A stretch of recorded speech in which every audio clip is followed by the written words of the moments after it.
Let's get into it. So, I think description, sequence, random room. Yeah.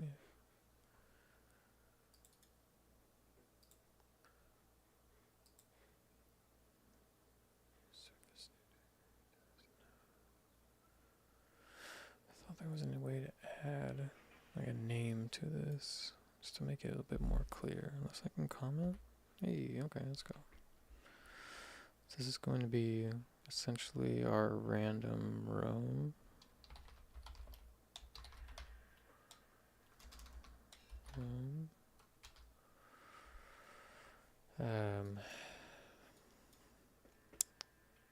So we are going to,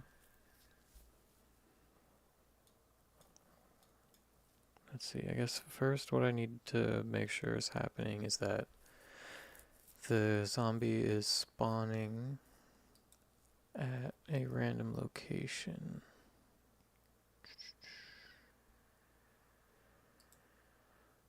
So, pretty sure, really? There's nothing. One of these places we're like storing. Get actors, run behavior tree. Yeah.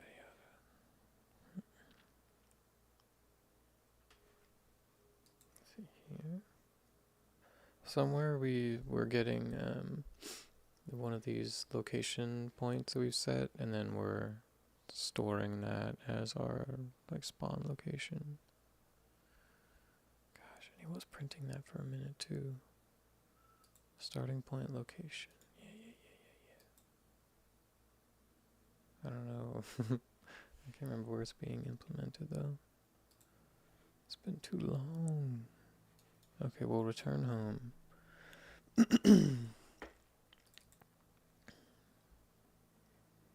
Should go home. Okay, well, I mean, that's just changing values.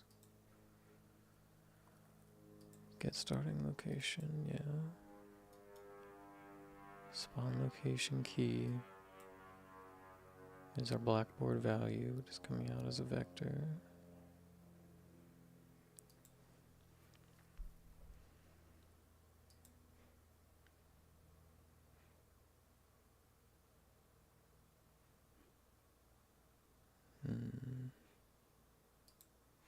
Where's that Blackboard?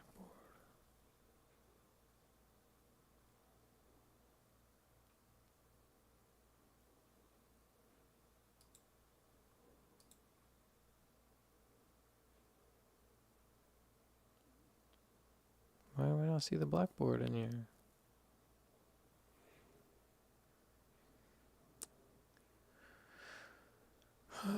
Okay, alright, what are we doing? Why is that? Dang it. That's not gonna help.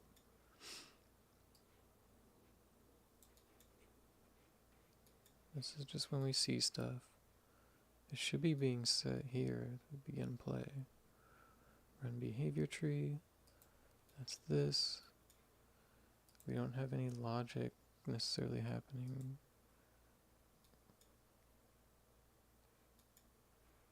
Gosh darn it.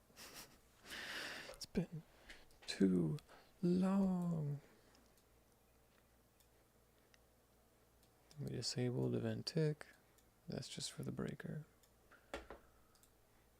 Definitely not doing it in the construction script. Random interactions, not it. Definitely nothing there. Definitely nothing here. What the shite? Well, I guess that makes sense. I must have deleted it then. I mean, obviously it's not happening, so let's just make it happen. Okay. Maybe it was in the level.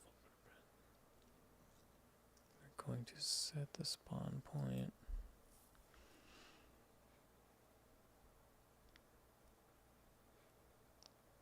Do I do move to with the...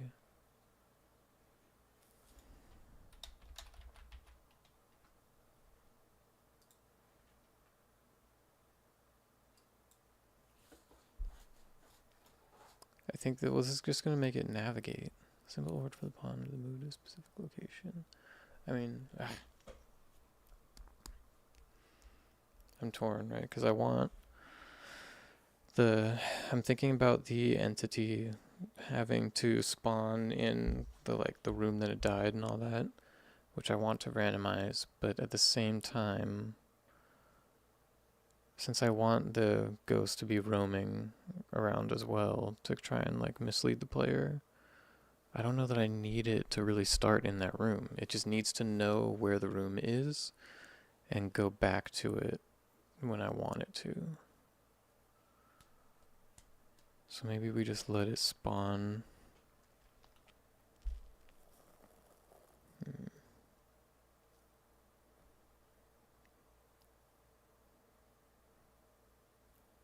Spawn it somewhere. Target actor. Is this going to be move to a target actor? I know this is the pawn that's supposed to be moving.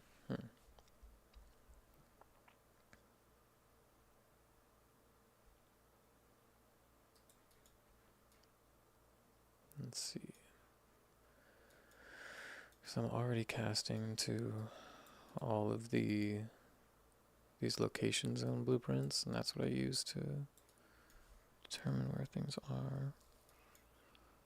So I could just say spawn the level, go to one of these, and then, do your thing.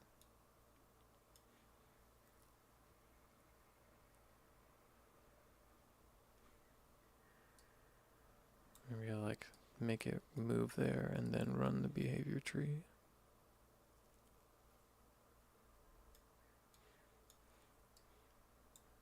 I think that's good. Can I do a get random?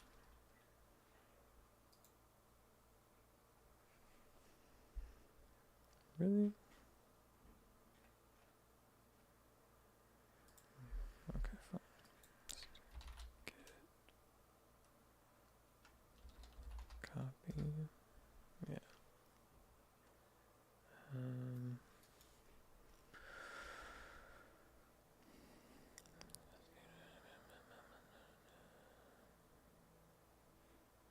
So I just call the blackboard for real?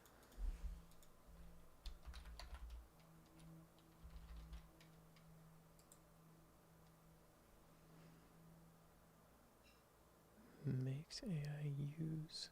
Oh, okay, that's just selecting Blackboard. Okay.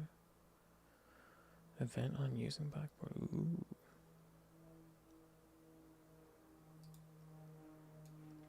No, I didn't have to do that. This is Blackboard component object reference.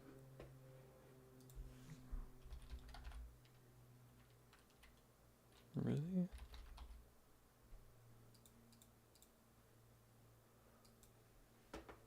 How did I do that? It's not coming from another reference.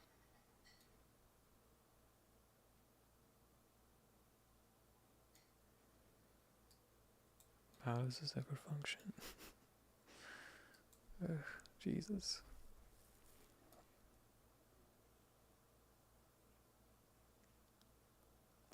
Behavior tree. Behavior tree has this. Set value.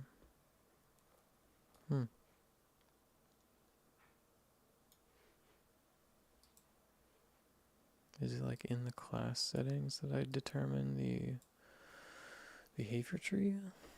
I mean, I know I'm setting it there, but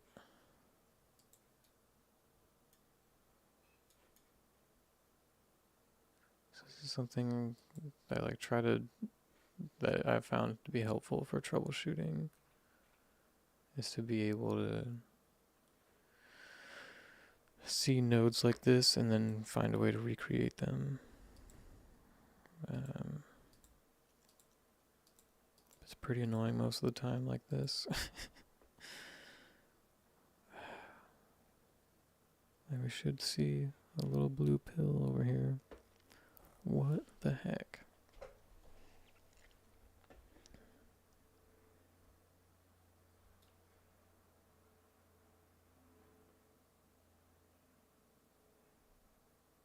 part of the AI sensor. Nope.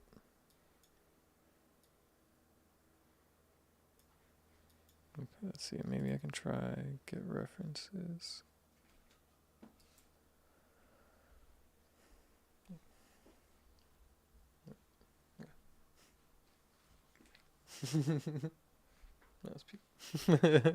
No, please. She's been watching too much Fast and Furious.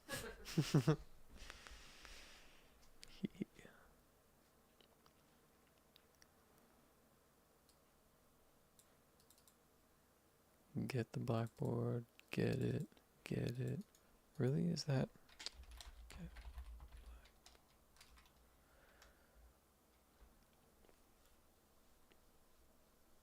So it's just a native, or it's a class variable of AI, of the AI class, or controller class.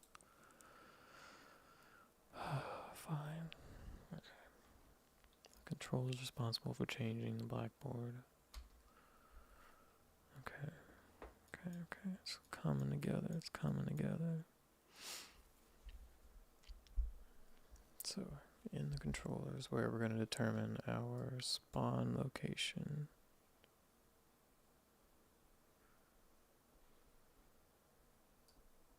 We're going to get random int. Oops. Random int. Yeah.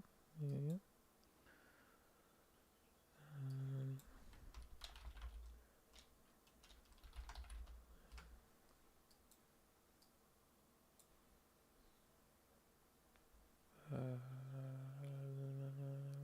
think it's length -1, right?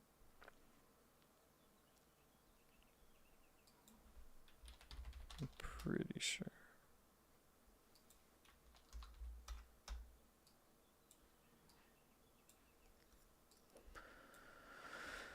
Okay, the variables will be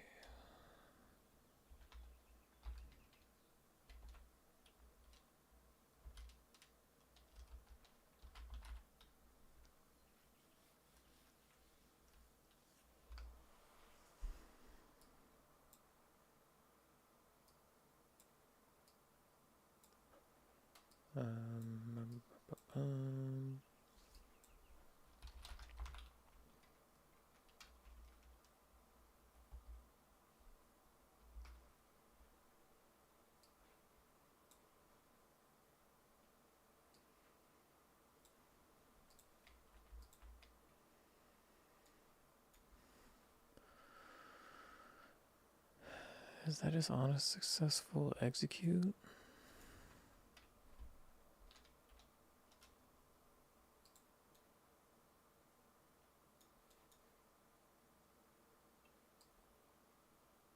Let's see. So we're just going to tell him to move to the location right away, and then he can go about his business.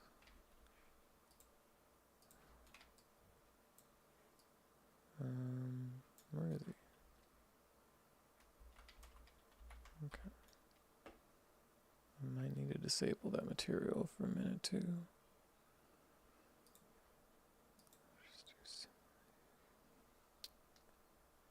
Oh, you know what? Let's print this as well.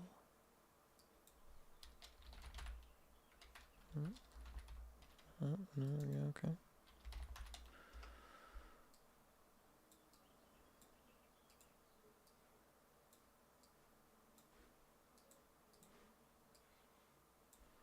It's just so we can see where he's gonna go. Go into the living room. Okay, nice.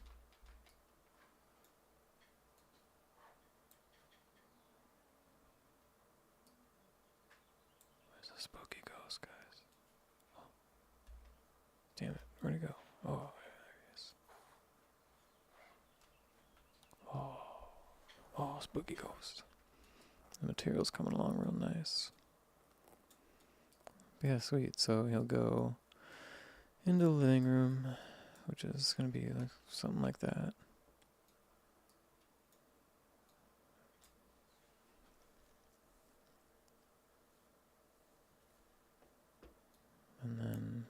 guess he'll find another place to go to. Or like, well, now he's running the behavior tree tasks. So he'll roam around, and then once I want him to, he'll return back home.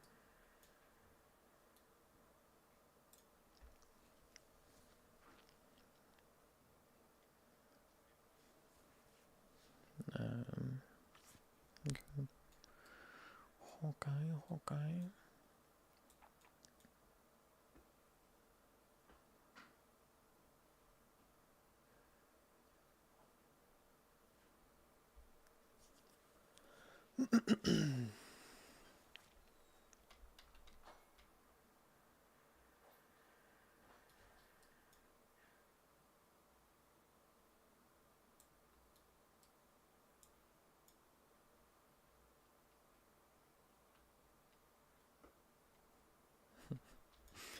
Probably look a lot better when I get rid of the cheesy for zombie walk.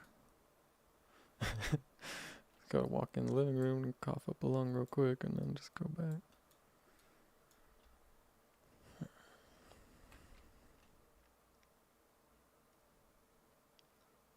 Let's see. Okay, well. So we got him walking around. And now we need to wire him up to do stuff. So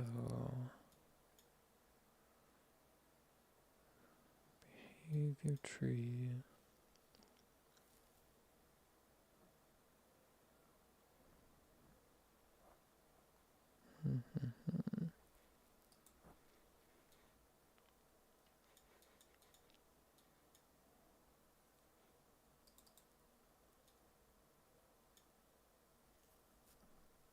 Random floating range.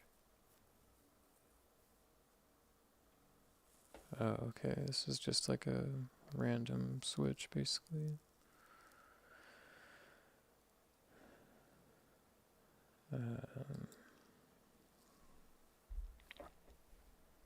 So you basically give it a number, and then randomly, if it chooses a number that's higher than that, it'll allow an interaction to happen.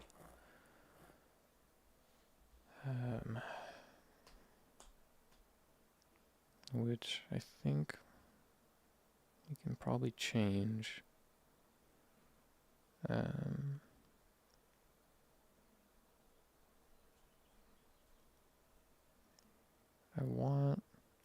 think I'm going to need to set up volumes to check if the player is within a space, or like if the entity is within a room. And then I can, because I'm planning on storing the like interactable objects in the zone blueprints, which is like what the zombie looks for to know like where places are.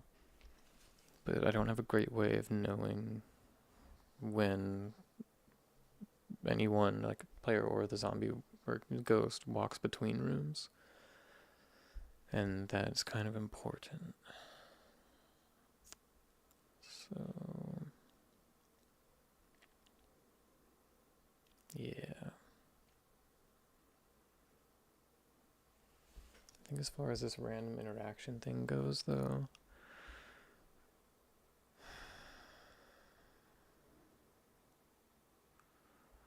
I don't think I'll need it. We want the ghost to be pretty active, but essentially what I can do is just play with the tick rate the whole time. I'll say like the ghost can only do something every 10 seconds. And as time goes on, the ghost has more resources to spend on activities, and they'll be able to do things. And then I can adjust the tick rate to speed things up as time goes on. And then instead of it being random, it'll just be like the ghost is out of resources to do things for some time. I have to limit it so it's not like just constantly spending everything on small interactions as soon as it can.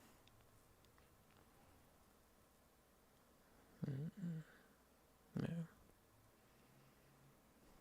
So yeah, that's kind of the goal right now. We got the AI to move around the space, and I think that's good. And now we just need it to make, yeah, just start making things happen around it.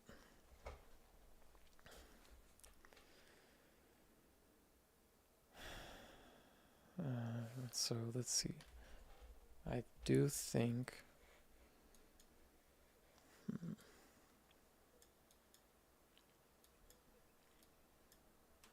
Trying to think about how those zones will work.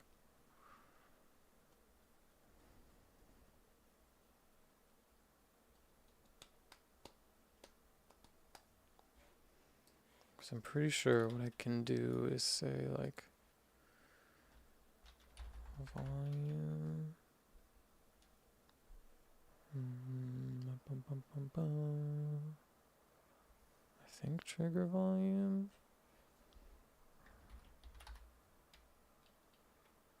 Trigger box.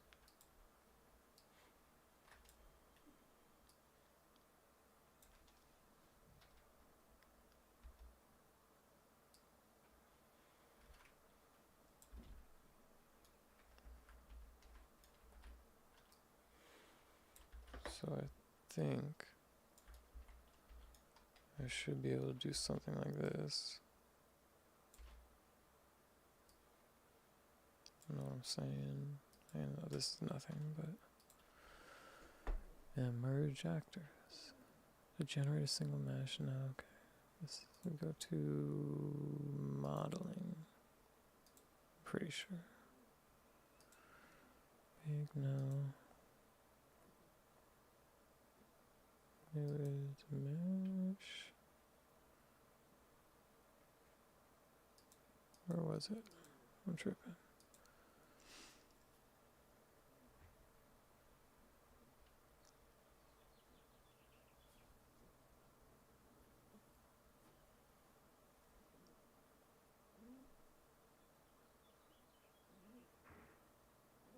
I swear there was a way that I saw to combine these.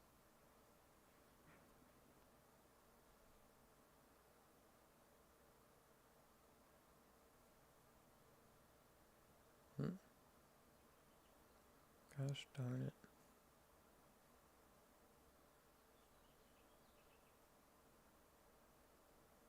Nope.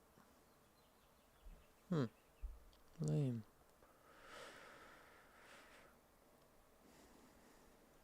Merge actor settings, insufficient mesh components. Yeah, obviously. Damn. I saw someone convert, even like use box static meshes, like as geometry, combine those, and then like convert them to a like volume thing like this. Convert BSB to new mesh. Convert mesh to volume. Yeah, I think that's probably it. Damn, yeah, but I can't combine these. Boo. Simplify batch. Dang it. No. Even that. I mean, maybe. But no, I think I'll just have to set up.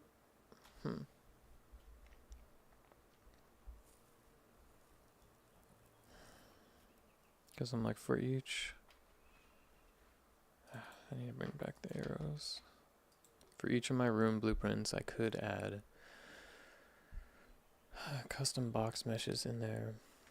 But if I leave all the box zone things as individual components, then the entity and the player will be walking between them as they move around the space and just like triggering things for no reason. I don't want that.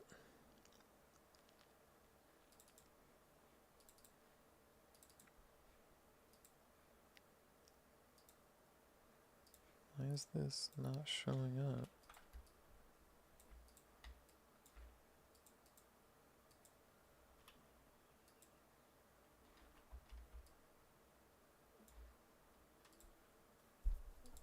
This is so odd.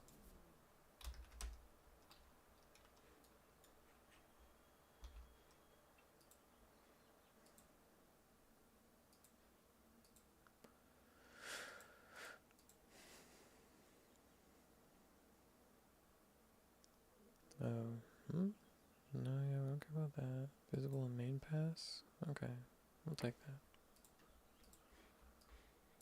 that. Okay, there we go.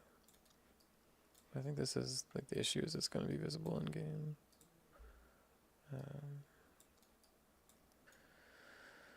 Yeah, so, for example, out here, I can do one mesh for this whole place.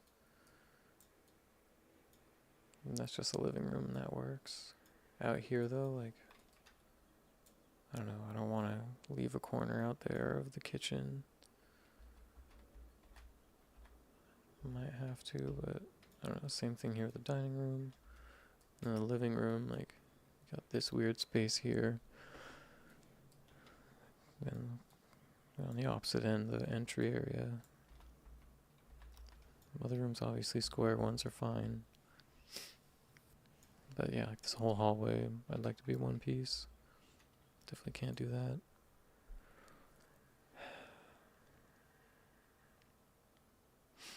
Let's see.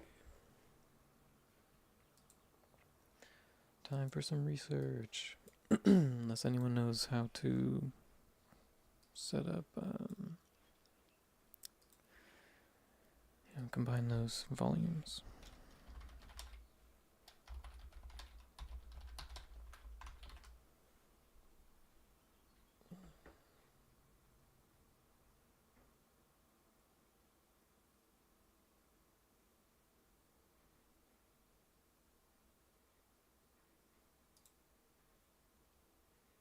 Yeah, right, merge actors.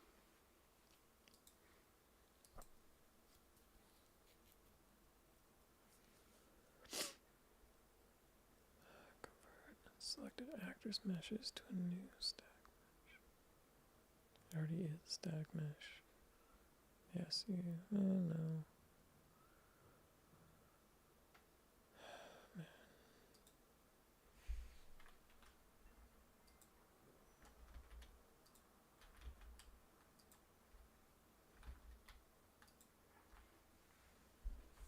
Don't ask me why I just can't drop it.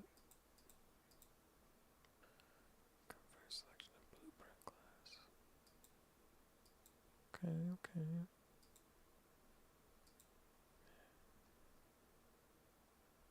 See, we get two merge actors. Why? Why?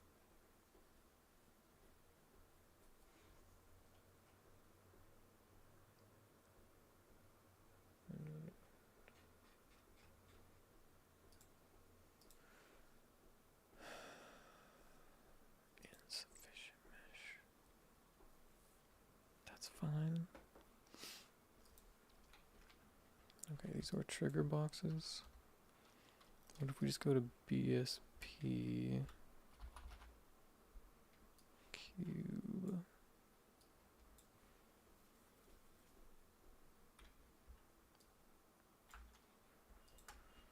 Take these.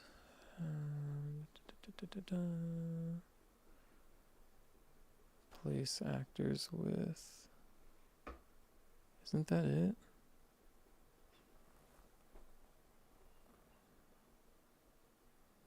Box trigger.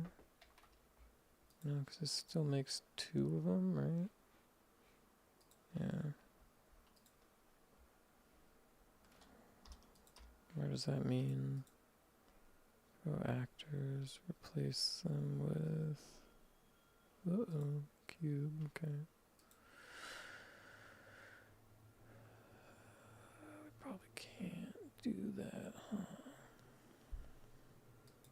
Convert this. No. I don't want it to be a named thing. Damn it.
Maybe.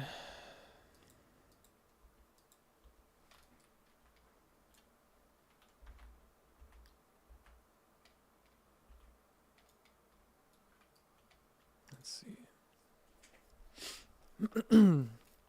The goal is always, it's always been like set up the volumes just so we know where people are, and then basically all of the information about the room will get stored in this actor.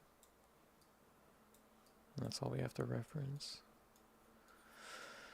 So, shoot, I guess we can try to set it up.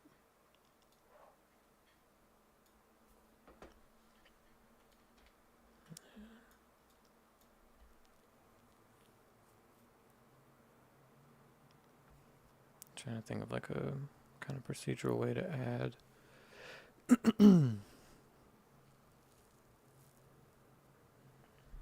Yeah, can I just do that? Okay. So we are going to need to make vectors like these.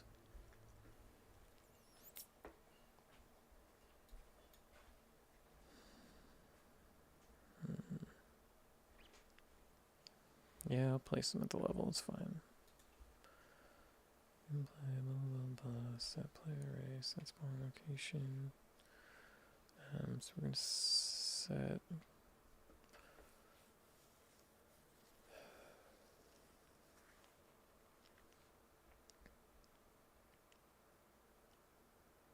so I guess the volumes that need the references to this. So I do need to keep the volumes here.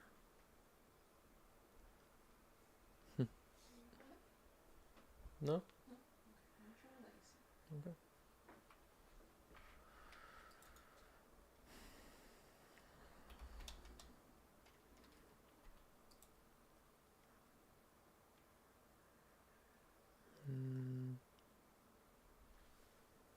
Do in the construction script.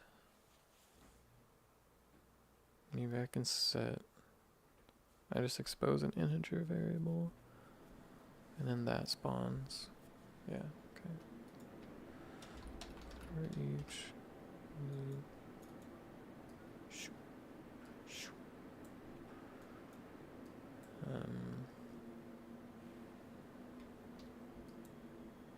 There we do. I think it's just a for loop. So there's zero last index. Into variable, call this. Oh, come on now. Clicked on you.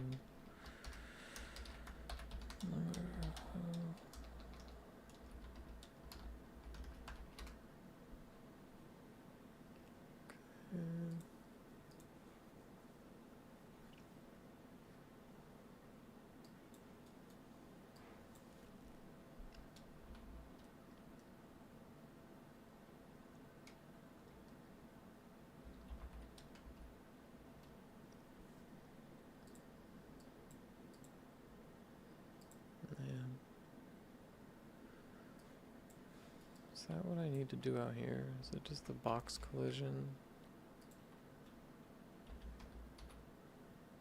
No, because trigger box is what I was using. Man.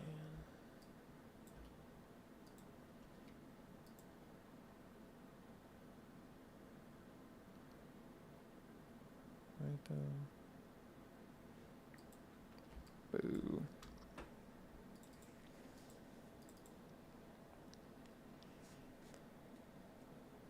Alright.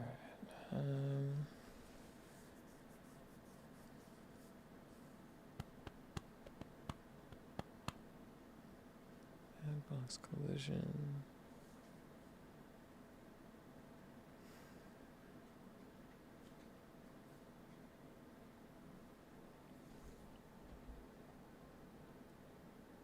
Maybe I need a list of vectors, actually. Or like An array of transforms. I feel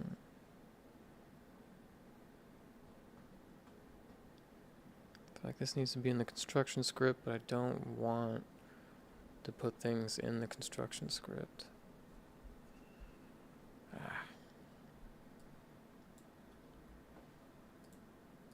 think what we're gonna have to just do is say,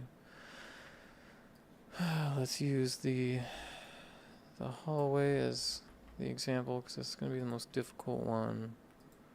We'll have to build this at the child blueprint level.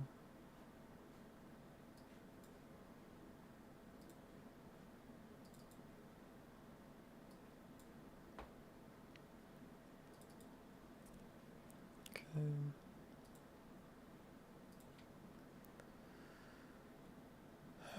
This is hallway A, yada yada yada.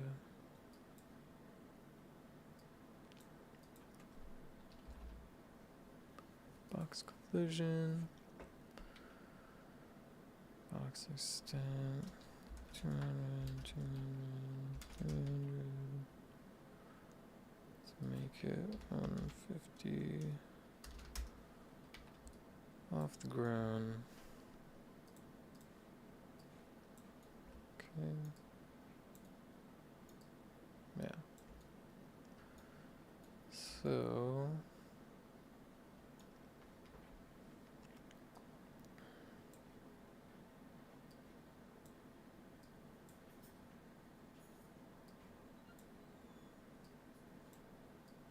what we can do now is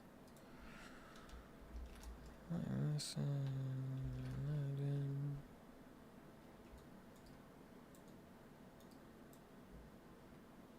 Actually, maybe an X. We go tree fit, you know what I'm saying? Oops. And then, I mean, placing the level and doing offsets, that should be okay.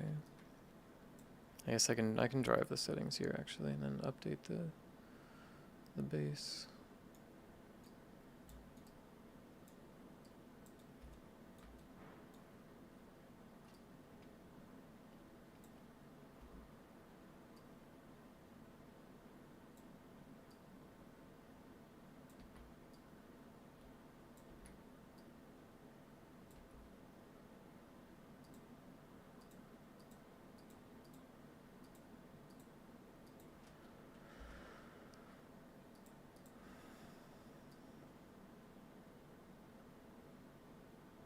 Alright. I think that's fine.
Weird.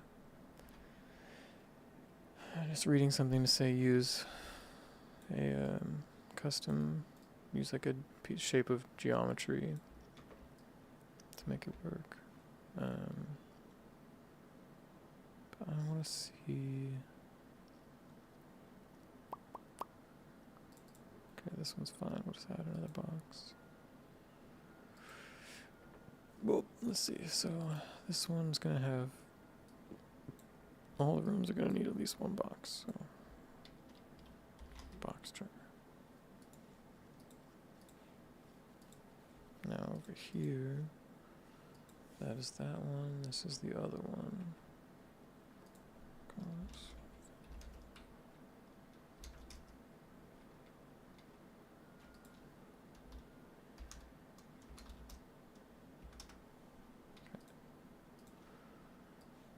Yeah.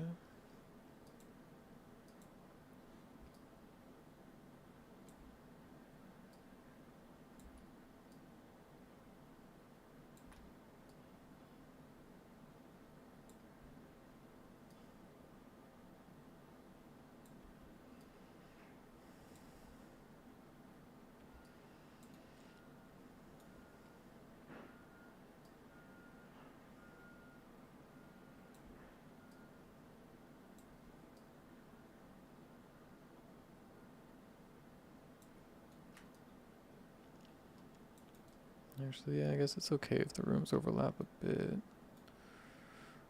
I just don't have really anything to put right there. So awkward. And it's not even supposed to represent a room. I guess it's okay if there is nothing there.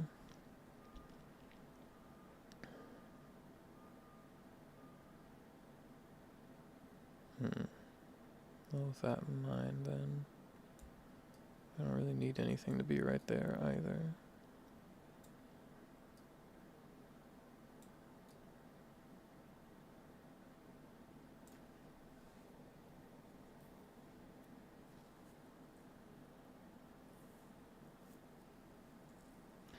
Is this the best way to know where players are? I wonder if I could divide up the nav mesh and use that.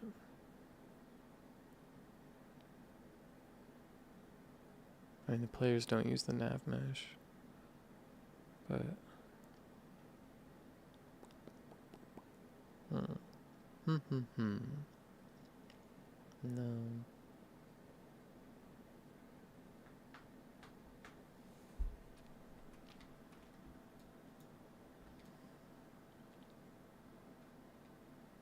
Okay. I think that's just gonna have to do for now.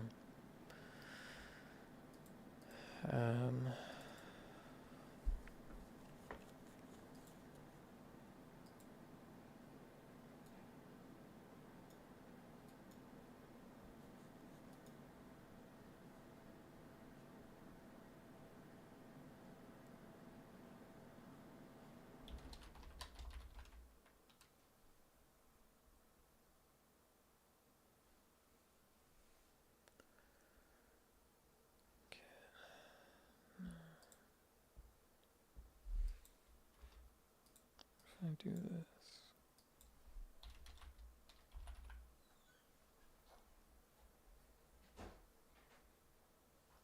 Get all components that are attached to the component. Possibly recursive. I don't know what recursively means. Gets attached child component at the specified location. Okay, so that's a specific one, so this is going to be like an array. Okay. Descendants is probably children of the children, so say no.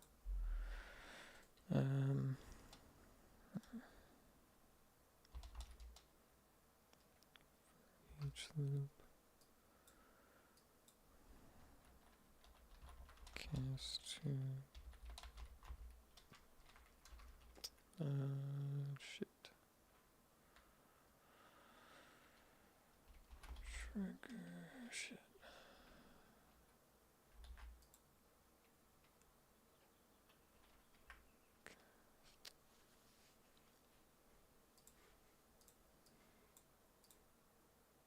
Box collision object reference.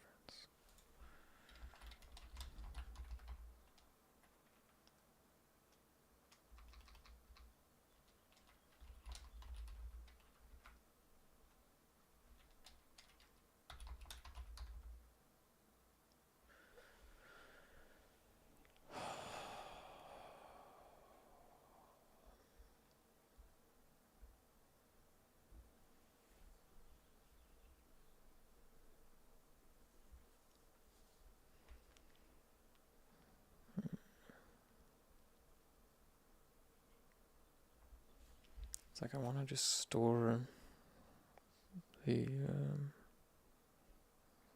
the child boxes.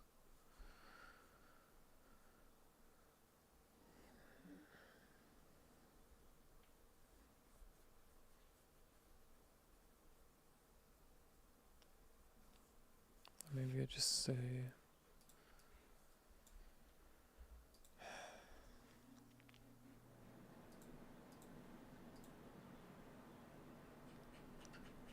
I know I can do this, do something like component, begin overlap,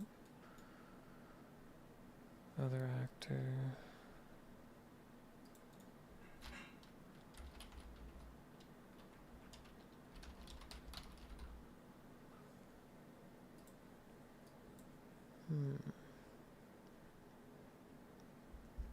When this actor overlaps. Ooh, does that count for all the boxes? That would be nice. This actor overlaps. Walking into a trigger. Yeah, okay, let's see. Print stream. Print the other actor. Remember, the player walks into the thing. Okay, so if I walk into this space, it should print by name, and then as soon as I walk in there, it should print by name. And then I'll try to walk around the backside, go through the door, and it should print my name. Alright. The dresser, what? Walk into the middle. It's not doing anything, okay. I'll walk into here. Yay, that worked. Okay, I like that. What about, why is the kitchen not working? I like the... Oh, yeah, okay. Whatever, let's try to go this side. Print my name, yay! Nice, okay, cool. Okay, well now let's see. If I am inside, and then now I'm gonna walk into the other one. Yes, it didn't trigger. Oh fuck, the ghost is right there. Nice. Oh, that's sick.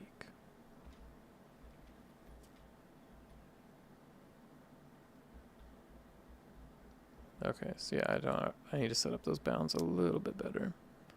I gotta be all the way up against that wall. Where'd the ghost go? Hello? Hello? Are you in here? Open the door, please. Open the door, please. Oh shit, he's moving, he's throwing stuff. Ah. Leave him alone.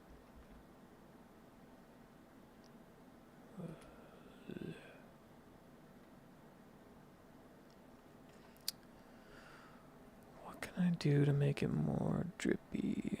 I like more layers of movement.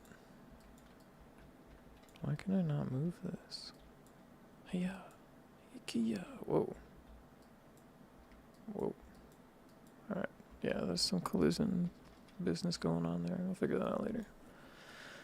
But nice, nice. So this works. Just chilling. Okay. So...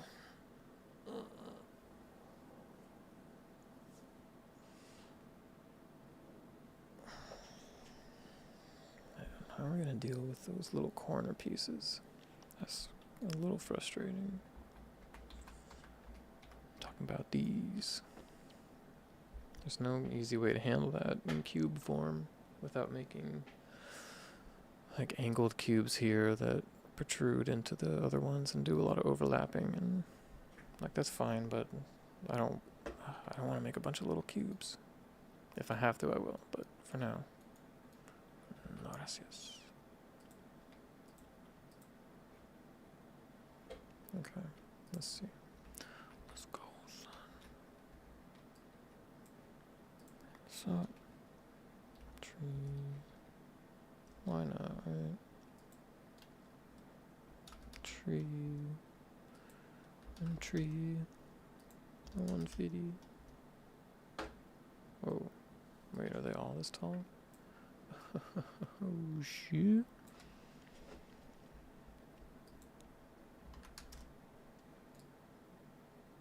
Dang, okay. I didn't realize it was the extent from the center. I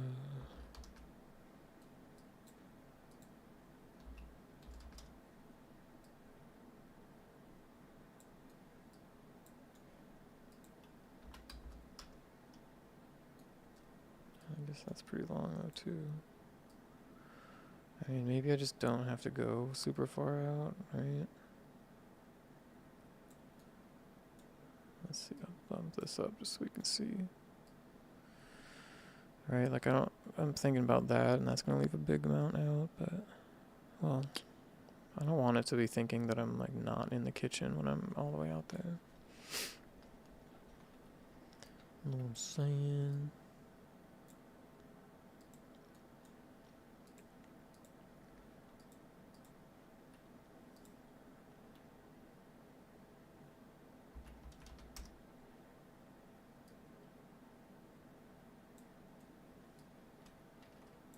It's pretty good.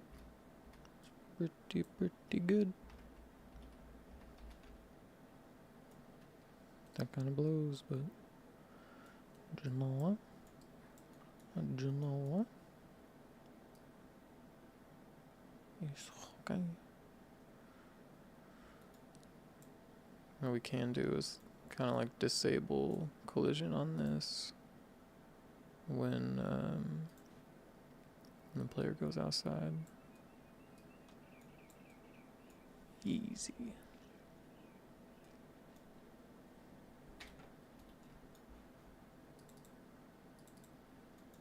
Let's see, okay, we're gonna do this. It's gonna be fun. We can overlap. Oh, okay, no. Stream, save. Blank. Is in.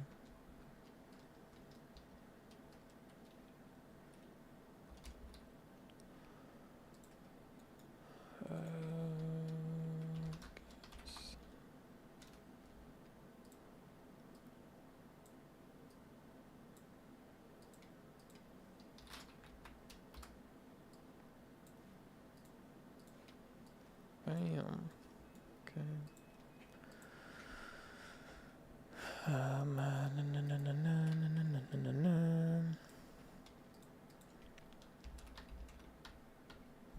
Okay, can't use tab there.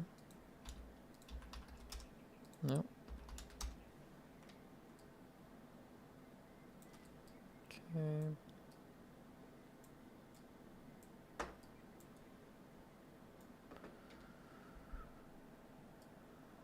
Crank up this one here, you know what I'm saying?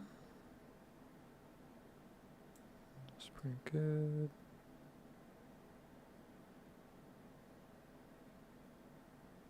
And that's pretty good. Alright. So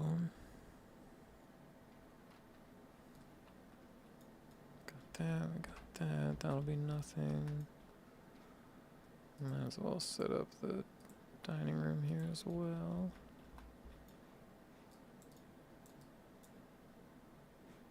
Well, first,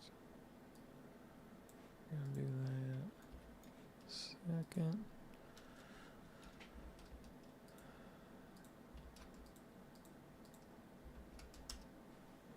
Oh, maybe it works down. Okay, it works down there, but not up here. Cool, cool, cool.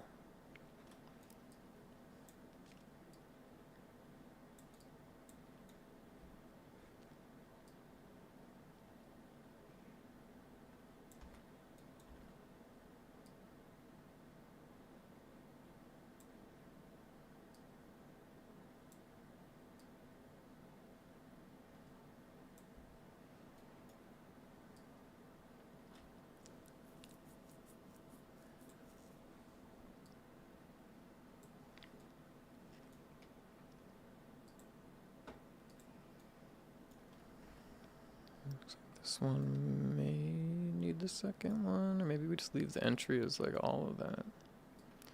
That'd be cool. Actually, because then we're like blending inside and the outside, make things a little bit more tricky. Holy crap-a-moly, that's why we don't do that.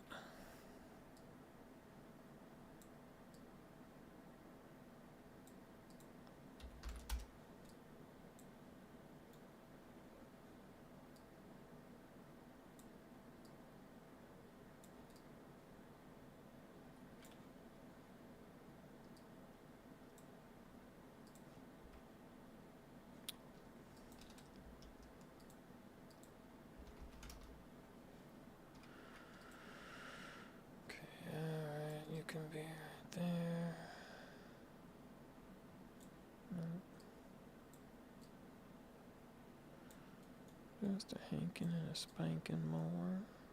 Okay. Good stuff, good stuff. This is our, oh, this is the office? Shoot. Okay, I don't even think we have an entryway location.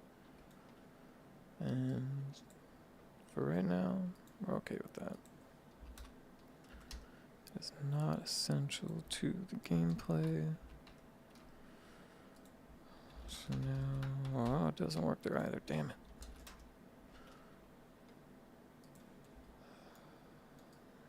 No.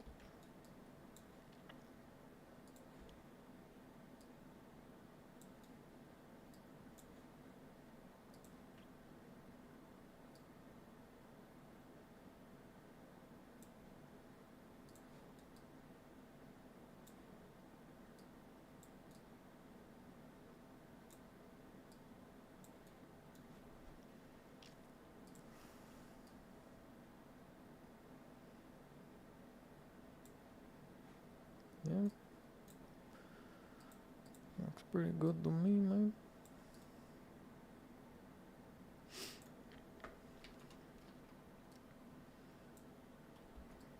Alright, I guess we're just gonna go through and do them all right now. Because why the heck will not? Oh, wait, what?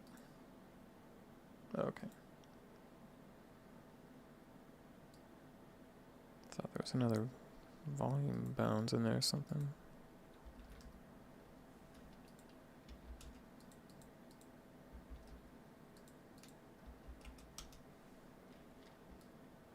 Okay.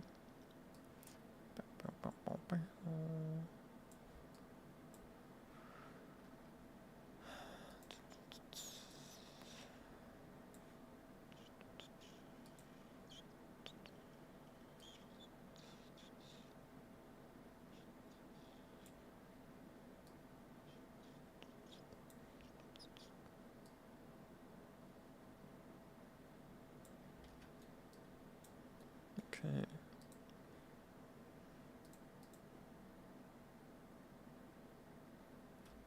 Oh.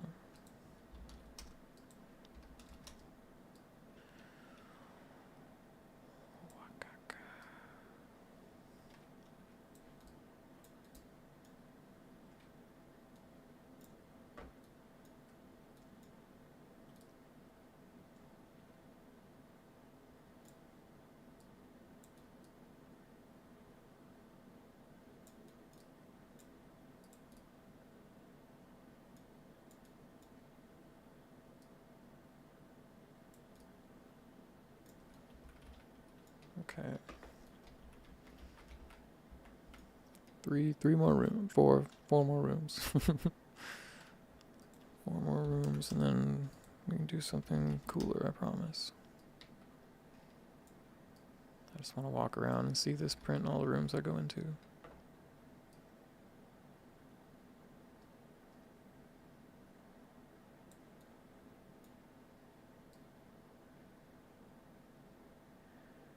Whoa, that is way too big.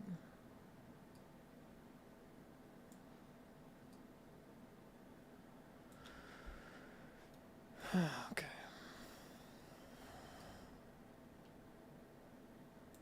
Just a smidgen bigger. Just a little bigger. Okay. I wonder if I can copy that. Ooh. Nice. Not have a location zone for that? No, it's gotta be you, right? Yeah. Bam, I'm gonna pick you, and I'm gonna do shift, bam, son. Pick up you. You in about there. Something like that. Okay. Cruising.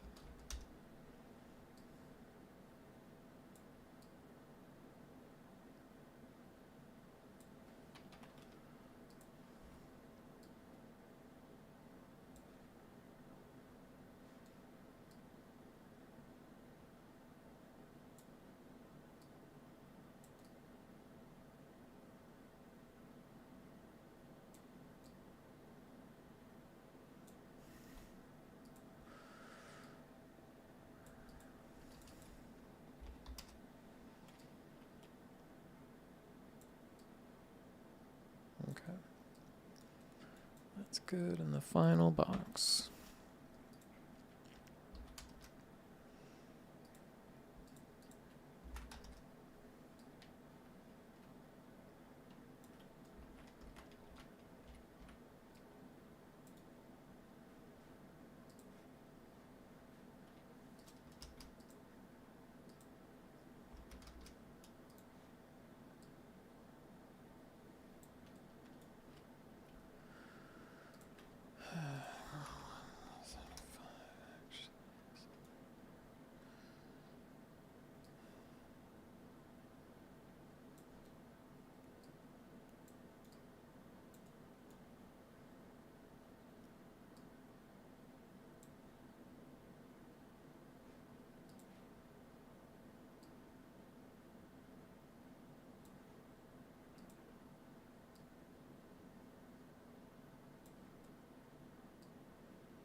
Okay.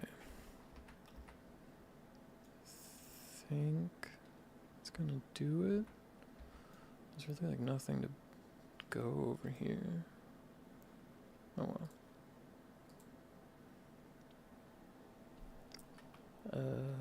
What? All that stuff overlap? Ah, crap. Desserts, furniture, okay, whatever. That's our ghost boy. Ghost boy's in the family room, let's go. I'm in the dining room. I'm in the living room. There's no entry place. Open. Why is this struggling so hard?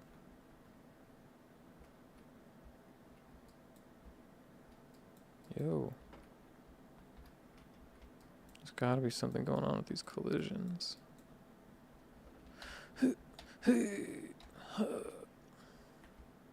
Alright, well, in the guest room? What? Oh, the ghost is in the guest room. That's this one. Yeah, oh, yeah.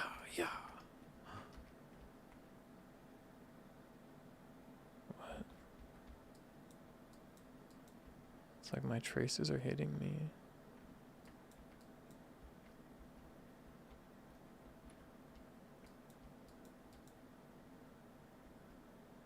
In the washroom, in the hallway, washroom, hallway. Nice. Sweet. Okay. So our location zones know where we are. What in the hell is happening with my collision out here, man?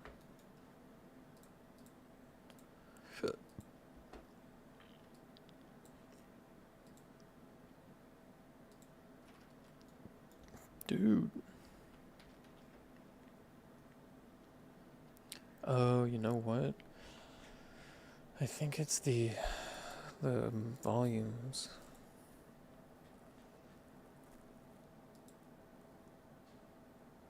Should usually be no line. Custom collision. Generate overlap events. Yeah, that's what we want, fortunately. Object type, world static, yeah. Ignore, yeah. No, just ignore. Ignore everything.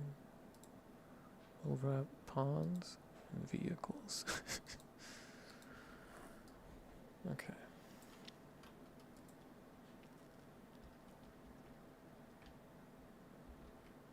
What? Okay, no it's not.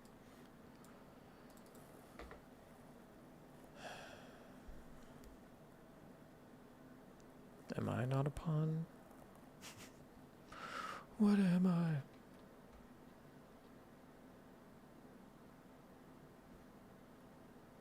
Static. Oh, this is different. Whoops. No physics collision, I think. Yeah, we just need the query. Yeah. Ghost is in the kitchen. First person's in the hallway. Ah, dang it. So I think it is. Oh wait, isn't it right? It's right here. No? Oh, it's like it's only picking up that first volume.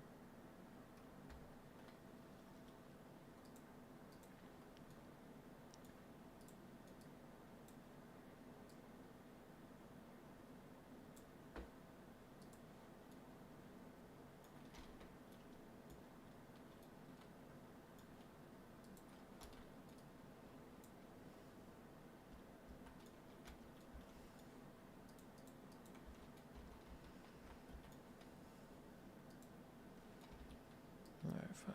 This is the add-in box. Okay, and Y, we'll take it a bit more, and X. I guess we'll go a little bit wider. Whoa, why does that go so much? It's fine.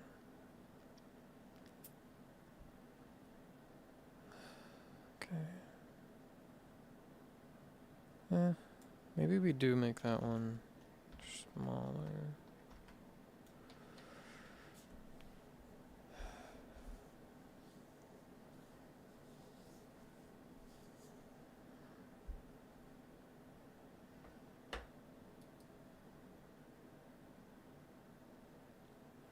It's fine. It's fine. It's fine.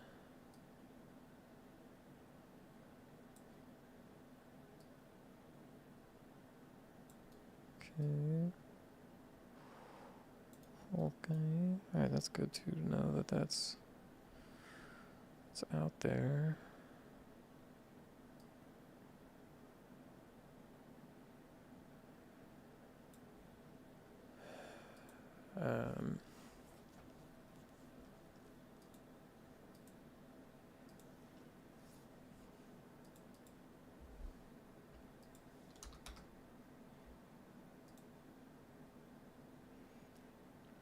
So why is that not following our blueprint?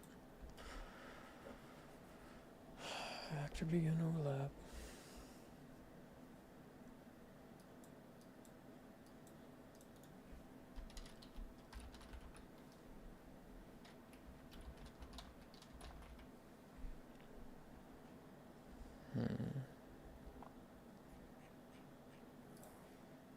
Is that just up here?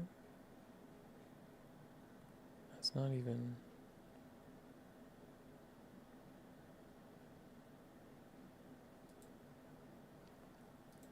Where is the begin overlap being used? That's so odd. Okay, let's try this. Actor begin overlap. What? I gotta learn how to use these, man. Bind event on actor begin overlap. Boo.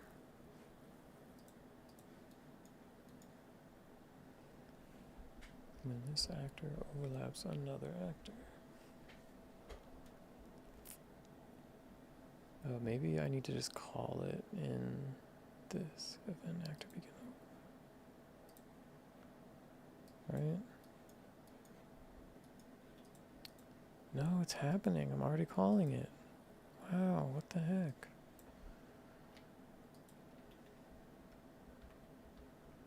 Okay, walking through trigger. Trigger. Damn you. It only works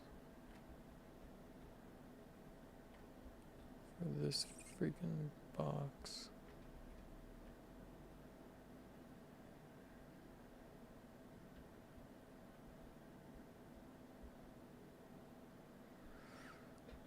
does it keep printing that? First person characters. Minute. Oh shit. First person. What's up with that?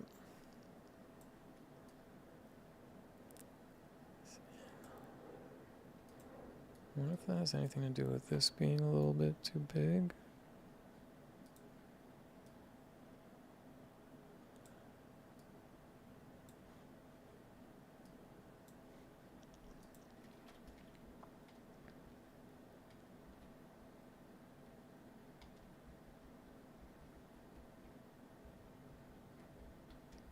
No, yeah, see, that's not good. Maybe I need to make the bounds a bit. I don't want to make them too big though. Like, 'cause then you're gonna trigger them when you walk in other rooms. That is not what we want.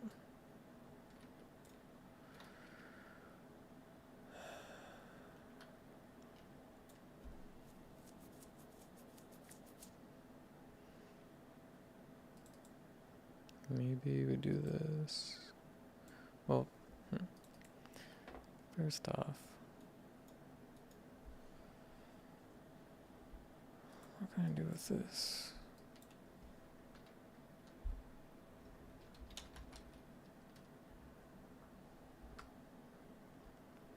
Sequence components overlapping any component of the given actor. Okay.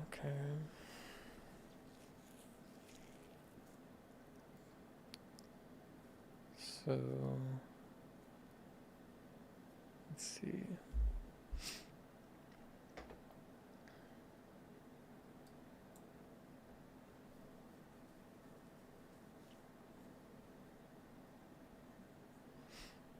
I mean, I can just do basically add a second box here and then have a Boolean feature that says, like, you know, discard the second box if you don't need it. And just run that at begin play, I guess. Maybe we can just disable them. Let's see.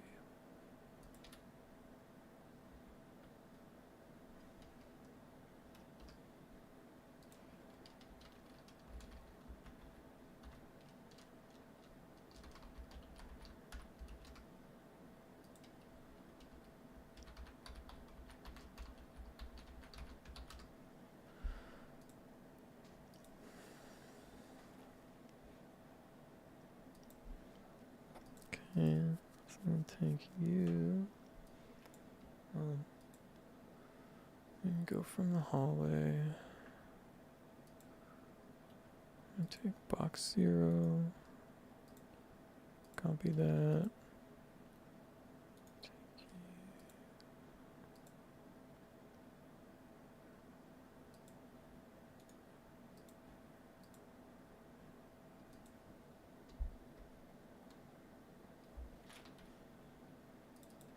So now I'll delete that. Okay, everything has that.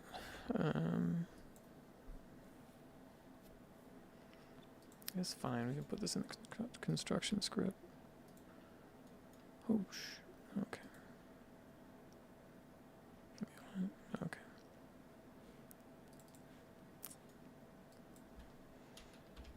Branch. What the variable?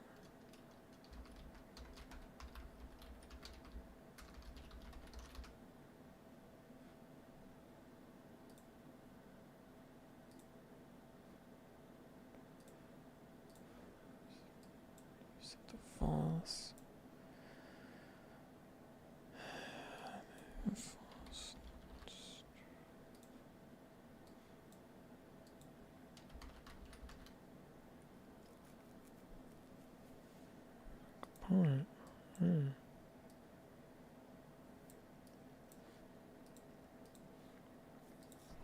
Okay. And then here, we do want to use our secondary trigger. Dang it. Of course it reset. That's lame.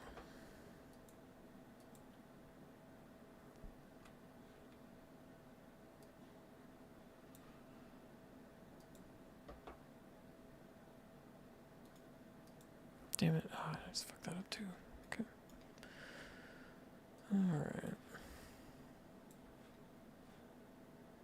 See if I could just set this in the main blueprint, then I wouldn't have to be redoing this. But that blueprint is also intended to function in different levels, so this kind of needs to be done at the level. Level. Know what I'm saying?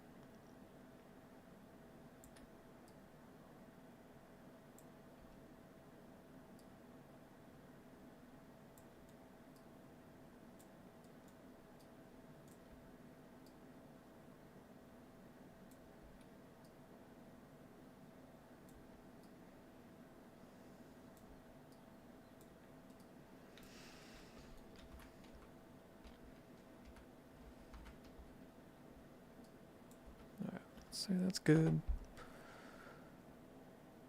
Save this. And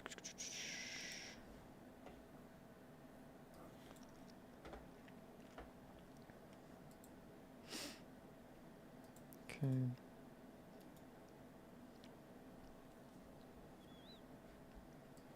Let's see now if that'll even work. Wow, no, it's just not taking it. I wonder.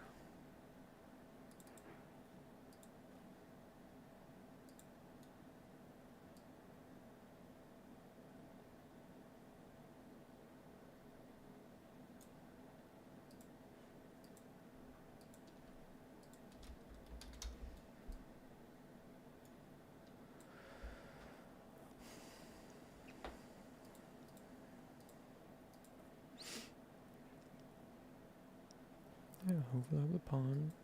And that even is the primary trigger box, and it's still not picking it up. What the hell?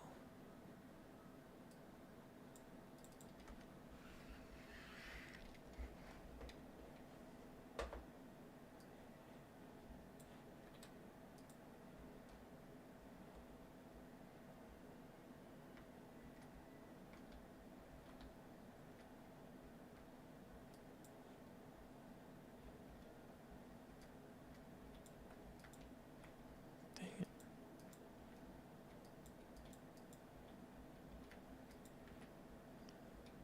Yeah, it's like I'm hitting something as soon as I start to trace, which means I'm tracing into the collision mesh. Need to change these settings. Generate overlap events, I guess. This first.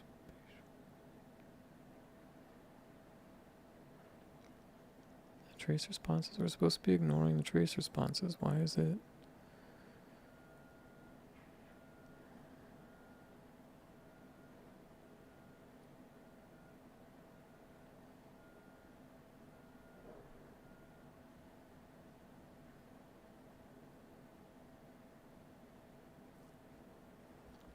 Damn it.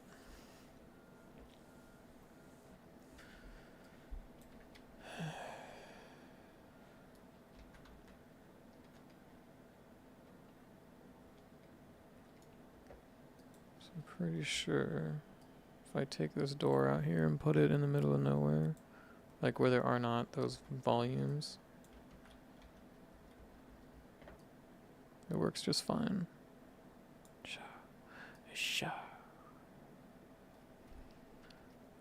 So the volumes are the problem.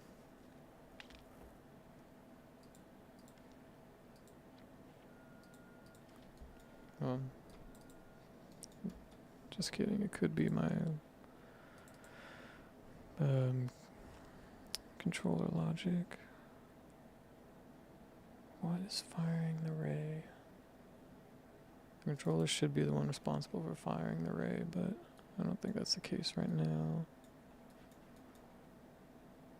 Ooh, no it is, yes, nice. I moved it.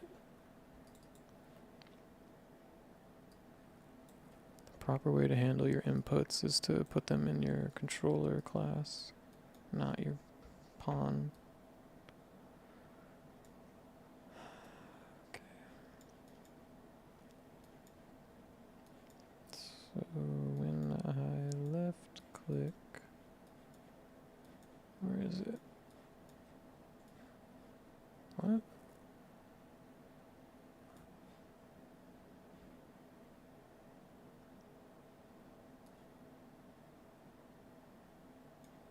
I think this should come up.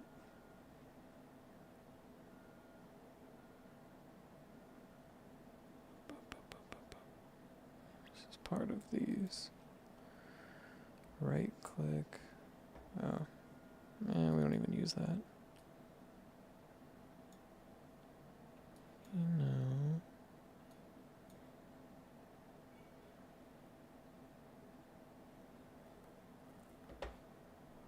Hold up.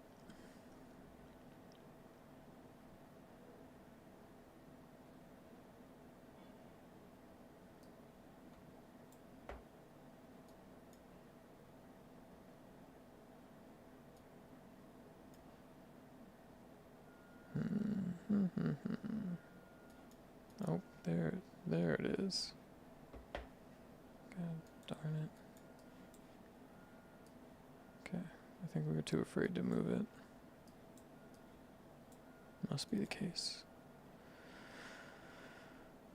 Okay, so we are tracing for physics body objects. We are, why do we trace for world static?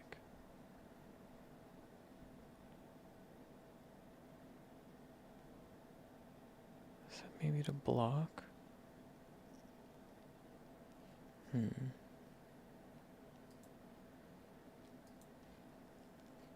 Okay, whatever.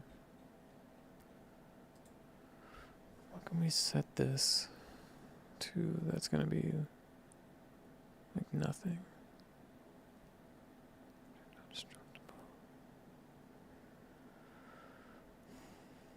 Should be world static. We shouldn't be tracing.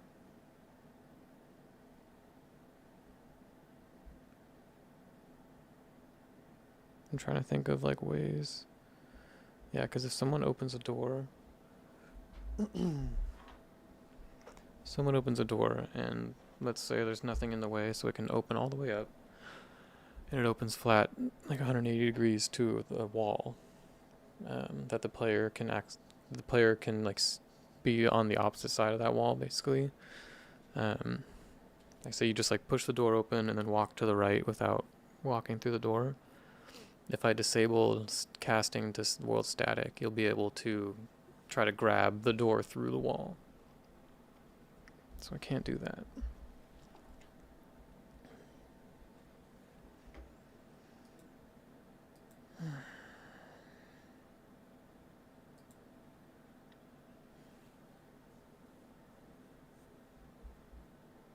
What is physics only? Which body restriction can I use for spatial queries?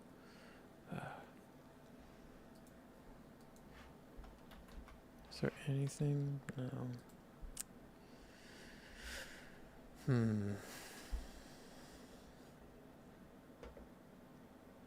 Maybe player cast ignores vehicles? Because we're not going to need to interpret anything necessarily as a specific vehicle class. I think that might do it.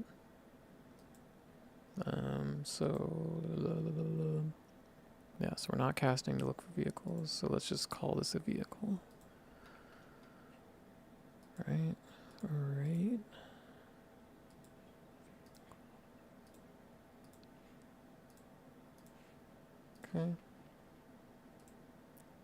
Okay.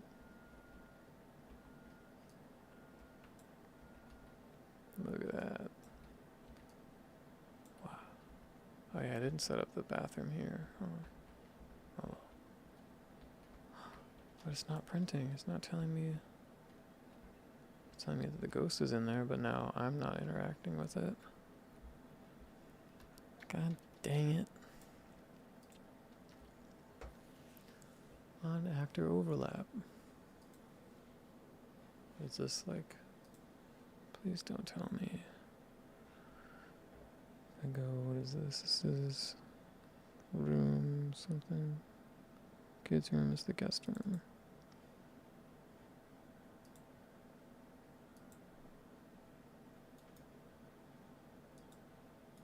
I mean, like, we're doing it, no? Parent begin actor overlap.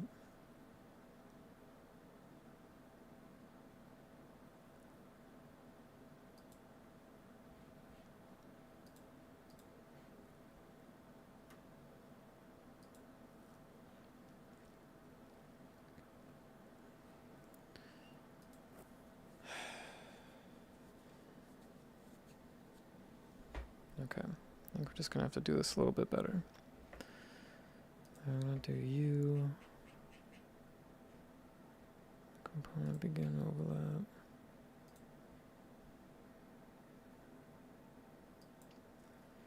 No. Secondary begin.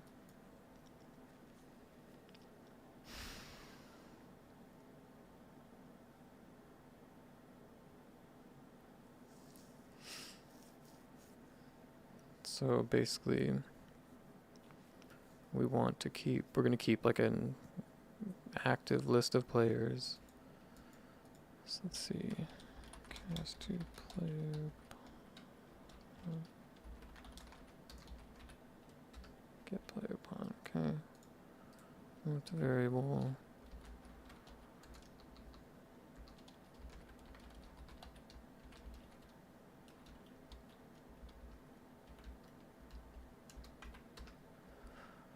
Players in the zone.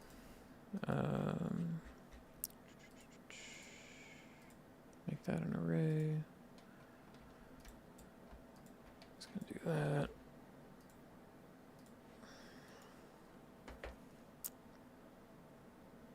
Pretty sure that should work. I mean, as long as we can get this thing to print. Eek. Let me see. Let's just try this first.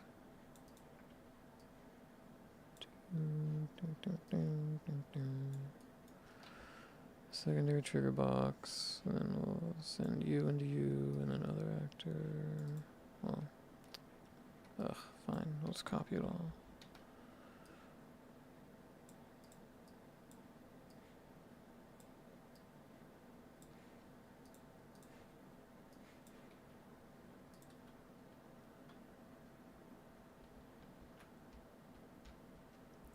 Damn, why is this just not working for me?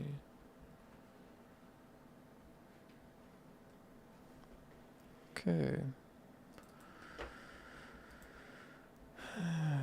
Okay, nothing there.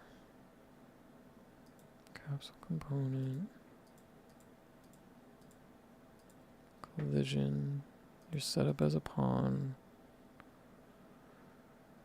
Allocation zones are set to overlap pawns.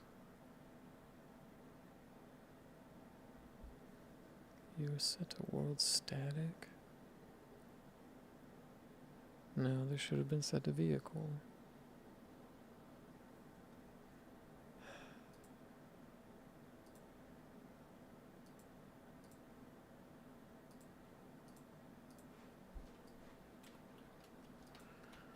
I mean,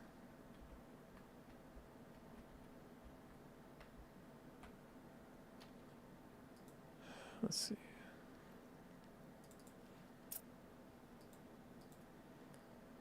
Location zone hallway.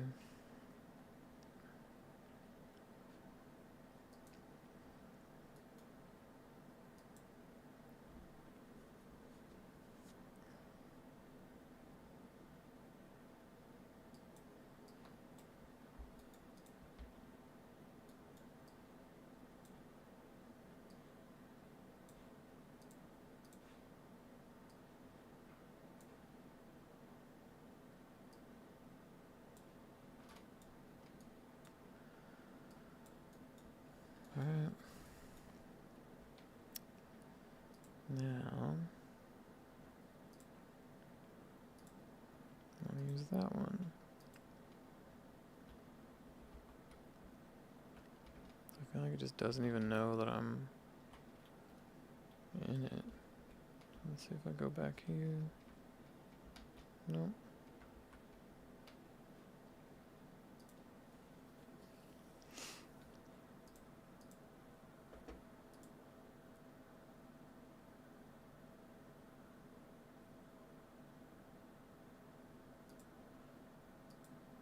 Is that it?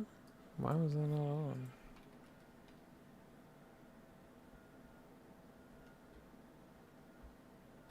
Oh, is that just on begin?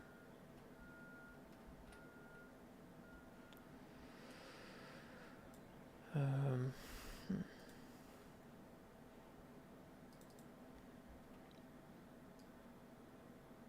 During level streaming of the begin play. Okay, sure.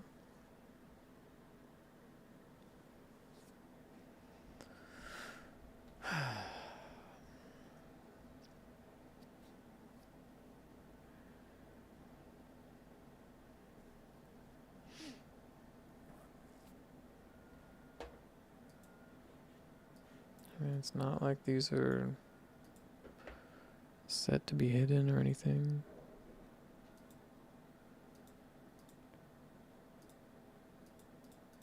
It would be under an actor hidden in game.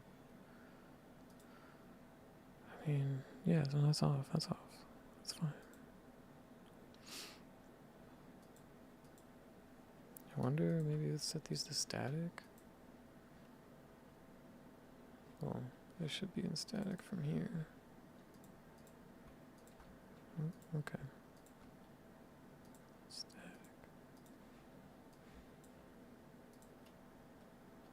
Ghost in the kitchen. Man. What did I do? I had it earlier. What in the heck? What is life?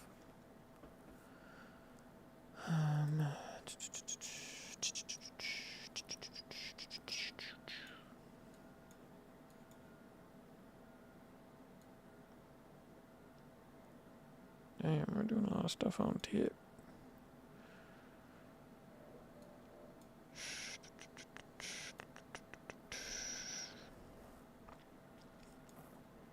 We want to make sure begin overlap works. These things are... They're overlapping the ghost. I mean, that's definitely working. What is not working for me? Oh, my capsule is turning. I don't have freaking overlap events on. Beautiful. It was working before. What the fuck?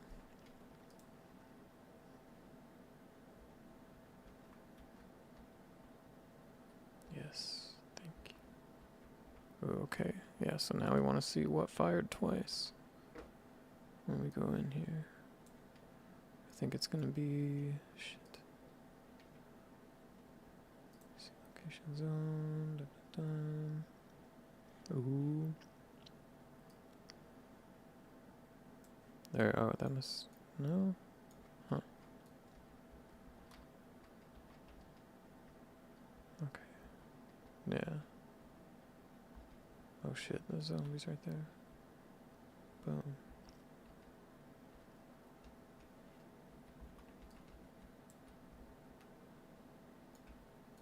I can't see. Oh, no. Okay. Oh, what? Oh, the ghost is in there. Okay, sure. Double dip in the garage. Ah. Okay, so I think actor begin overlap is good.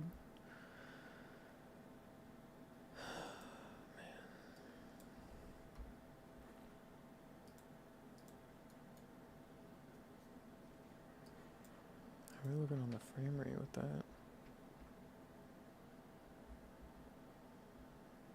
I guess it's okay. Yeesh. Whoa, whoa, what the fuck? Oh, ah.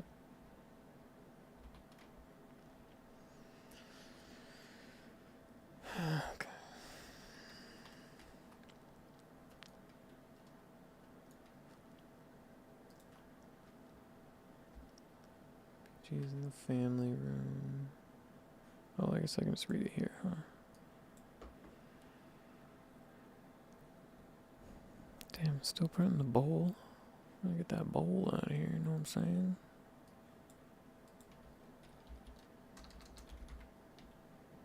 Don't need these.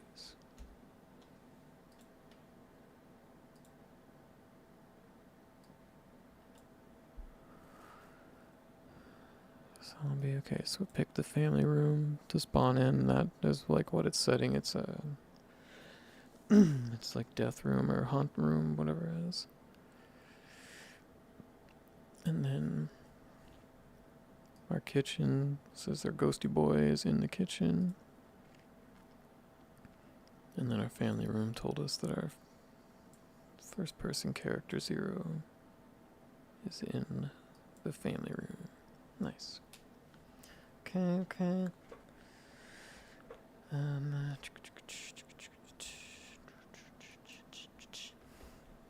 Now I need to be storing people that enter.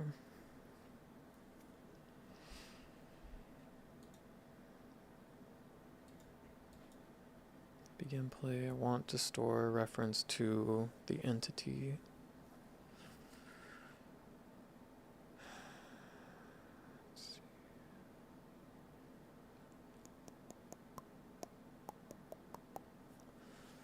I think.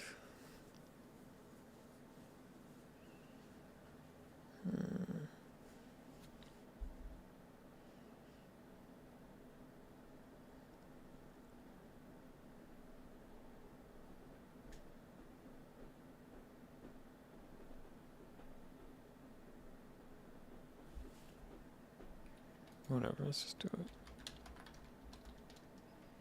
Self-class.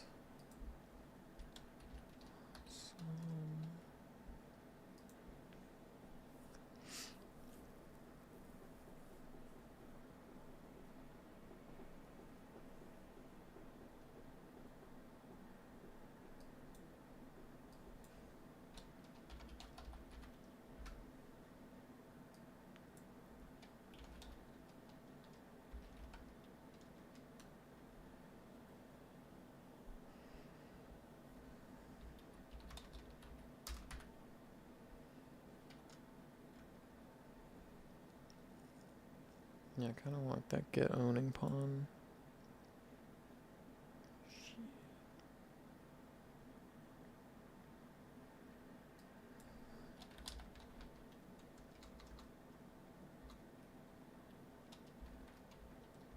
Get owner. I think that's gonna be okay. Let's see. Nope, okay. Kid actor of class. Yes, he's on board. Print stream.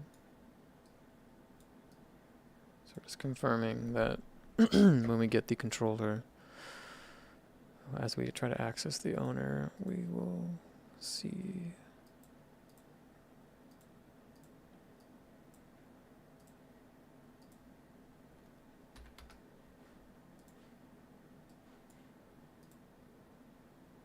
Shit. Really? Let's. What the hey.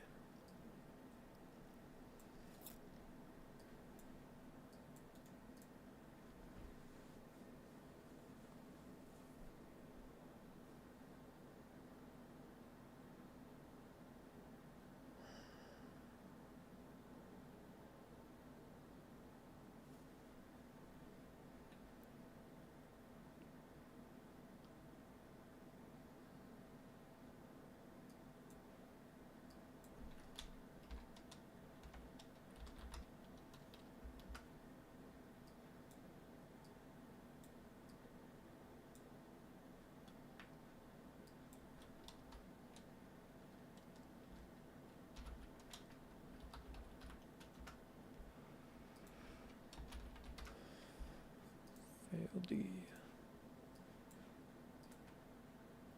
Doesn't print at all? Come on now. That's not cool.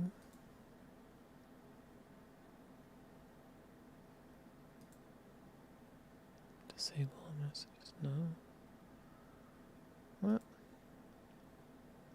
Room, kitchen, hallway.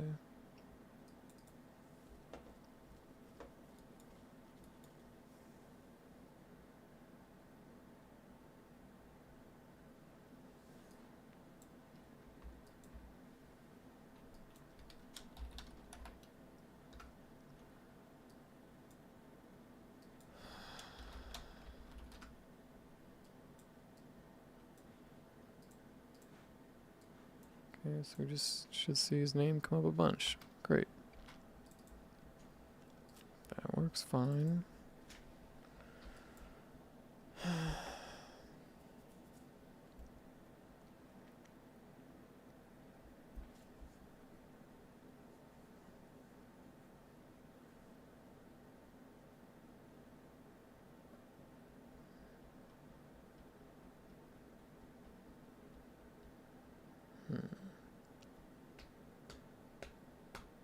Get all actors.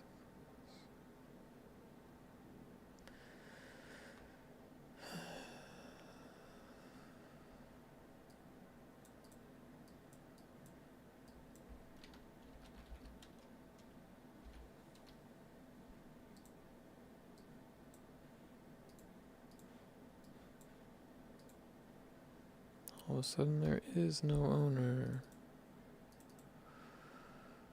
What's the opposite of an owner? Get child? No.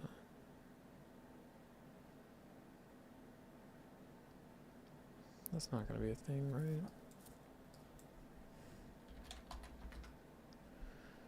Get copy. Do that.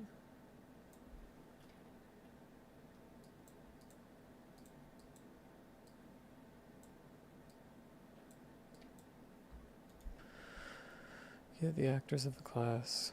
Just take one of them, get their child actors, and print all those. So you might just get a bunch of, like, if he's got 2 things inside of him, we might just see those 2 things get printed over and over again. Nothing. Okay, I'm trying to, I'm accessing the controller.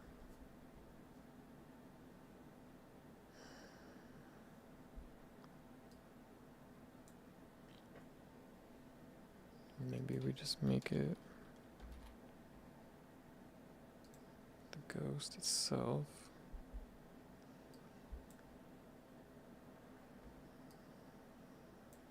Whatever, just do that. What? Get. What's your problem?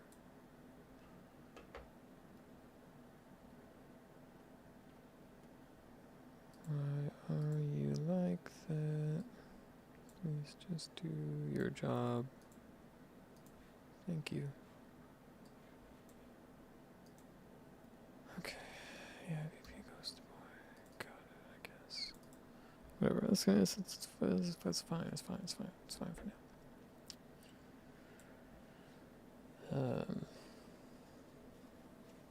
I think what we'll probably end up doing is saying, like,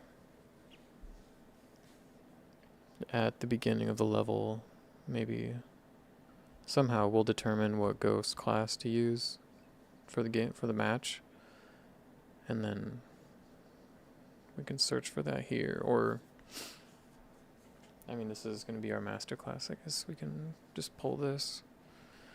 The only thing that should be different from at this point, since this is just a character class, is that we'll switch the skeletal mesh and the what's it?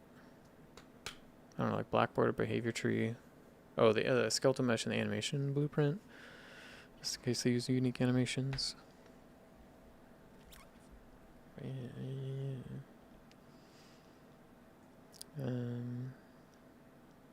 Okay, so we're gonna get this. We're just gonna store it. Store as ghost.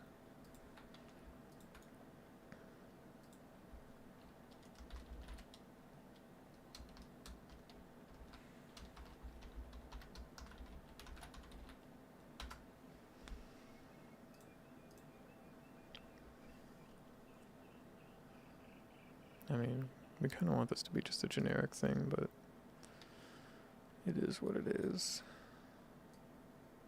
Get actors of class, store that. Okay, I think that's fine. And then we overlap.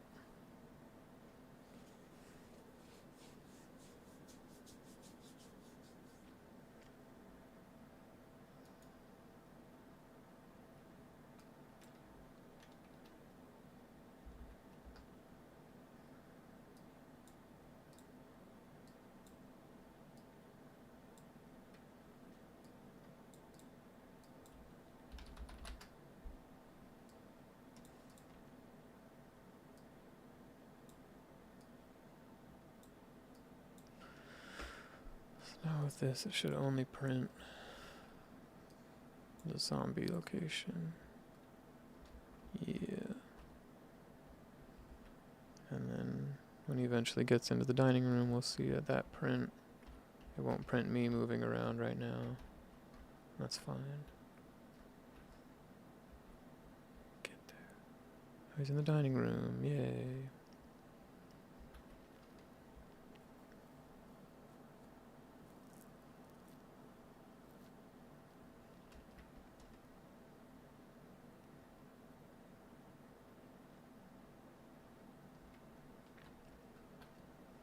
Into the office. Perfect. Excellent. Okay. Oops. So, let's see. Basically want to keep an active list of, or I guess I don't have to have a list, but practice being overlap. True, let's see.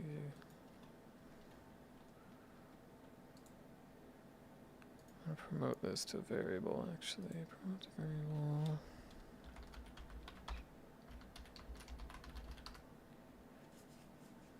Location.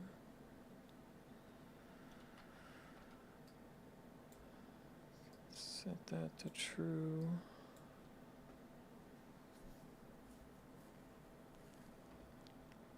Oh, well actually no. Okay, we do this. Still take that. And now branch if that is true. Set entity and location to true.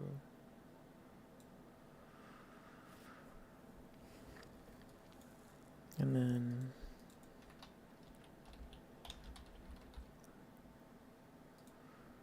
kind of do the same thing.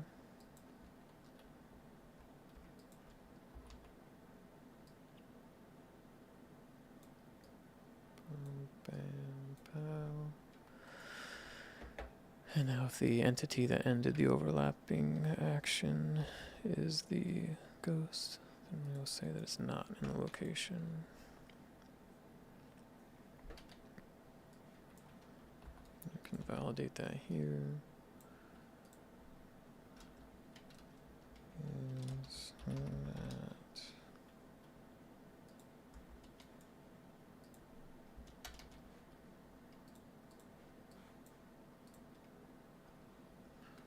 it's in the kitchen. He's gonna walk out of the kitchen. It should say he's not in the kitchen. Is not in the kitchen. Oh, it didn't pick up. Why didn't I get the display name?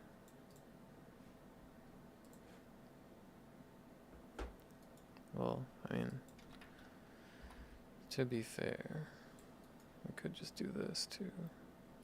Oh, that's why. Whoops.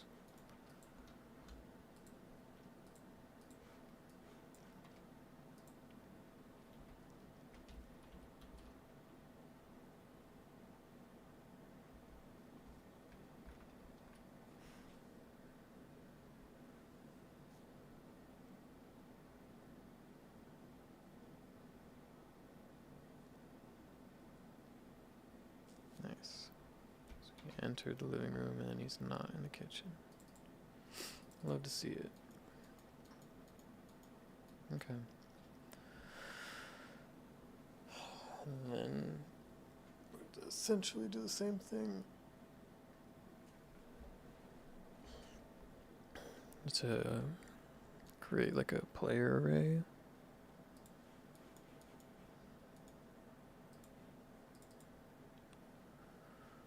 So setting a list of players there. We're getting it there, blah blah blah, just to manage tick. Manage ticks for other assets. So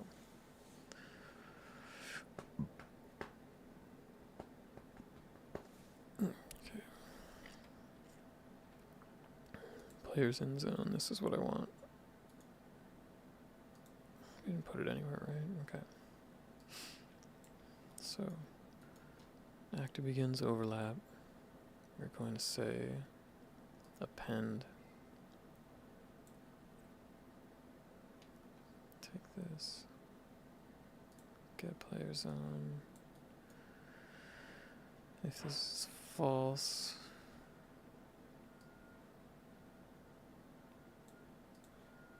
let's say, well, add unique.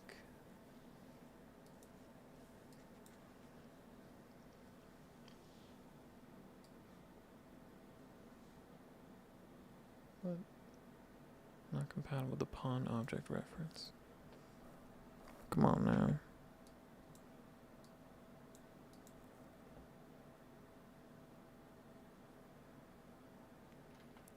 Array of pawn object references. This is just an array of actor references.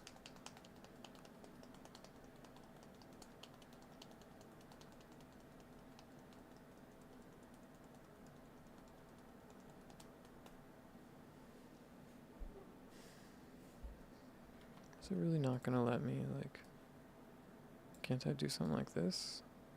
Yeah, okay. That's so whack. Okay, so if that is false, add this unique entry to the array. I'll say print the array. Can't do that, okay.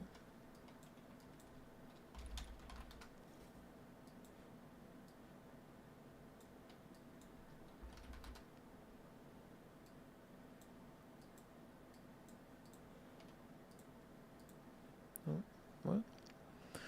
Can't connect pins. New item. Another actor. Pawn. Frick you, man. Frickin'.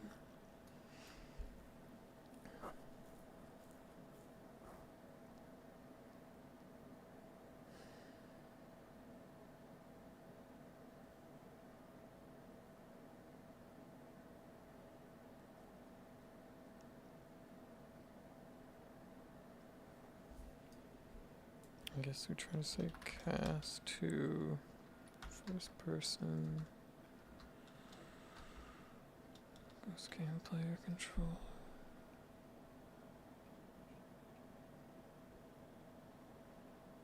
No.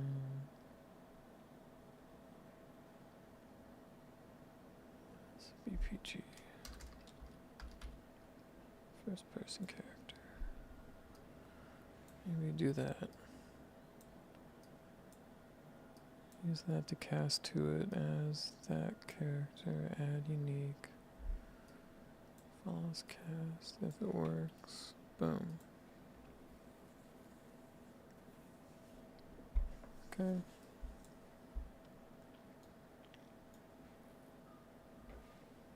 Now every time I enter in a zone, hopefully add unique will only let it add me once, but if it doesn't, it'll keep adding me to the list and then it will print the whole list.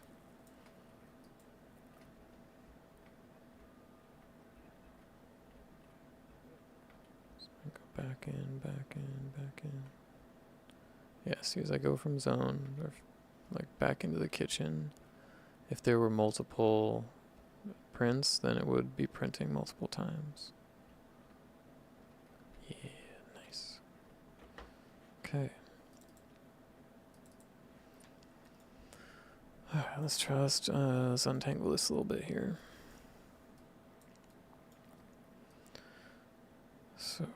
When an actor overlaps, we are checking to see if it is our ghost. If it is, we say we have the ghost inside, and they print the ghost. Oh, we don't care about that now. Okay.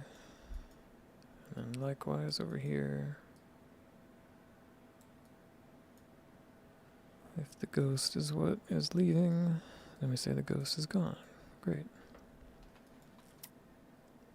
Do we say if it's not here? We'll try this again. Cast as that, if that's true. Say remove item. That player character.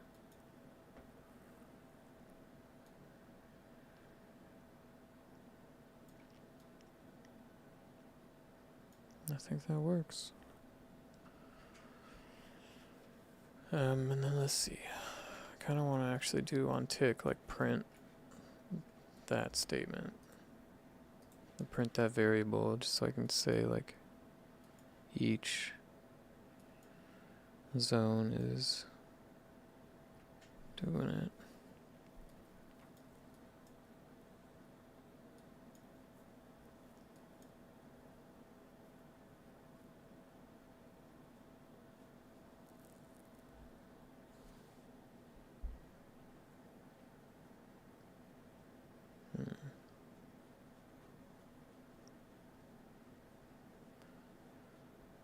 I think this falls. I gotta expand on this real quick. 1 second. Drag this up. Execute. So this false will come here. And then what we want it to do after this. So if that's not valid, then just try to do the slam objects.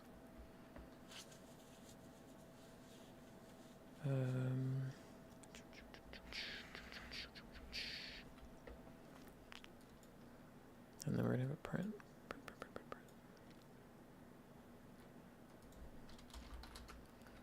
Print statement.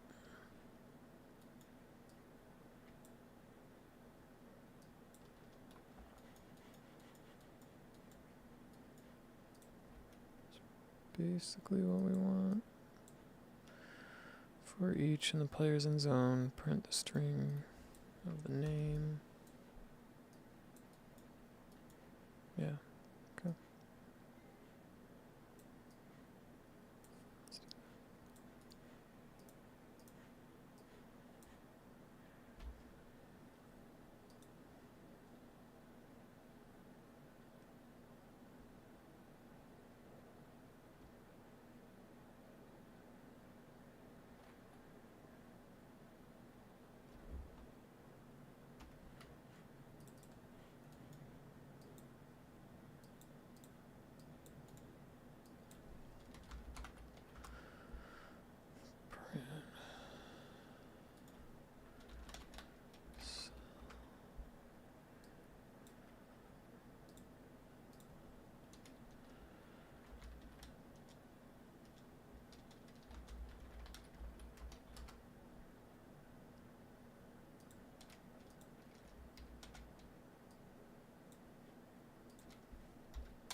First person character.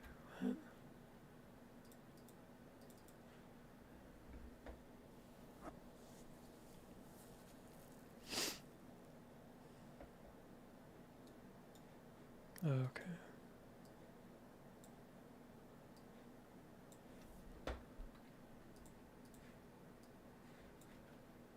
Is that how you do with it? Okay, I saw that first one up there. Family room has player inside. Kitchen has player inside. Nice. Hallway has player inside. Cool.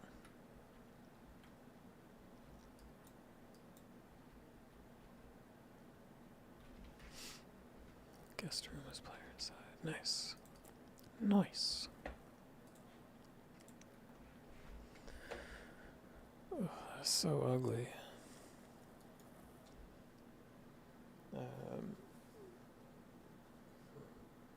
This is all to confirm. Yeah, we're tracking the player right and everything. Okay, so I think that's good. If the overlapping actor is not an entity, cast to our player cast. If it works, then the player's not already in our list, then add him to the list.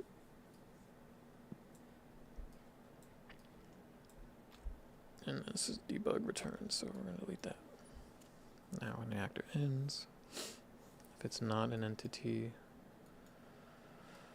cast to the player. If that works, remove it from the list, which is great.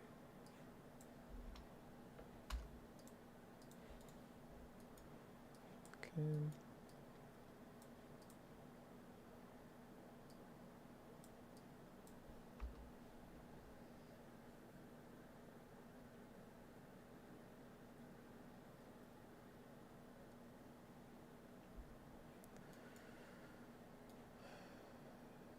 So that helps us keep track of basically every tick then, like where, no, let's go back up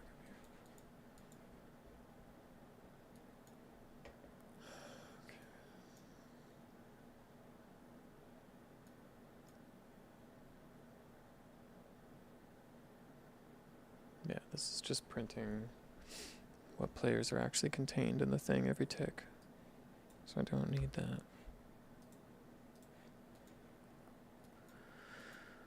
I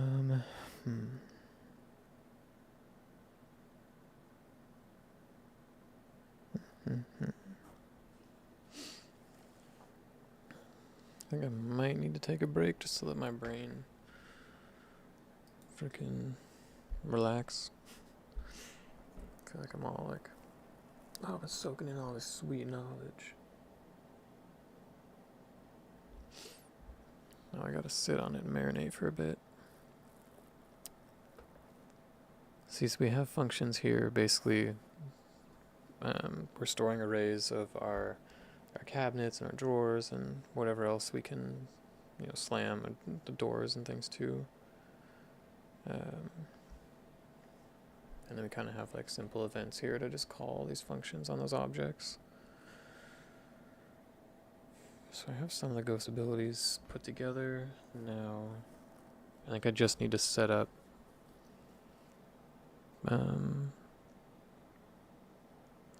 the point system so that over time the ghost is getting points and we're tracking its stats.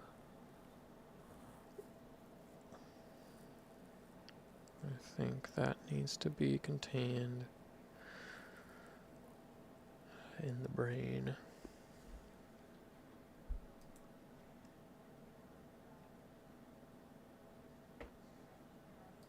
So we'll have like strength here.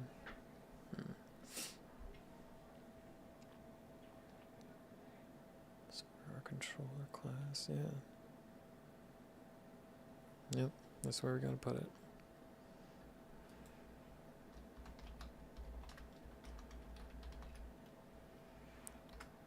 Anti-strength. This will be a float.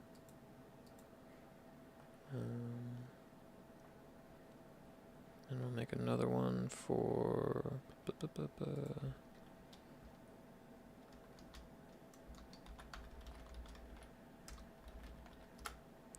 action points. Now, going to need some time.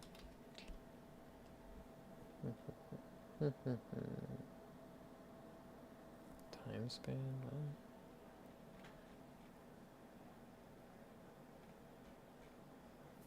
What if we do game time?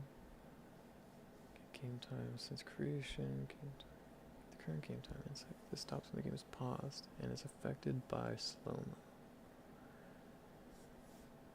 game time since creation. Get the number of seconds since this actor was created. Okay. I think that's fine.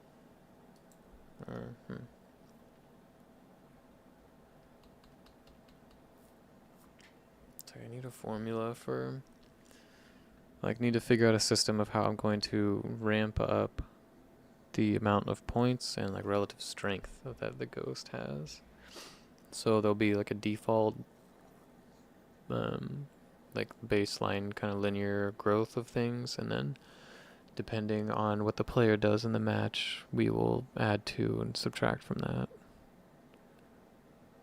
So yeah, I think the next step then, I'm gonna have to take a break here, but the next step will be to establish that point system, or like get the points to start being generated, and then essentially what we'll do is, with those points coming in, I guess, yeah, we have our random action generator, and once that allows an action to happen, the ghost will basically communicate the amount of points that it's going to spend and its strength to a target object, let's say a couch, and then the couch will respond with an action in the proper category, right? It's going to send, basically, it's going to say, the ghost is going to say, do action type 1, 2, or 3.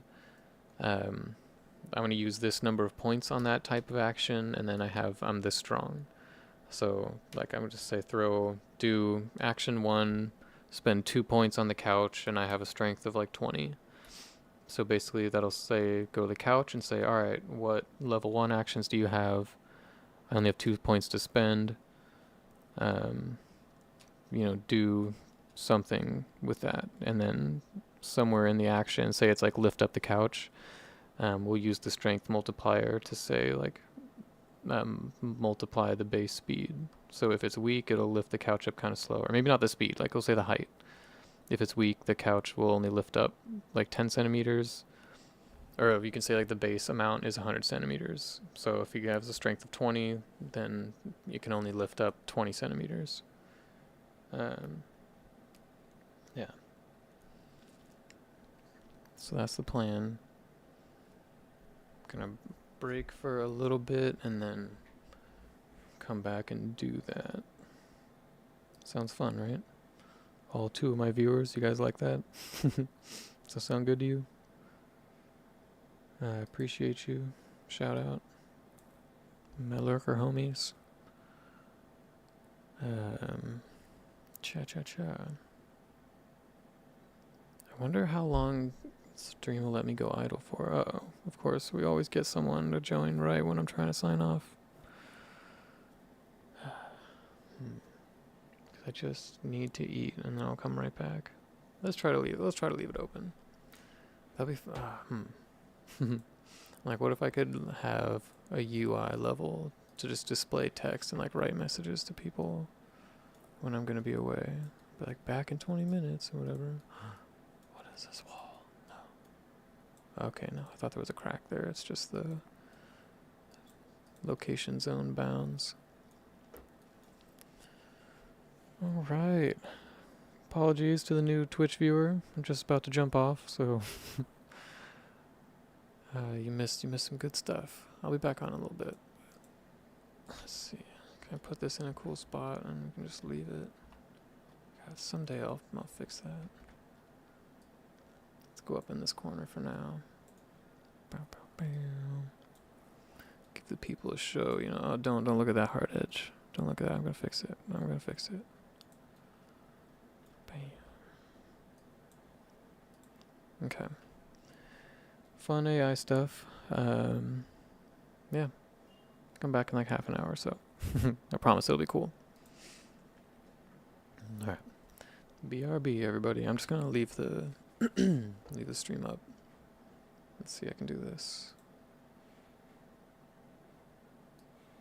So these are kind of some notes here. Let's see if I got this right. Character movement component. Just drives movement. Oh no. Okay. Character movement component. Sets movement, types, and speeds. Animation blueprint. Whatever, yeah, informs the animation. AI controller. Use the perception component. And it directs character movement component. Within the AI controller. I think this, we're also storing store base stat variables.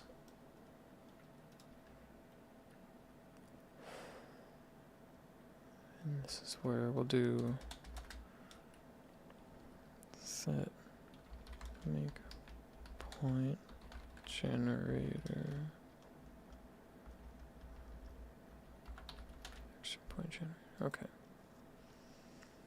that's it. And then after that there's the Blackboard slash behavior tree.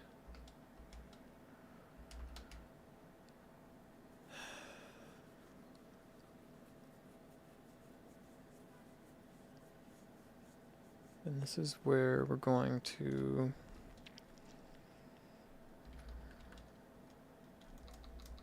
this dictates logic responses to player. But yeah, I think maybe I can do things. I don't know. I don't know exactly what I'm gonna do just yet. Okay, cool. New person left. Dictates a logic response to player. Right. I know the Blackboard is used to store variables and everything. But I would like to think I'm going to kind of augment, like basically the AI controller is the brains, right? So you can almost think of the Blackboard and behavior tree as like your emotions to sort of abstract it. So the character mesh is the body, AI controller is the brain, Blackboard and behavior tree is the emotions. So it's like you kind of figure out everything in your controller. And you have all your core, like I think like, yeah, putting your health basically in your controller. Because it's like the brain is the control center, it knows where everything is. And then the Blackboard and behavior tree is basically what you do with those, with that information. You know, like your emotional response. And then that is communicated through the character pawn, which just moves to the locations, does the animations, all that stuff. So it's it's kind of like a loop where the AI controller is what's perceiving the environment for the most part, and then it tells the Blackboard what's going on. I think player actions can just can communicate straight to the Blackboard. Or no, maybe it might still go through the controller anyway. Basically, it'll update the Blackboard. That'll change the behavior tree output. And then that just basically sends signals back to the character mesh to move it around and have it do stuff. Nice, nice. Okay, we're figuring it out. Okay, so this is where we're at right now. Just kind of put this over here so people can see. And then I'll say, be back in 30. Let's do 45. I want to relax a little bit. But then, yeah, we'll be back on for like a few hours, so no worries if it lags. Or if you can do something else for a while. Back in 45. Which is, wow, so it's about 2:30.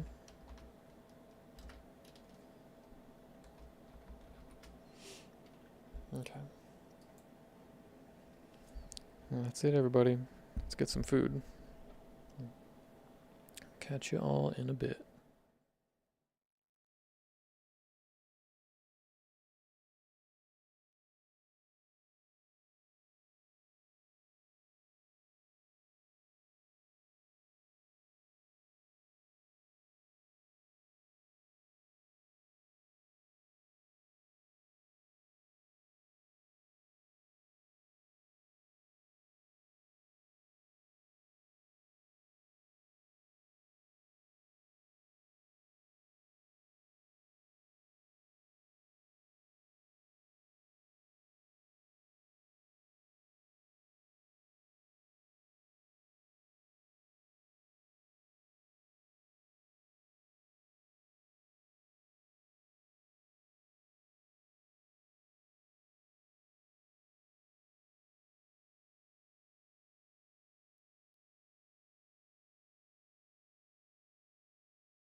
Wealth Fund, which at this point had a paper gain of almost $50 billion on its investment. Lucid promised to make the most luxurious electric vehicle the world had ever seen.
Let's jump back into this, shall we?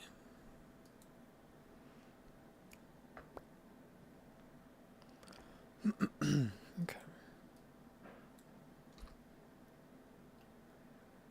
So, oops.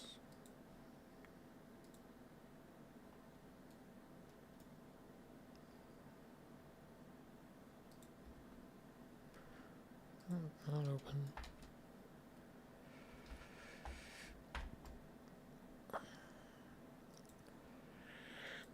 Oh, excuse me.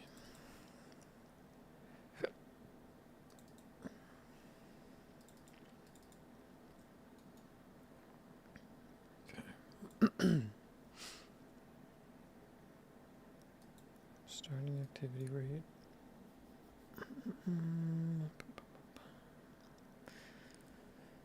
So yeah, we need to be changing these over time. I don't want to do it on event tick because then that means the change is frame rate dependent.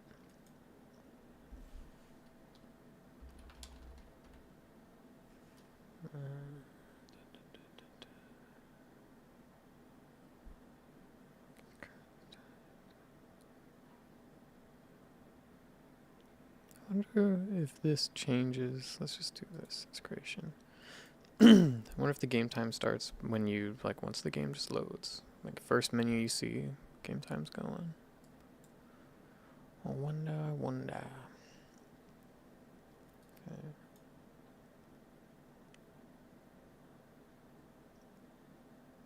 So,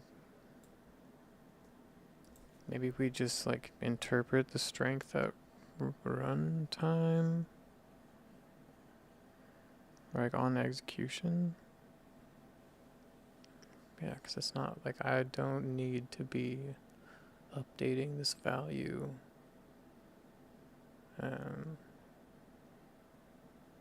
every frame or something. So, let's see. That means that when we do our action, we will just include the game time as a variable of everything. Okay.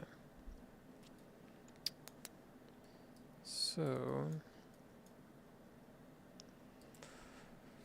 we're using tick right now to basically attempt to do something, and that's where the random interaction comes in. So, not every frame, right? We're setting it to do one tick every 2 seconds. So every 2 seconds it tries to get a random number that is less than or equal to 0 to 100.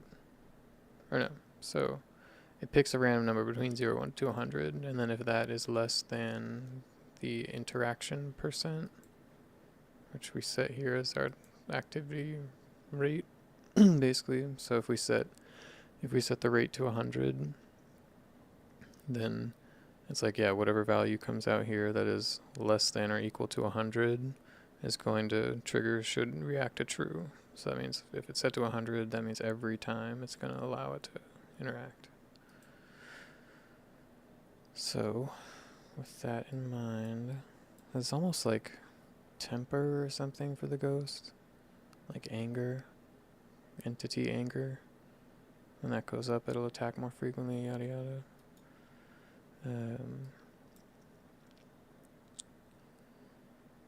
Yeah, so if we do react, if we do want to do an action,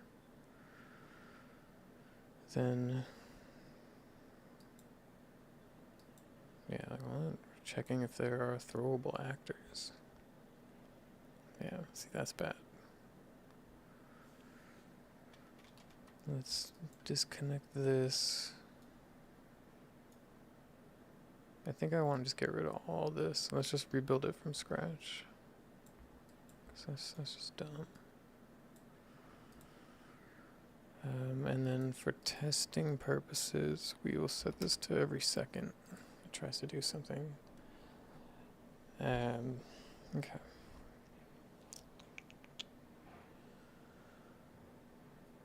And then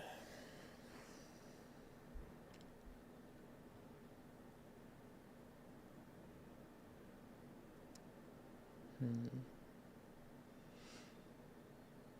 trying to think how I basically want it to be such that when my entity is in a room, it will only interact with objects in that room. I guess we could change it to interact spatially as well, but more or less I'd like it to just be random. Like the ghost is in the bedroom, anything in the bedroom can happen.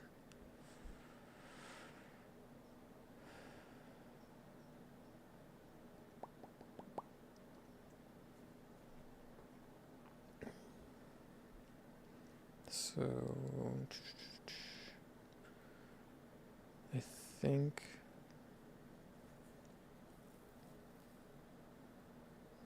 let's see.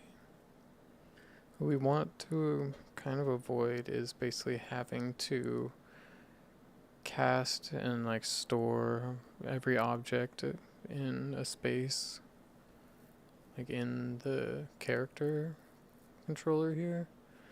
I don't want to know like every object that I can throw or every electronic equipment I can activate. I need to like simplify it from there. So I think I'm trying to store it in the location blueprints. So that's why if I click on this guy, something that I need to manually set up for now. I might be able to find a better procedural way, but yeah. So I have these arrays here. I can just click and like add stuff, whatever. I mean, I would do this for the room electronics, not for the light. I mean, well, that would be fire and all that, but you get it. So basically, since I'm storing like on a per room basis, I can tie all the different actors into the location node. And then with that, I can communicate this. So,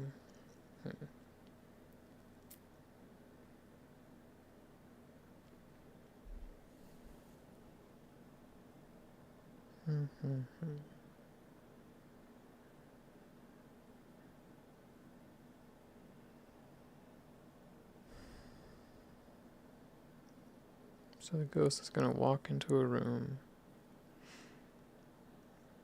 It's going to have to communicate. Let's see, let's make sure that the ghost knows what room it's walking into. Now that the what is it? The zone locations know when the ghost is there.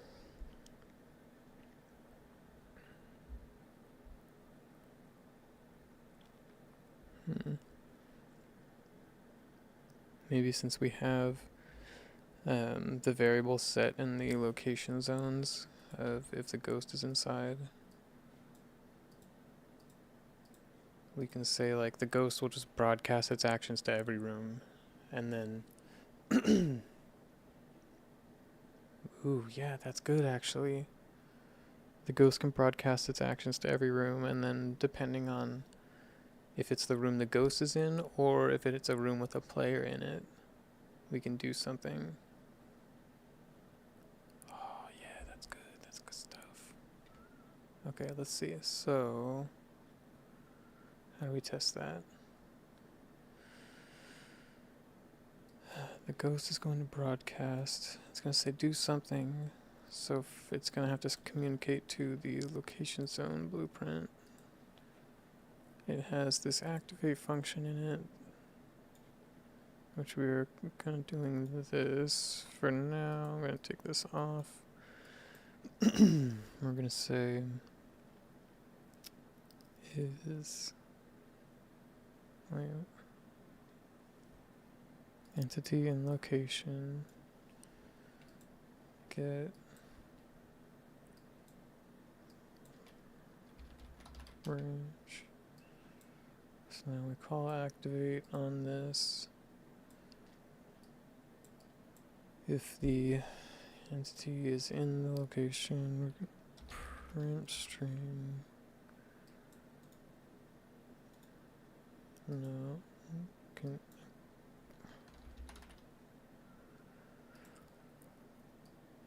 we're gonna say yes, the entity is here. So say entity is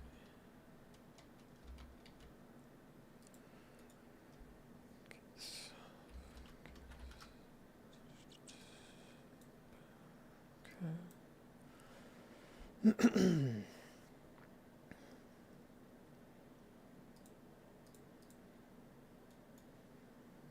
Okay, on event tick, you're just gonna call out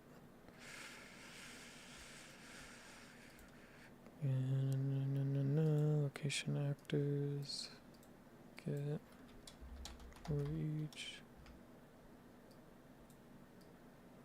group, activate, oh, no.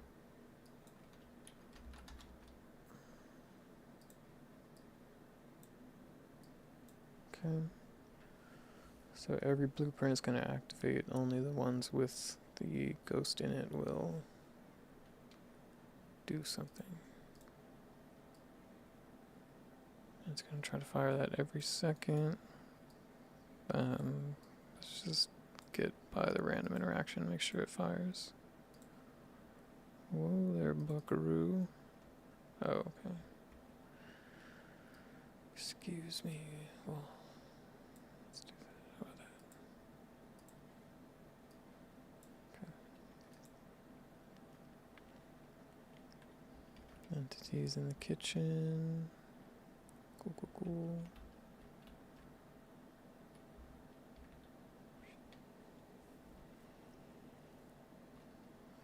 See, somehow I'm gonna have to make it be such that, like, if the player sees it after a certain time, it's going to fire an event to completely kind of disappear in the material.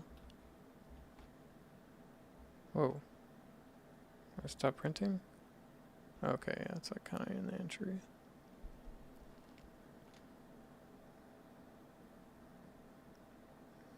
How do I make that even more spooky? I guess I could do like some random position offsets, but okay, I see. So it's constantly printing in the living room, and now you're gonna come to me and be in the dining room a little bit. No, this isn't quite the dining room, I guess. That's still not really a room.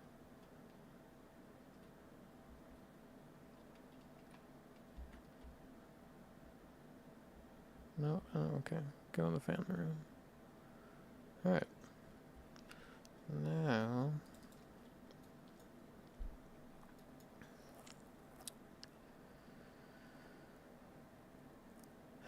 setting the activate to every actor.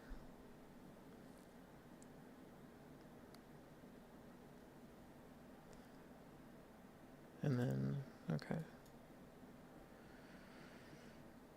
So, we do that.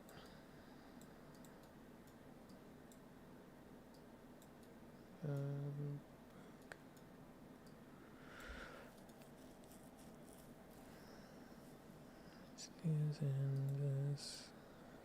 In,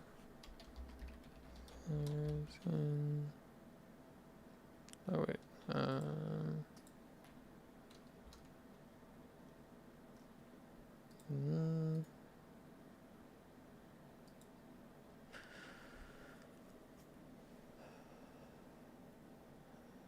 Because we don't want.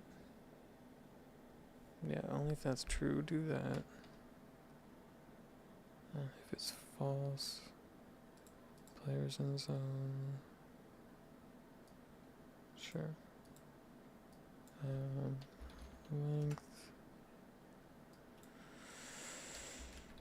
Grand 0.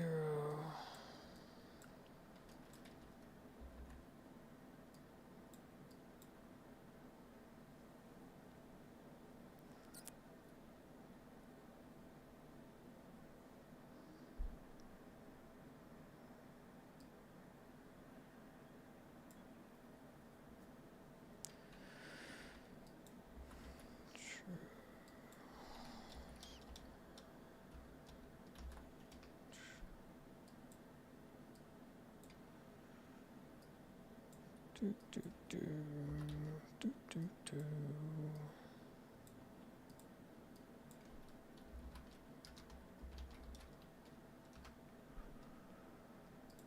You guys know what's going on. You know what's up. Okay. So now we activate if the entity is in the location. Go ahead and print that. Yeah, we'll also come down here and say if players in the location are more than 0, then for each player in the location, tell us what's up.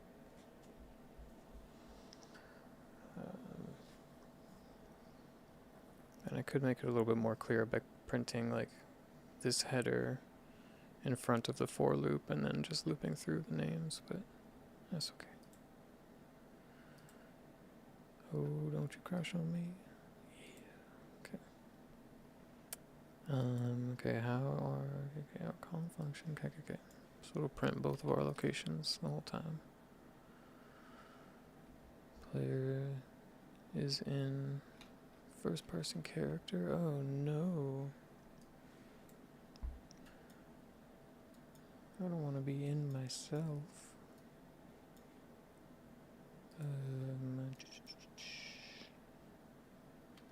Players in zone. Ha ha ha ha.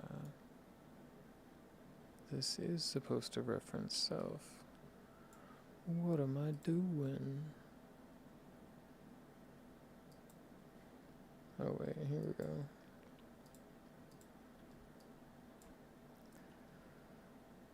Blank.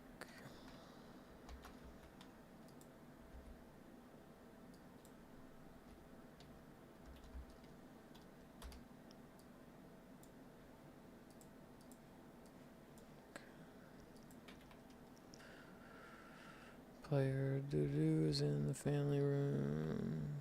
Ooh, I'm in the hallway now. Look at me. Whoa. Ho. Snap. I'm in the bedroom. I'm in the bathroom. Zombies in the kitchen. Oh, bathroom. Hallway. Guest room. Nice. Hey. Office. Hey. Still in the kitchen. Come on, dude. Now I'm in the living room. Nice.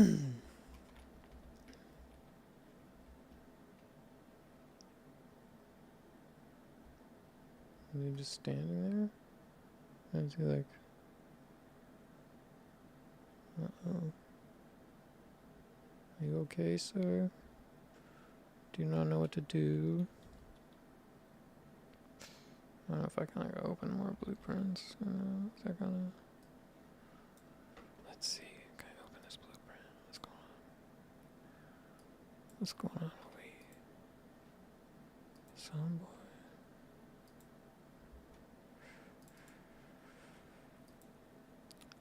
Give me that behavior tree. Come on now. Give me that behavior tree.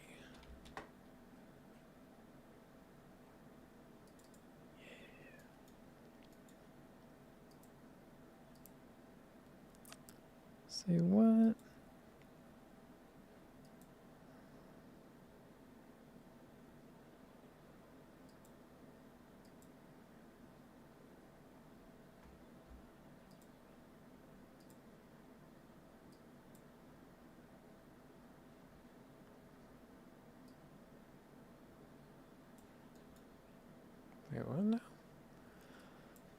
would get.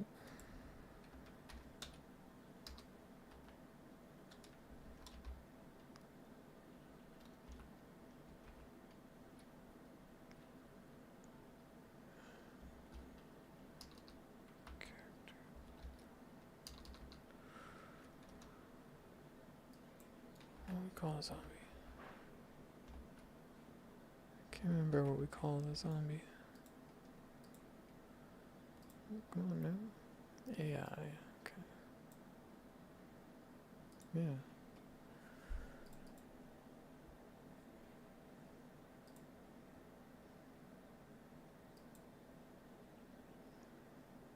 Why am I not able to preview? What is happening?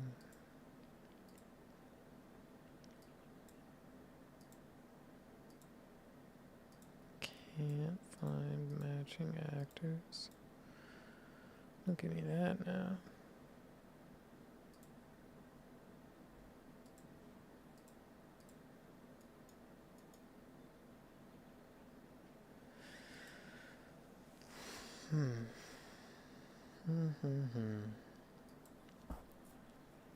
That's so odd.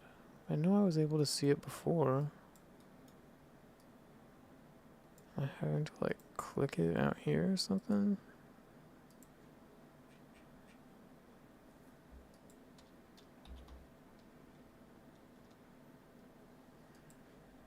No.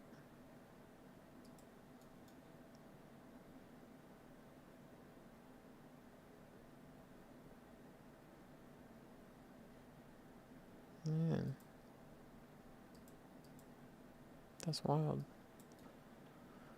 Okay. What was that?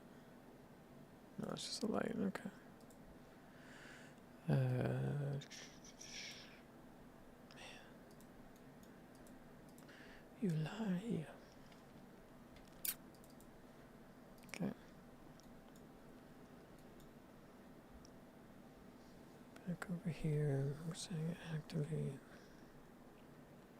So essentially, what I have are 3 different categories of actions. So basically, I need to be choosing which of the 3 actions to do and when, and figure out that kind of logic.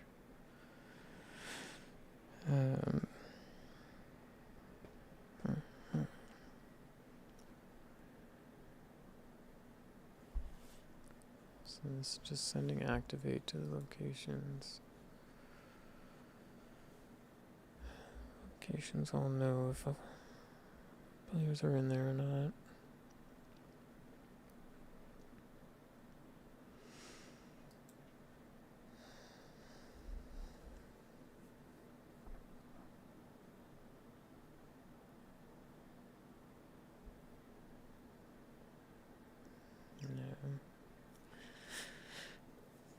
So let's see. Yeah, as time goes on, we're going to. Okay, so let's see. This is random interaction function. Let's maybe make a.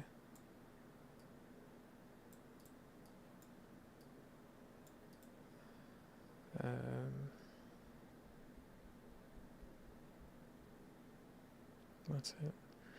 Like an intensity function.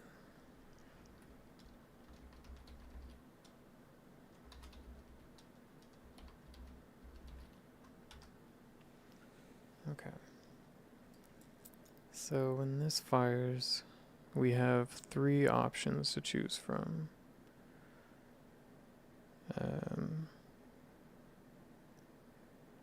I guess, let's see, how's this going to work over here?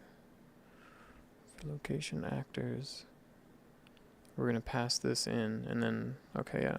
We'll say the array element comes in, and then instead of doing this, we'll essentially call these messages back here. And that's going to be the spooky function. This is essentially like level 1. Scary action. Same thing.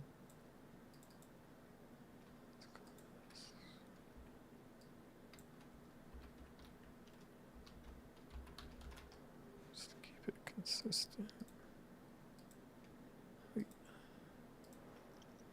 And then we're going to do the harmful action. So yeah, these are meant to more like intimidate the player, and then the last one is like gonna actively try to hurt them. So you're gonna come in here, we're gonna say maybe get game time now.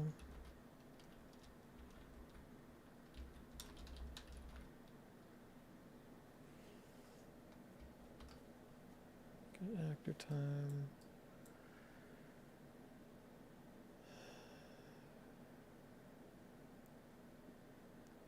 And then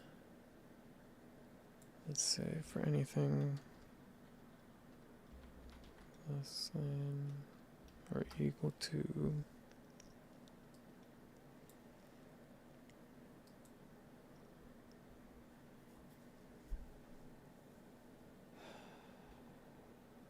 let's start with like the first 2 minutes maybe. So say the seconds are less than or equal to 120.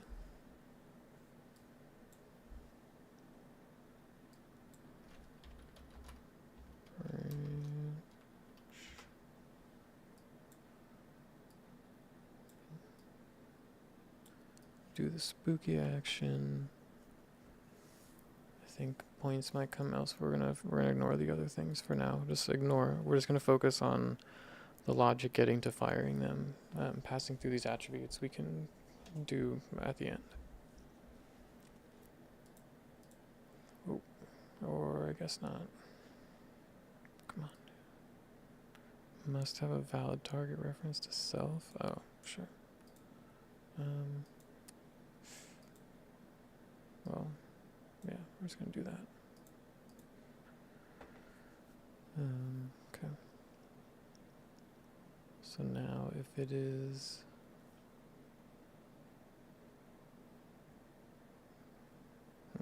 this is purely a time-based limitation. Let's just start there. Just to like section things off. Just say it can't be aggressive too early.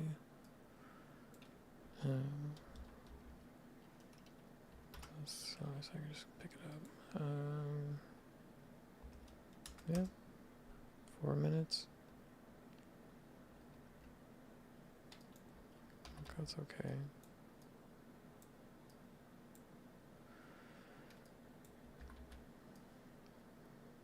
And then, well,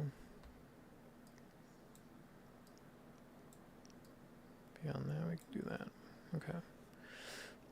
So we try to do the action. We check the time. If the time since the game started is less than 2 minutes, just do level 1 action or spooky.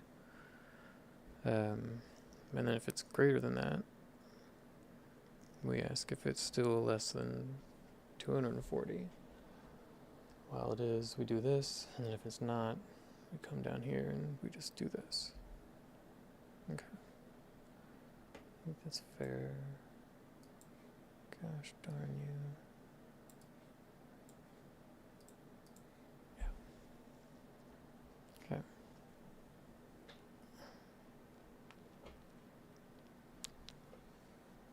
That's one part.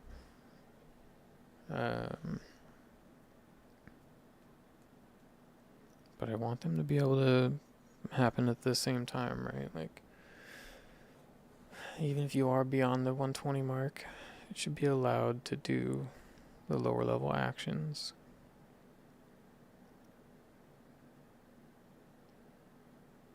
So maybe we set a variable. This is, we can just make one for each. So at the end, maybe we can, like when it's trying to be very aggressive, we can turn off the lower level actions. And we'll just like throw everything, just throw everything at the player. Okay, so do this, say can spook.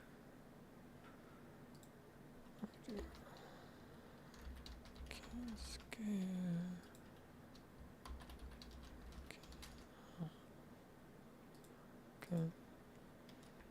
All these should be set to true. Bing, bada, boom.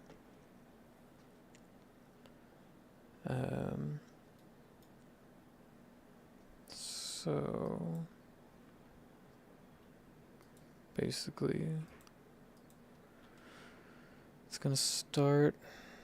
It says can't scare to false. Okay.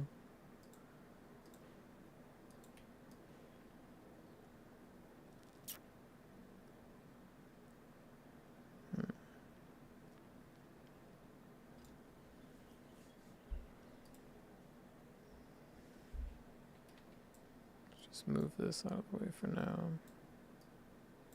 Let's just focus on this. So we have these variables.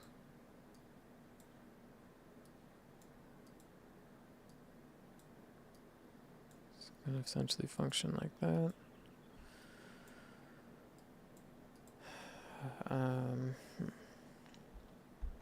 Right.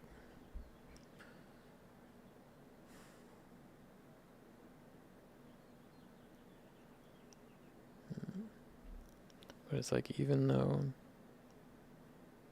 we can open the gates, but now it's like if this is open, it'll always go through. So maybe we need like another kind of random generator thing here.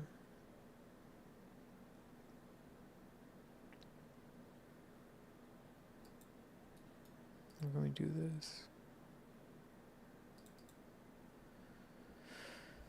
So this is essentially just giving us a random Boolean output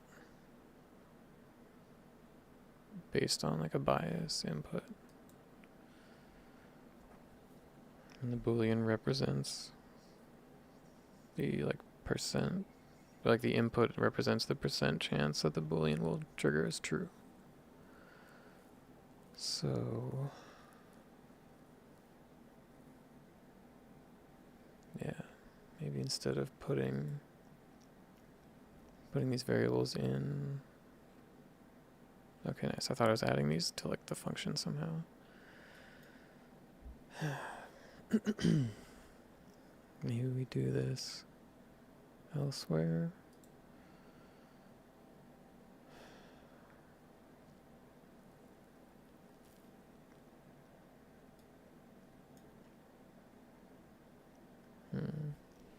So what if we did something like this? So event tick.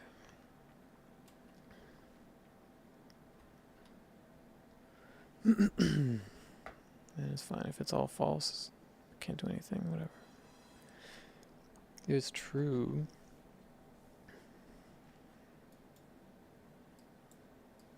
then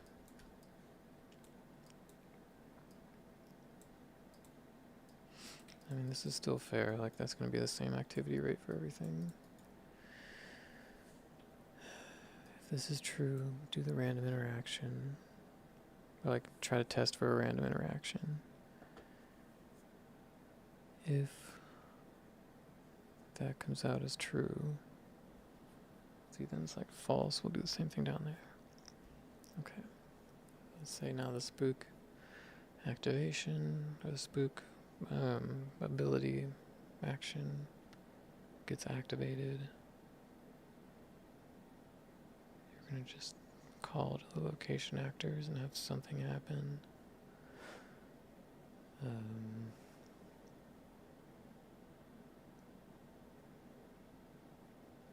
trying to think of how to filter by the object type, but I think we won't need to.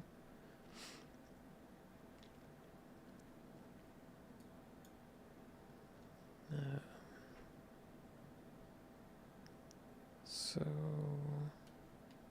yeah, for this then. Alright, I'm just gonna make it linear. I'm trying to like think of how to optimize, like make it kind of tidy as I build it, but I don't think there's gonna be a very clean way to do it. Spook action message, please. For each to do the target.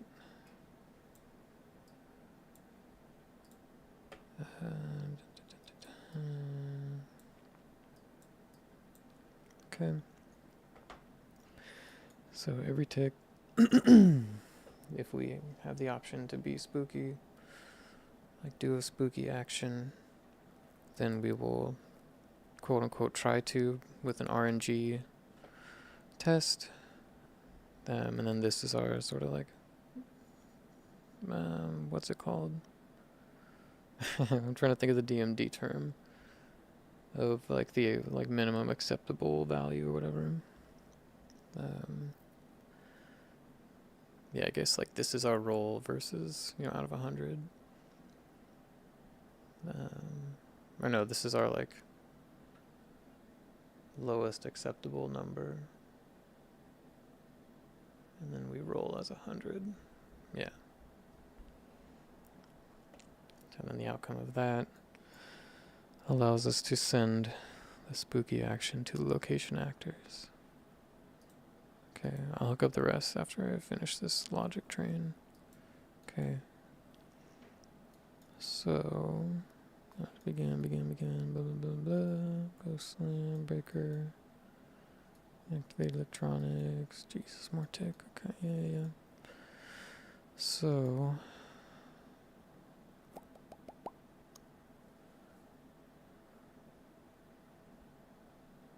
I'm going to... I'm going to have the chairs set up for the spooky. Let's try that. Gonna run electronics. I'm going to duplicate this. And this is going to be room furniture. Okay. And now when we say spooky event,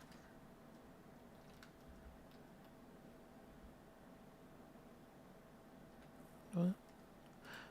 Ooh, what?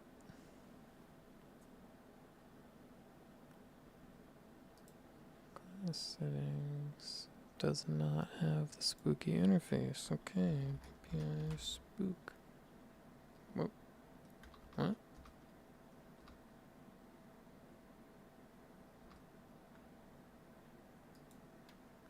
Excuse you.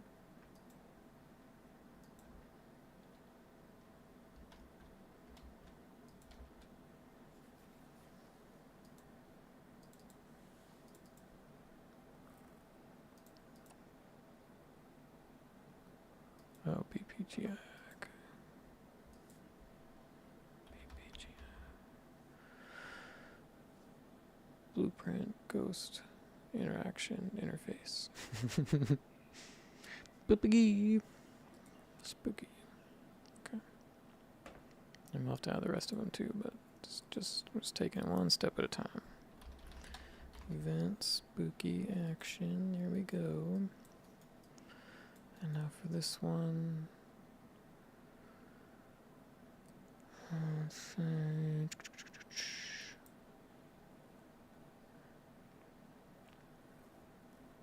I'm gonna get our room furniture.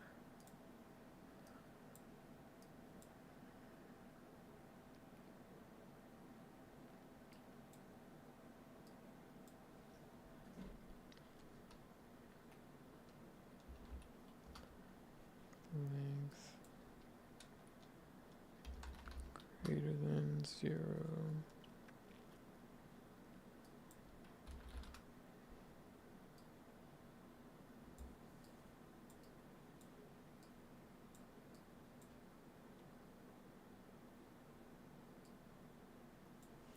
Ooh, nice, good. And then this is like, if the players aren't even in the room, I don't know. I know where the players are, right? So I might be able to save on like budget and stuff somehow. Like, just so I can just not do an action too if the players aren't around. But no, that's not fun.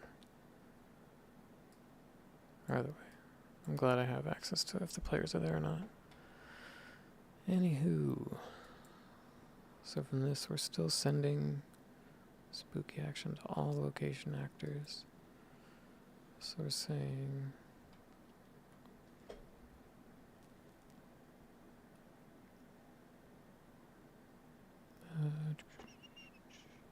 if ghost is in, where is it? Use secondary trigger, entity and location. Okay.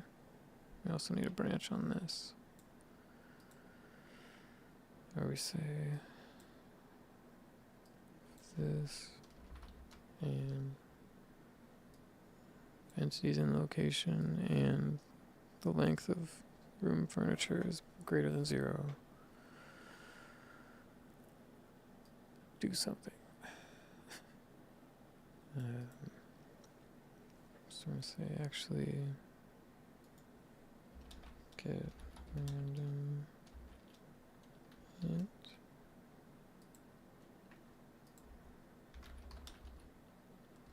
random manager max is the length of this.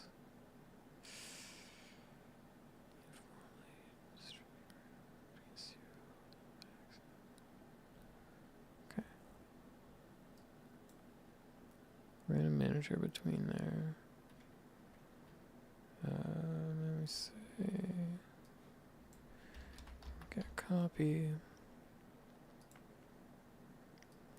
Take that random manager.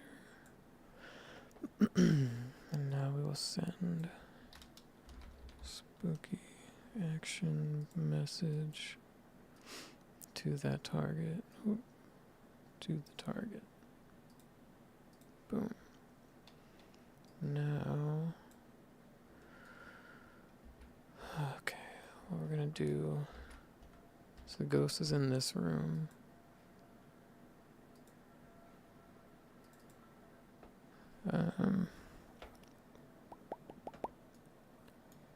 Ghost object, no thank you, please give me the chair.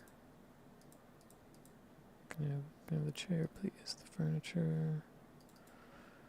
Are you doing the slide? Small slide event.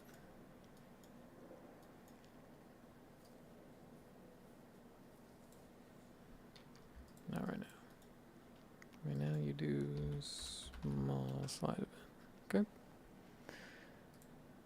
So when the furniture here is told to do its spooky action, it'll call this custom event, which is this. Okay. Now with that, I have to come over here, the current location zone, take my room furniture,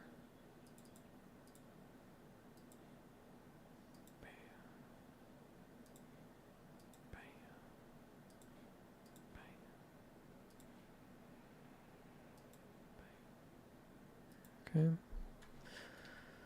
Now, since the ghost is just going to be firing that on tick, we should be able to just sit here and watch the chairs move. Maybe. Actually, okay, I think tick is coming from here. Let's bypass the random interaction again.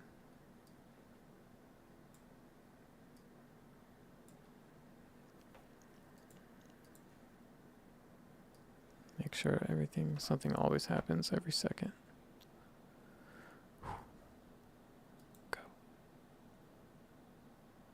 Nice.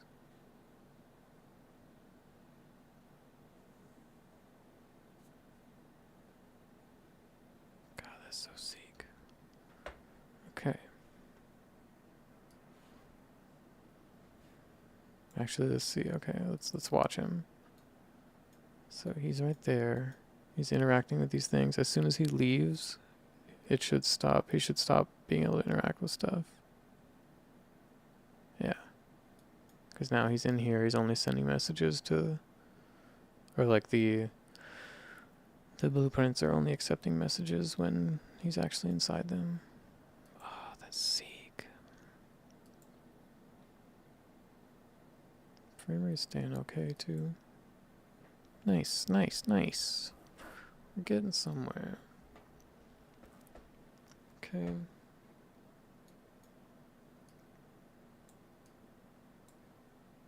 So we are reconnecting the random interaction piece there. And now it's just like a bit less likely to actually do something. Well, actually, let's see.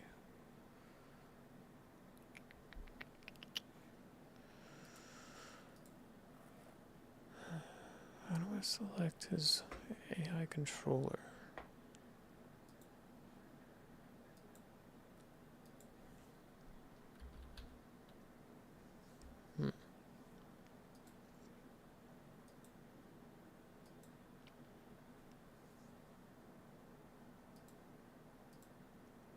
Animation class, yeah, sure.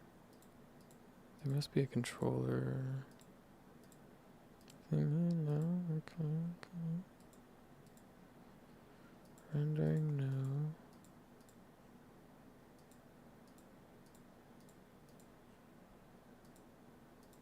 Character movement, no.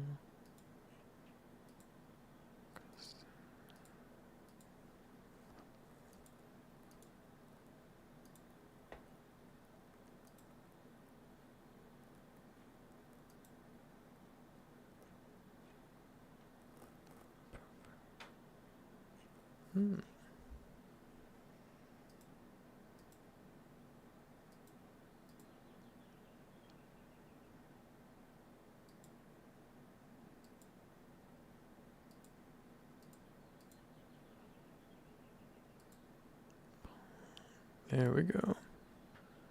AI controller classes under the pawn settings. Okay. Why did I need that right now?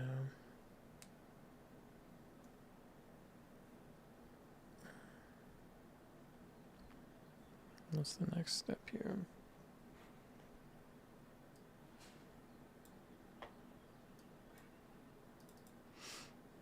So we got the main line through, and we can hook up the rest of it.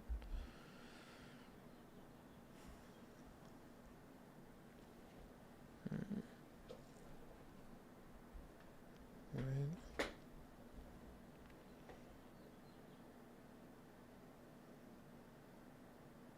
Maybe I should actually convert this to a pure function, huh?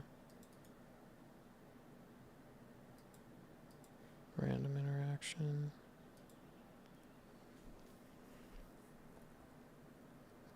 Oh,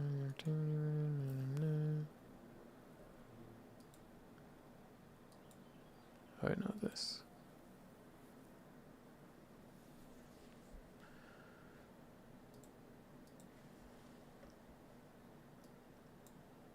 Okay.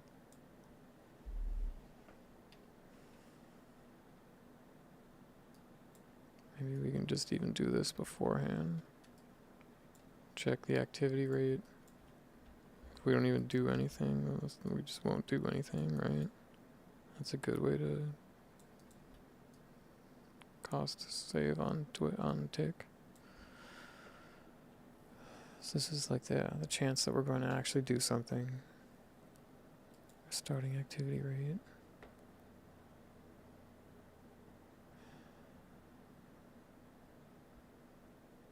Maybe.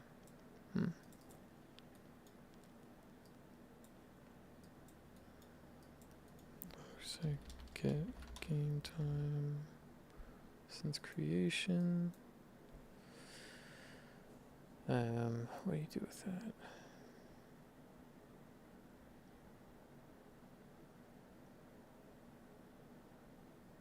How do we round it?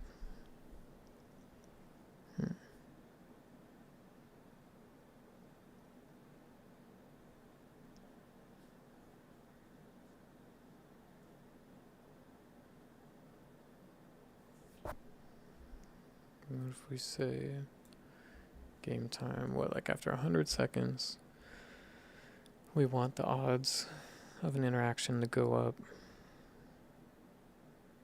by 10%. Right, so that'll be adding 10 to our interaction percent. So,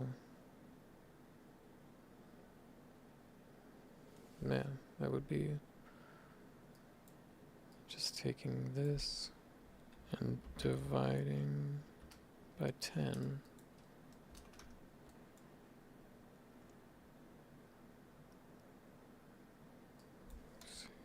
Add, take our base percent plus the time elapsed, which after 10 seconds is just one point. After a minute, that's 6 points.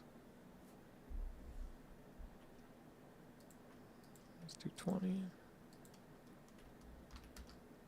So it'll be 3% after 1 minute. 3% increased chance. I think that's good. And then maybe we can set this to time. Say this is like it's another variable there, you know. Click on this. This will be time multiplier. Bing bong boom. Yeah. Yeah, you know what I'm saying? This was 20, we should promote this to variable.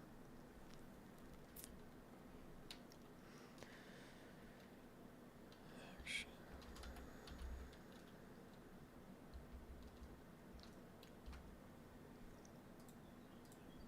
Okay. Yeah.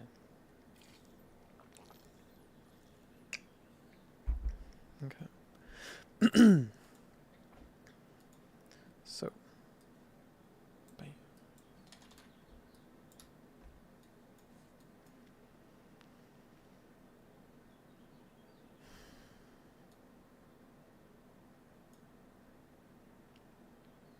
think there's a way.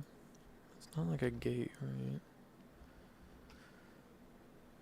Enter open. No, that's like a conditional thing. What was the multi-gate? What's that? Come through there, reset loop. Okay, whoa, no. Add pin. Whoa. Doesn't make any sense. Okay, this is fine. We're setting location. Alright, let's just get the wiring in and then we'll do another pass at the points and strength and all that. So,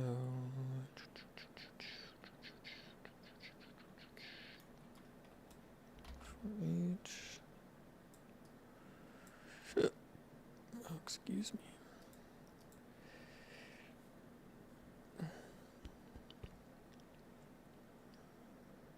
This is so odd.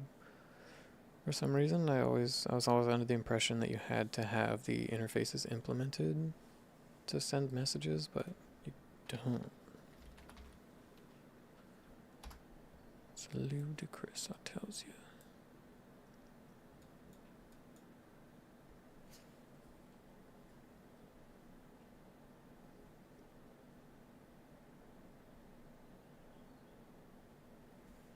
Nah, it's fine. Just start with the simple stuff and then go back. I know this is like a weird prioritization issue thing. Scary action. Come down here. We do harmful action. Ooh, spooky.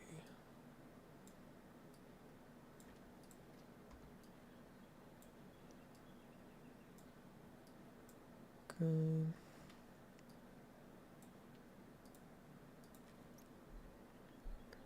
So we're gonna send those to these guys.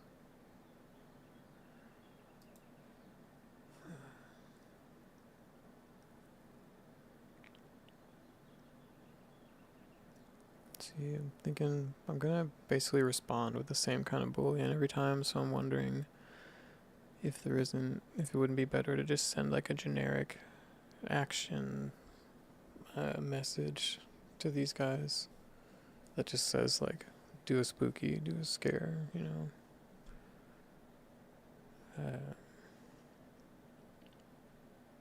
Nah, we'll just run with this for now. It's fine. This will work.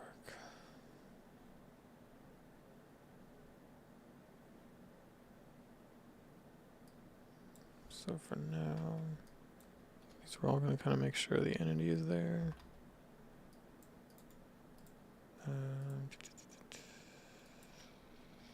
Scary.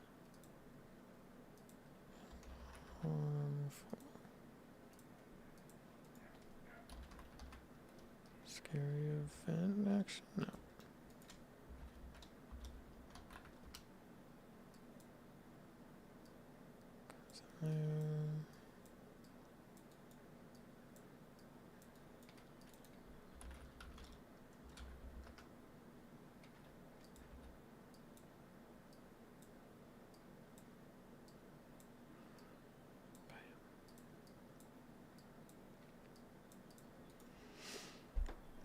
Okay.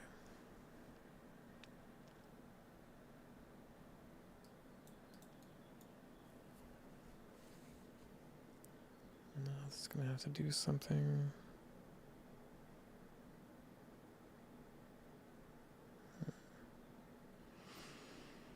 Mm-hmm.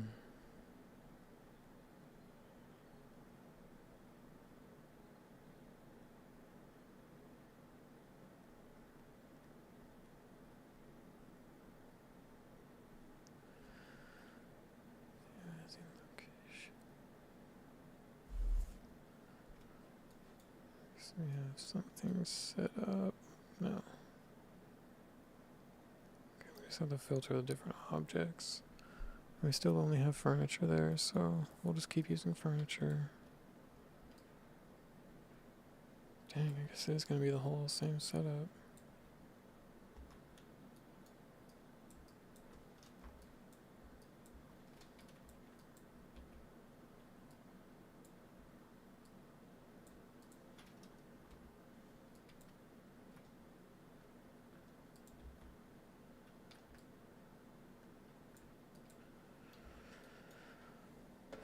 And then this is gonna be a scary action message.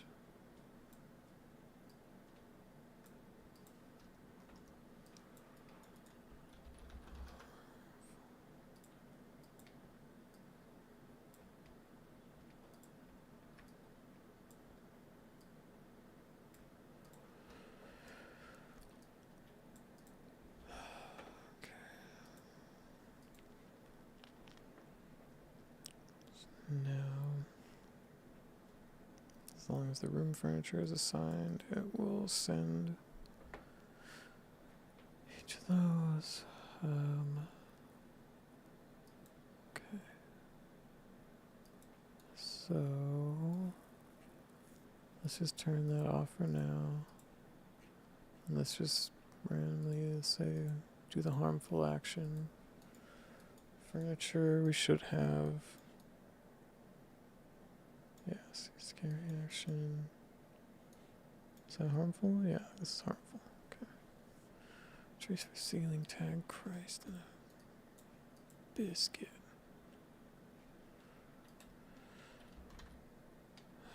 Okay.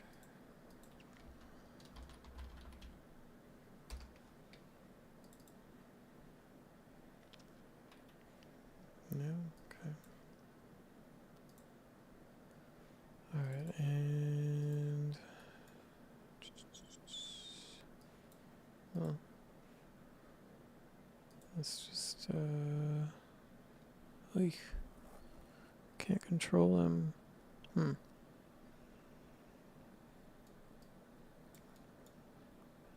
want to be setting default values in the controller, but here, like that interaction bias.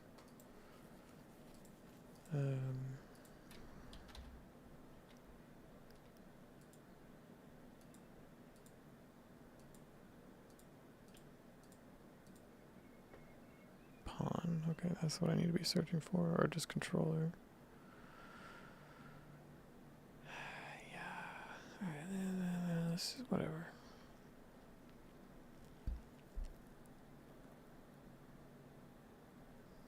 Maybe I can just set like default values here, and then at begin play I can pull them from the controller. Like as the controller pull them in. Where's my little window? Uh-oh. I lost my window. No. No.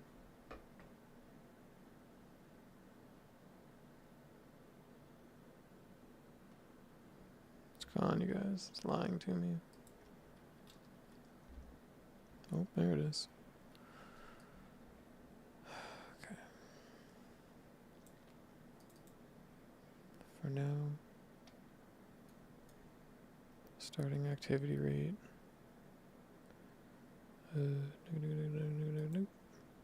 20. That's a 20% chance of doing something. 100. Okay, I think I gotta spawn and kind of participate here. Whoa.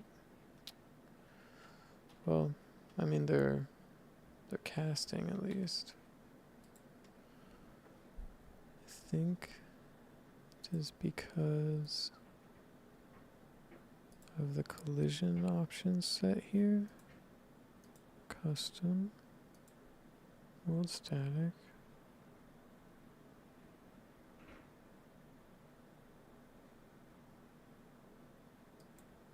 Why did that not work? Dang it.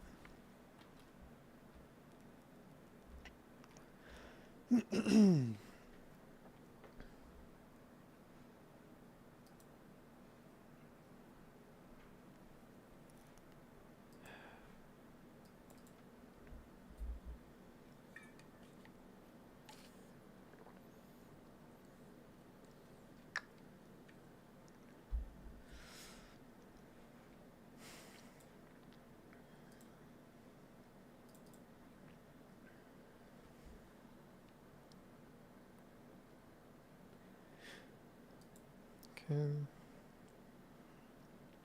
Sphere trace for objects. Object types. World static. Make sure the actor component has the tag ceiling. Out hit component. Component has tag. You little bugger. Oh, you little buggerino.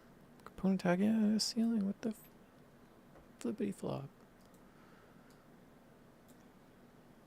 The trace even goes. Whoa. The trace even goes through the ceiling. No. It's just not contacting the ceiling. It's not getting a valid trace. It's.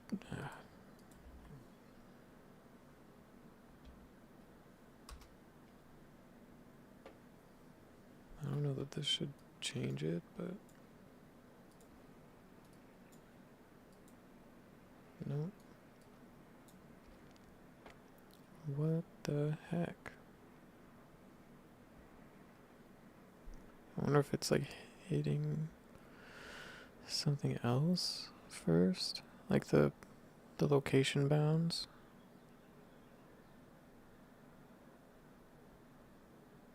Ignore self.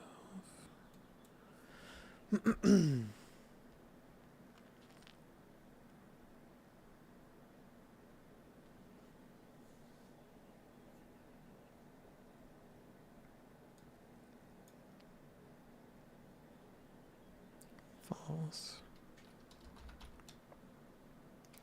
No, string. Hit actor.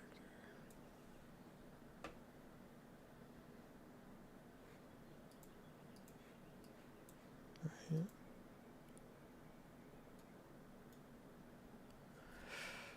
So it's like not even hitting anything.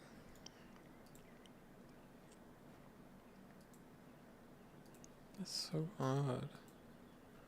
Click on this. This is our object.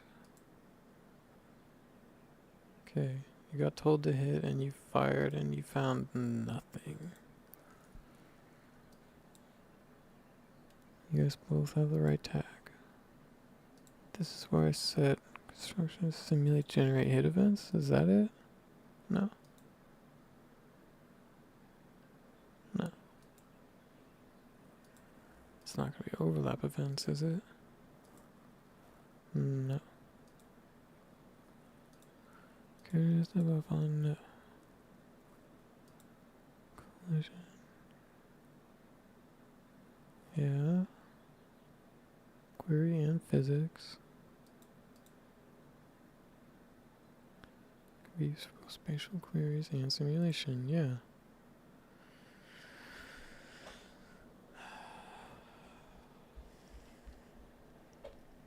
What is not happening here that was happening before? Look, I'm pretty sure.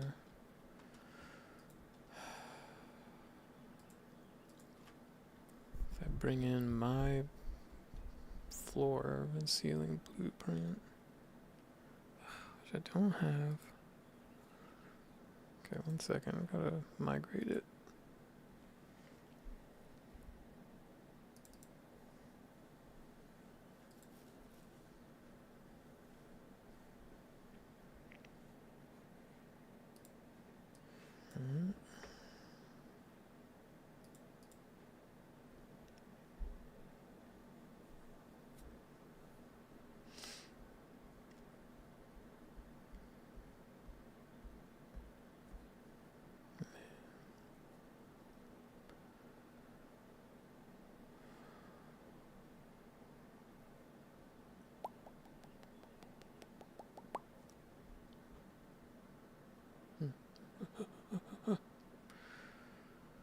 Too many monitors to look at. Okay. Floor and ceilings, this is what I need. Migrate to a clean project. Do not overwrite. Close, don't save. The clean project.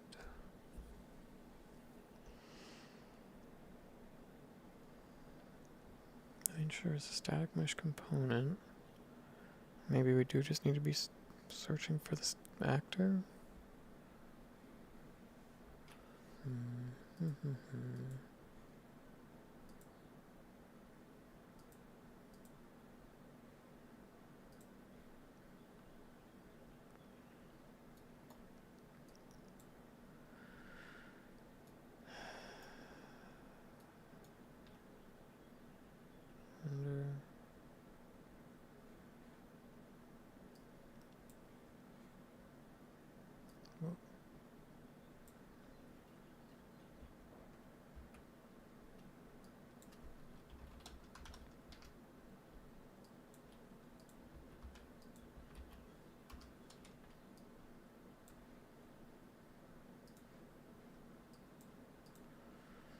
click this. Make sure tag. Sure they're all spelled right. I have a habit of not spelling things well. They just don't hit. Wow. Okay. Really though? I feel like it has to be the actor now.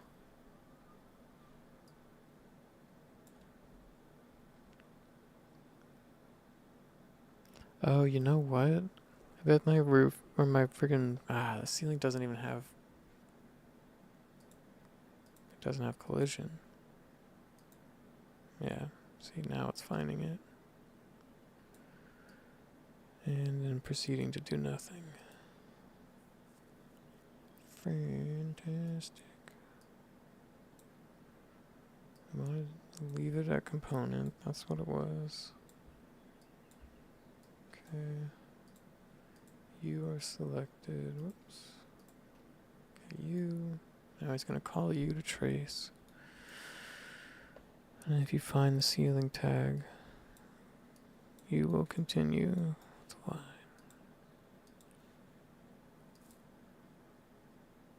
Yes. Oh. Yeah, there we go. We got one of them to work. Those other ones got so bugged. I wonder if it's from getting called multiple times.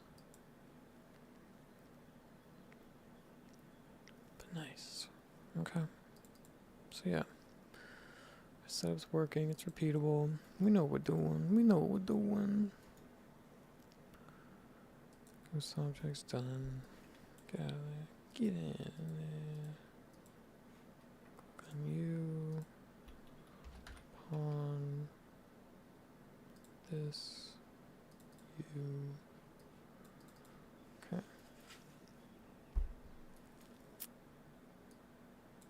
So,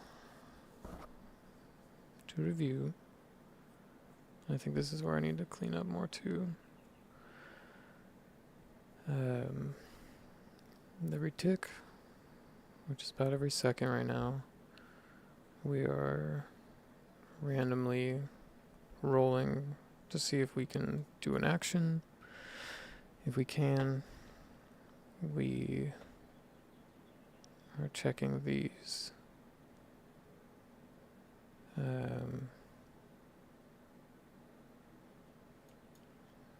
What if we do this? Oops.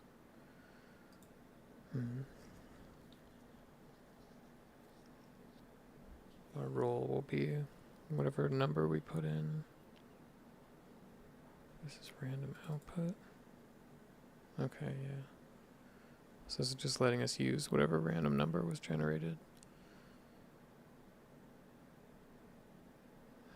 I think that's good.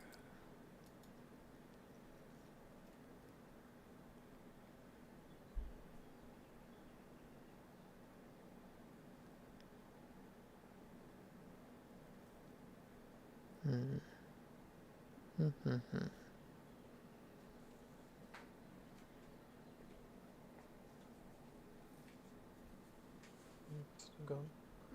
Still going? No. We should probably stop soon.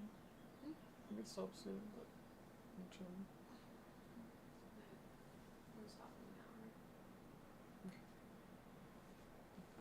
Do that. Okay. So basically, I'm gonna try to randomly.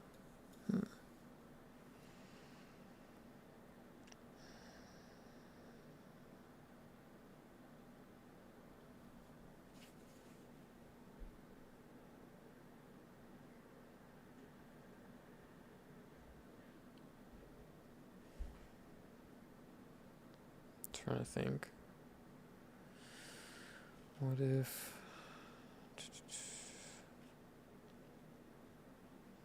How are we turning on and off the can spooks and stuff?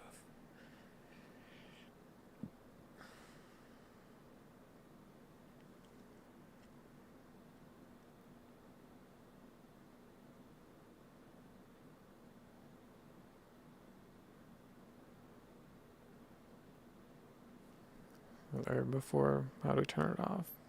How do we just like randomly choose between them?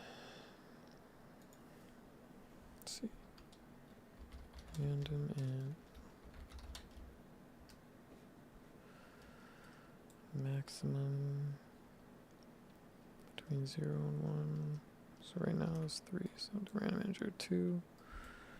And then enum on int. Okay.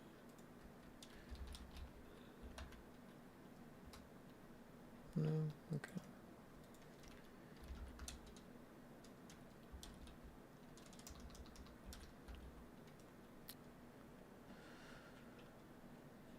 No. Switch on it. Yeah, okay.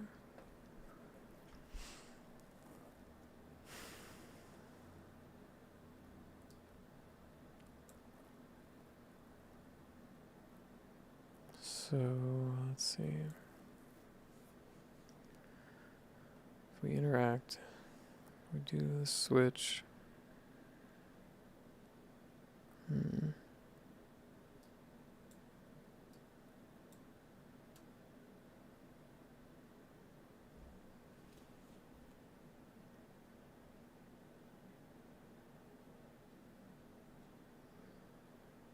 Right?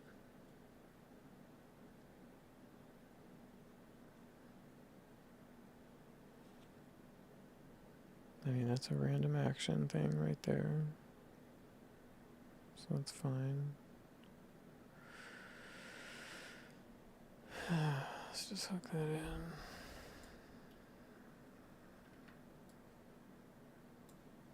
This over here. This, this, this. So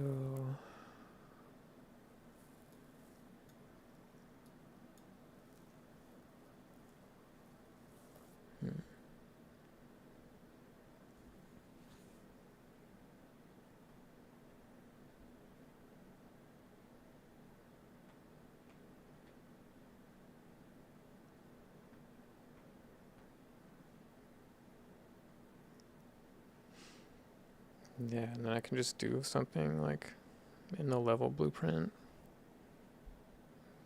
of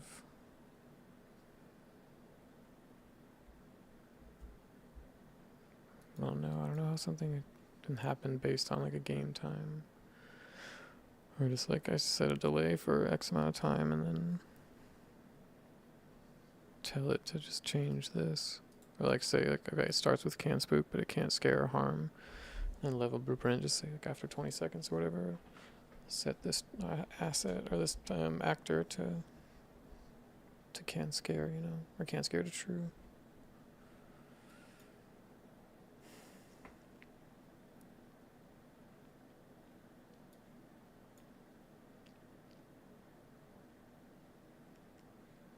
Maybe we do the opposite.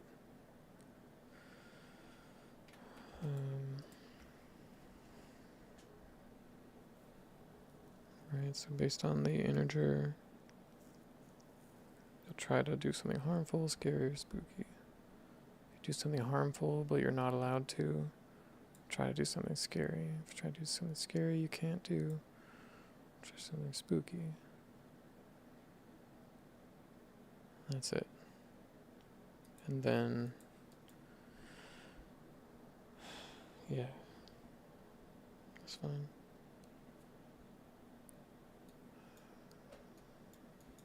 Just say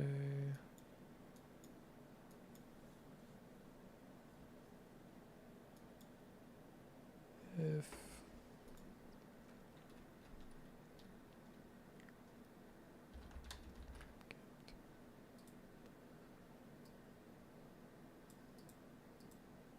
I kind of do this over here, yeah.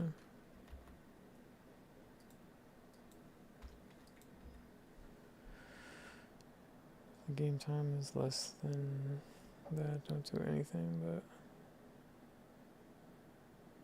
I guess game time is greater than 120. It's true.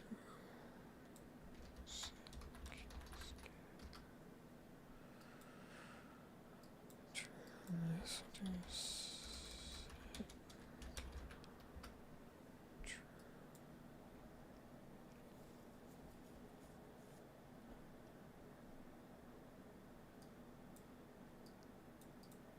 I want to do actually branch.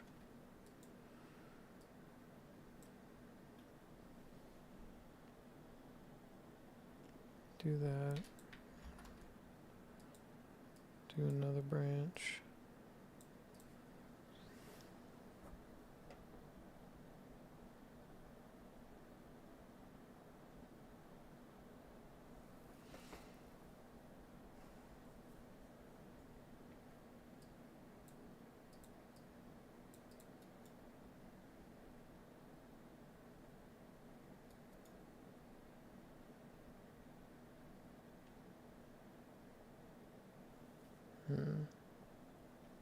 Yeah, we can do them on the false hits.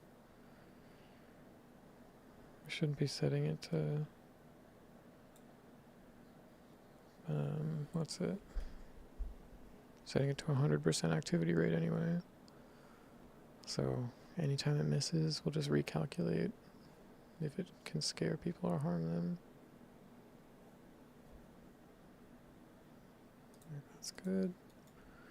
Now, given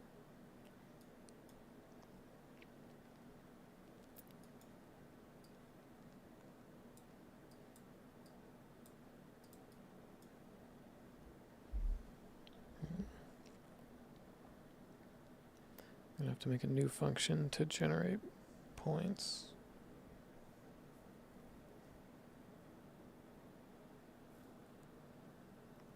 Random interaction. And what was this? Okay, we'll repurpose this. So this is basically our action type function.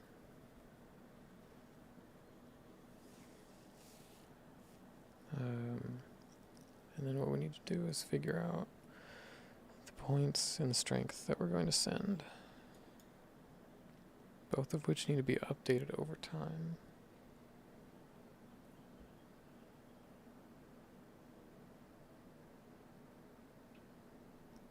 I wonder if I shouldn't just do that in like the game state. Would that be better? Let me check my notes. Because, I don't know, yeah, it's not that difficult to have my AI access the like game state to know, I don't know, how much time has passed and everything.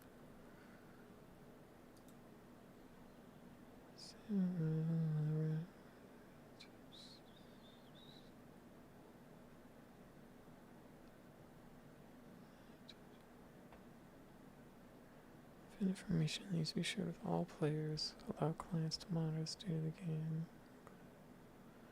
Yeah, see, so the game state stores like how long the game's been going, and player join and everything.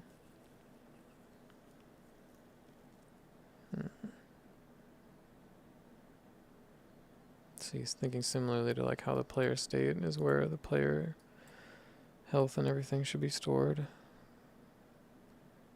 Should I not, if like the game is about fighting against the entity, I feel like that's where the information should be. Right. Is this our game state? No, this is our game mode. Game. Whoa. State. No. Game mode. Under game mode base. Let's see. Alright, player state, game state, base. Where's this?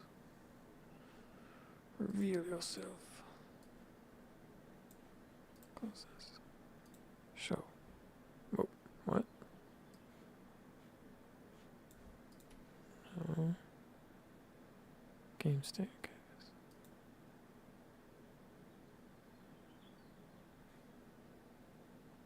Nada? Wow. F-U. Okay. Be that way.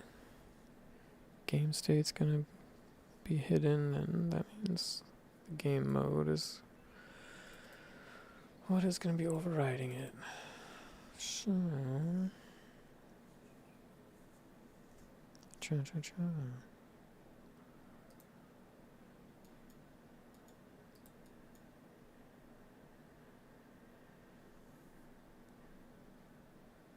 Okay, so I have this. What if I go to my controller?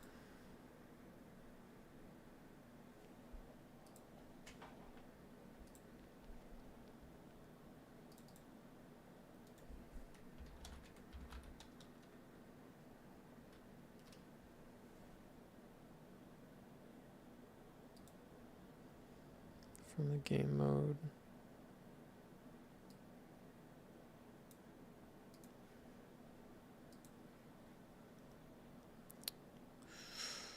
What do I want to change? Ghost strength over time. Perhaps. No.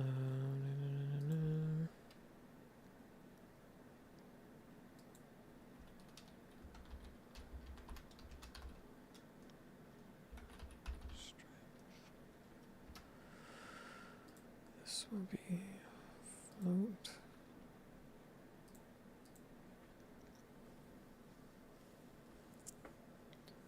And on tick.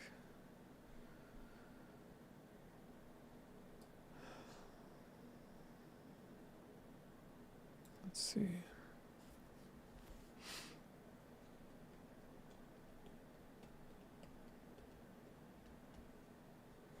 If we do this, it's like I don't know how much the game mode needs to tick. Know what I'm saying? Because like we can just initiate game mode changes. This doesn't need to necessarily happen often. So we can say one tick every I don't know, 10 seconds. Why not? We don't need a tick before begin play. Start with tick, yeah, sure. Begin play, we are going to get actor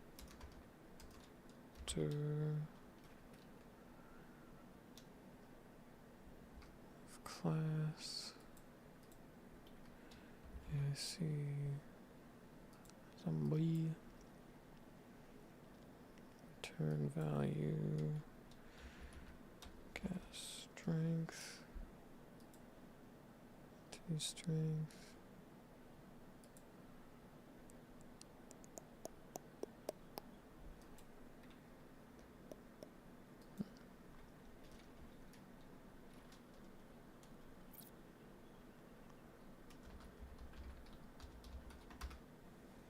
Let's do that.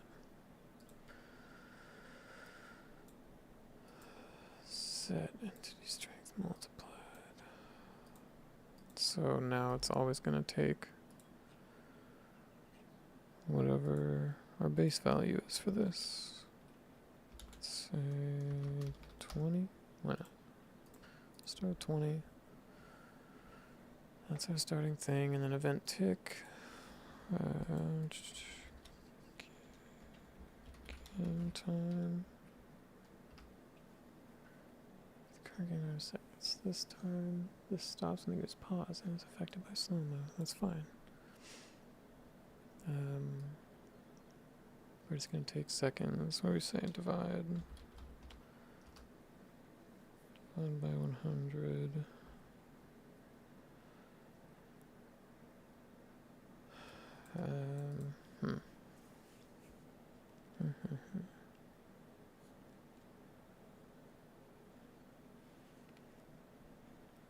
It's basically when I do an action,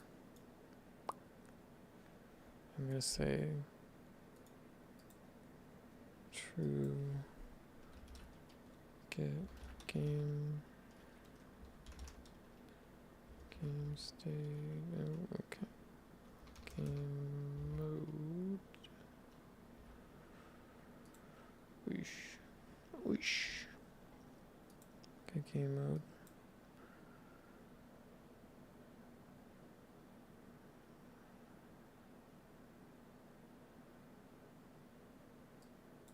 How can I?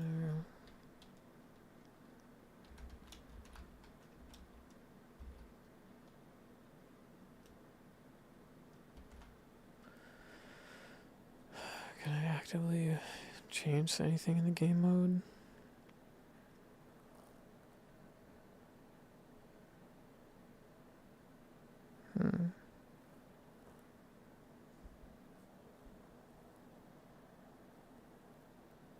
Oh yeah, kind of. No? Ghost game mode object. Game mode base.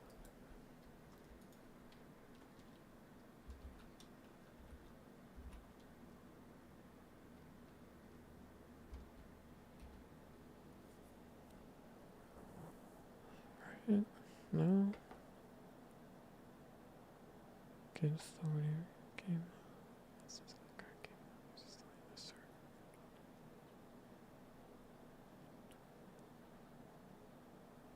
Sheesh. Hey, Fruve, yeah. How's it going? Yeah, definitely feel free to ask away. I'm a rookie though, so don't don't expect me to know.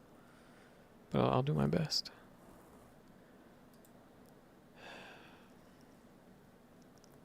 How do I communicate with the game mode? It's game mode based class. BP Ghost game mode.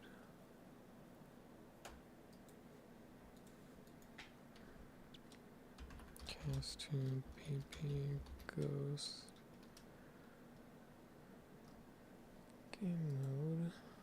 Right? Maybe we can do this.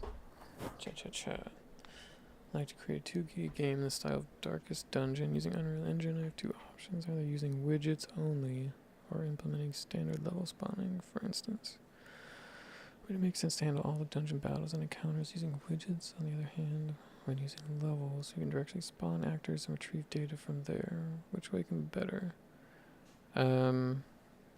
Let's see. In my experience, just because I just practiced making widgets in 3D space,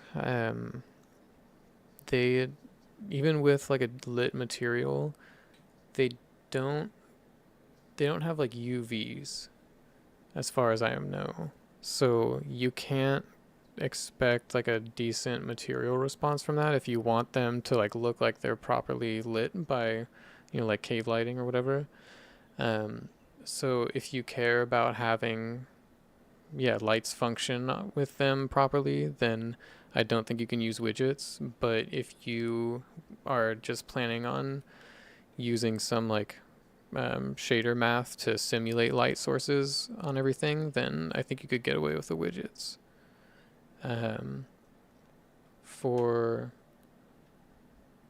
You're still gonna need to like run a level, right, to interact with the widgets. So you'll have to have a level instance going, as if you were doing a traditional 2D game, just to interact on a widget level.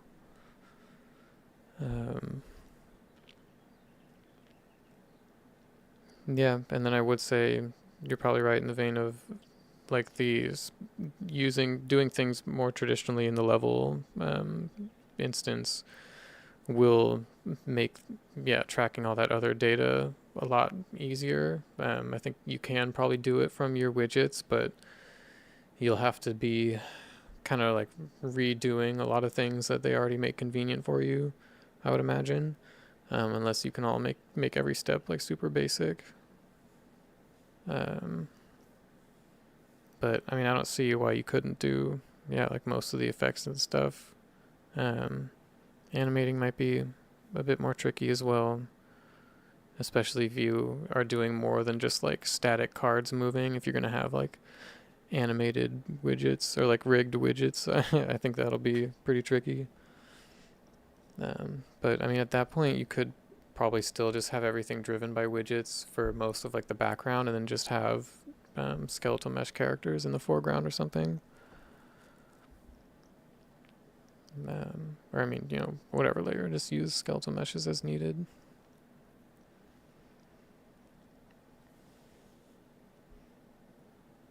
Because I think since you'll have to be spawning in like here, I'll show you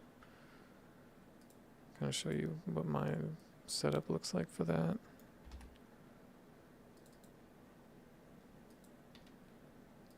So, oops, let's see, 3D, here you go. So I have these widget things. Basically I have a blueprint, and then within that blueprint I have these widget components.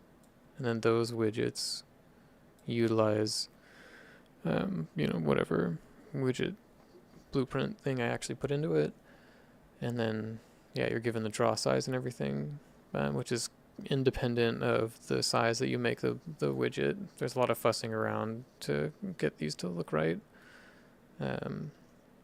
but so I think it is possible, but due to all the little nuances of using widgets, unless you're super comfortable with it, then it's probably going to be a steeper uphill battle than doing it the more traditional route. But yeah, I would say the convenience of lighting is the most significant drawback that you might lose. Cha-cha-cha. Okay. I think I can delete that one now. Where was I? I'm going to cast to the game mode as game mode. Nice, yeah, no problem. Hopefully that was helpful. Get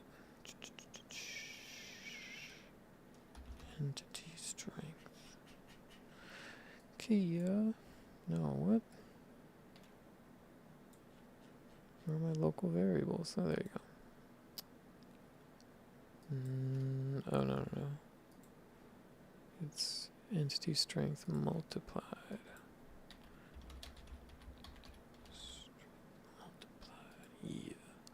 Yeah.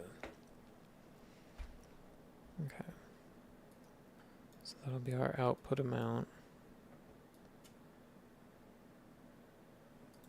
Maybe do the casting there at the event begin play. Yeah, how about that? Store the game mode. Sounds good to me. Whoa. Shit. Gosh dang darn it.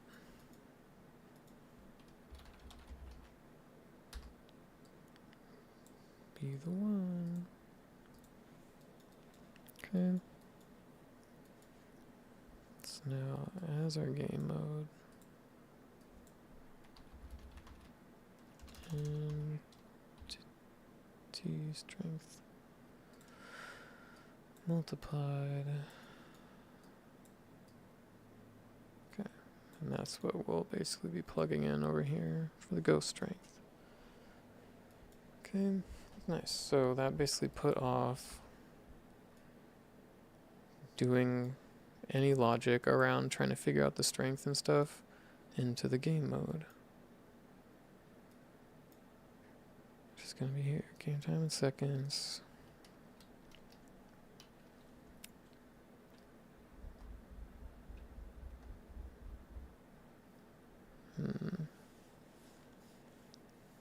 I think that's gonna have to be. It's gonna be our output.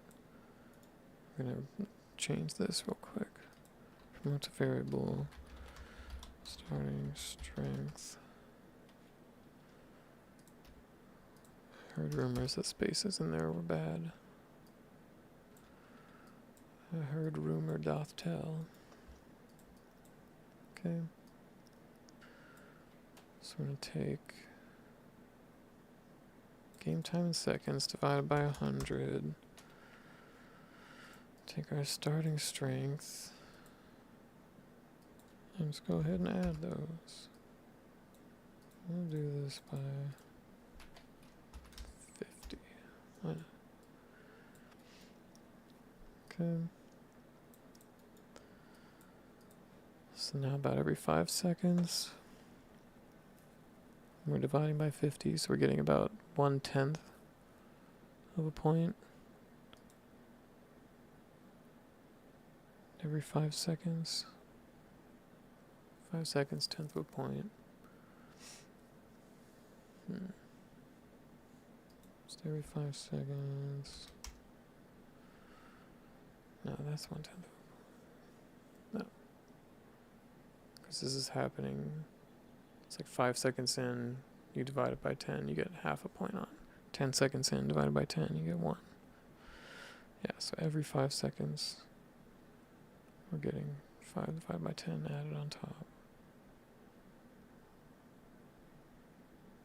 It's gonna jack up the time so fast. That's fine for testing.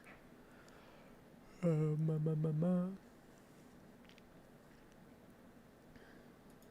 gonna promote this.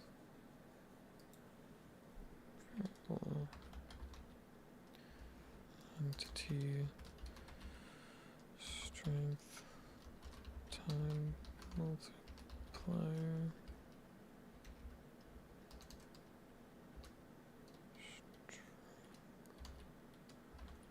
Over time multiplier.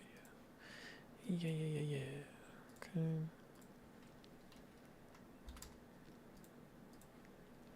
So basically we can change this value to affect the game difficulty. Make it so they do stuff more often. Okay. So that's going to set that value. And then when we want to do something, this is the strength with which we will do it. Okay. We also need point generator, so let's make the points come from here. It'll say the zombie or like the entity in the controller will say, I want to do an action. I'm going to try to do it.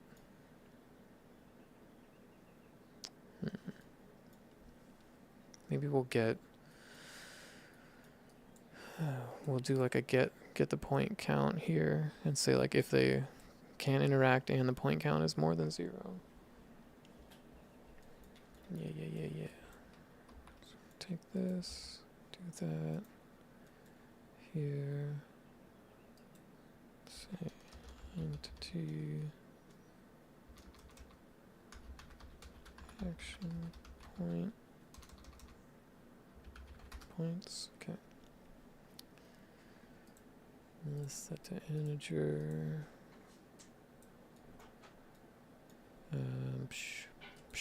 You know what?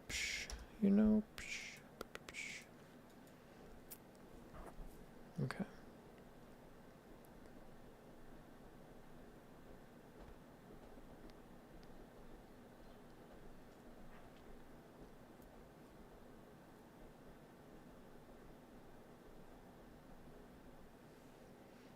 I'm gonna have to make some logic for basically like let's say I have 10 points.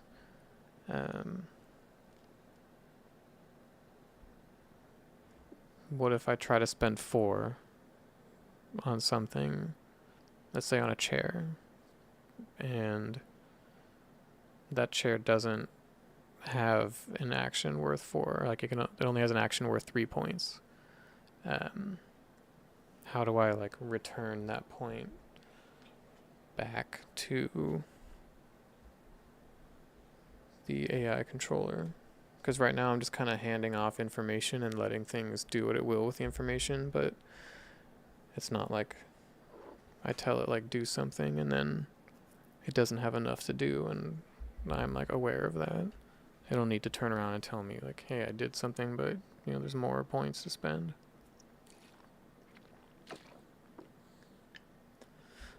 So I gotta figure out where to implement that.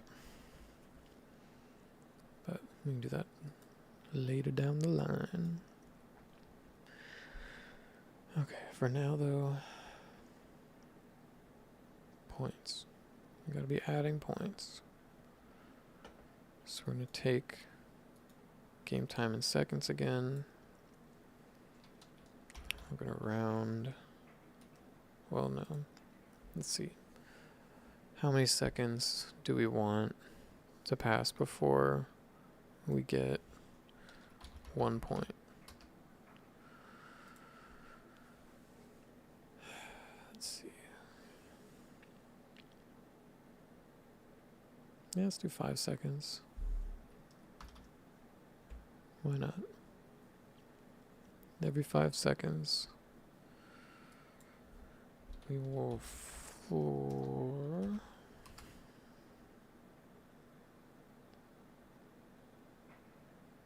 Just gonna round down.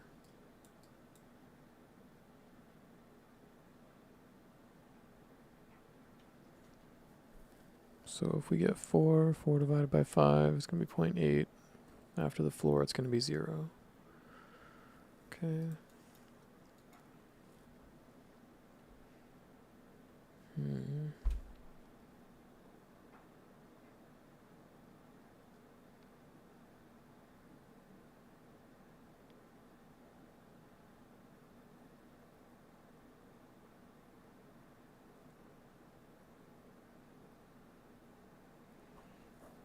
Let's see.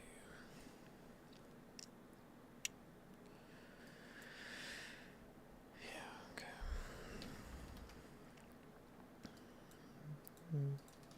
Take the floor amount, we're going to add that to our entity activation points.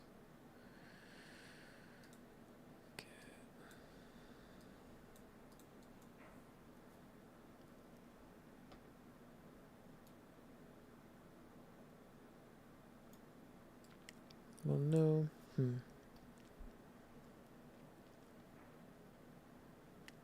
This isn't going to work, actually.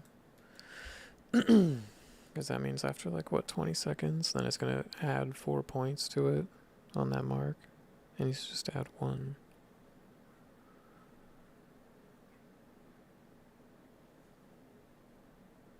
Every...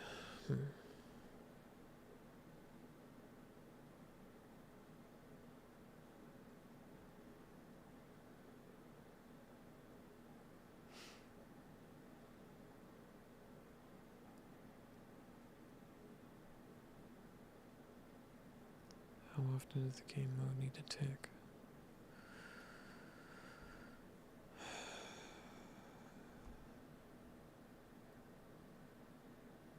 And if we can have every time the game mode ticks, it'll add a point to the entity's,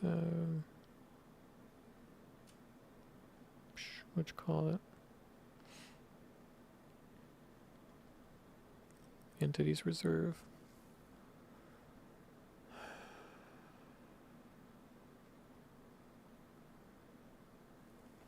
How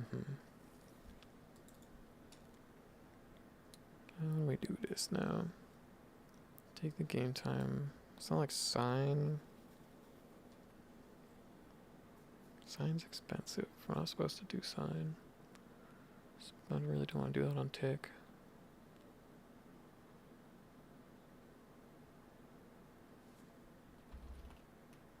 If not, division whole and remainder returns the number of times the visor will go into dividend as well as the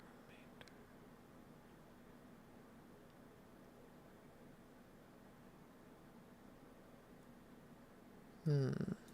Okay. So if we do divisor over 5,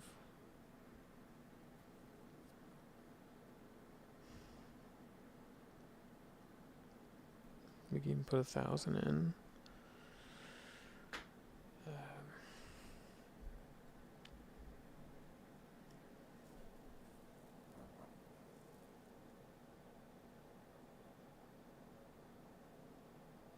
Because now this just gives us basically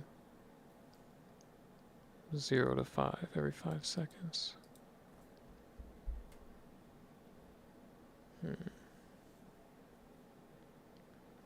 Like, think about this. It's counting up the time. Every 5 seconds, this integer will go up 1. And then as it's waiting, this is going up from 0 to 5. And when this hits 5, this goes up 1, sets back to 0.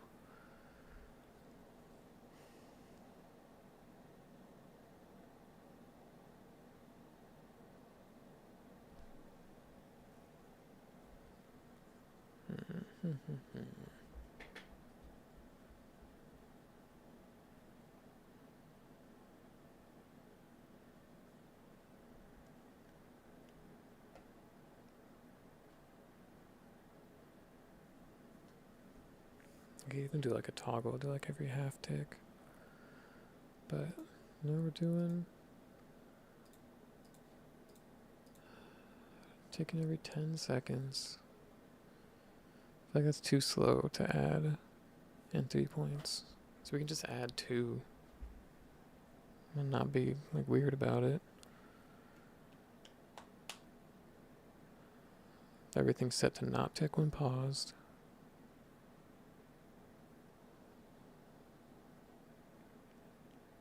I think that's okay.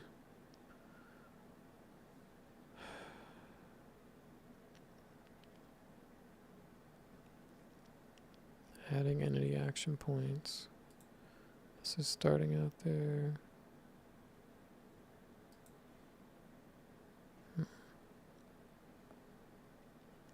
If we set like action point cap here.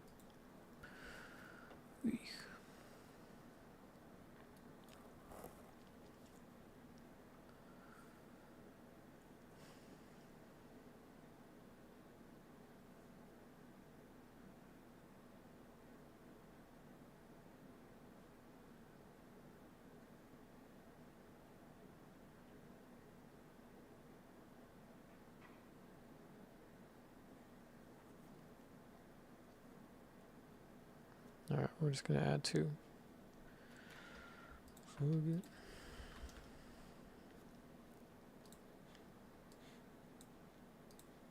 Let's keep it simple.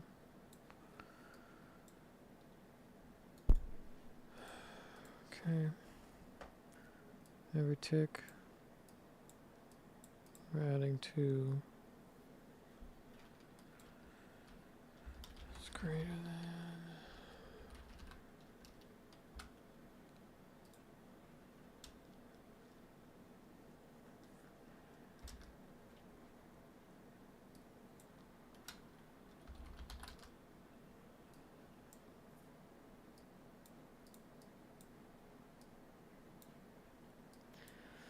So if the amount of action points is greater than 10, set it to 10.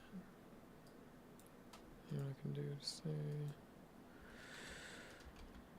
AP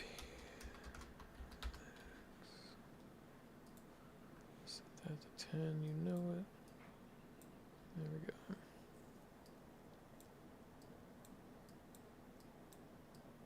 Okay.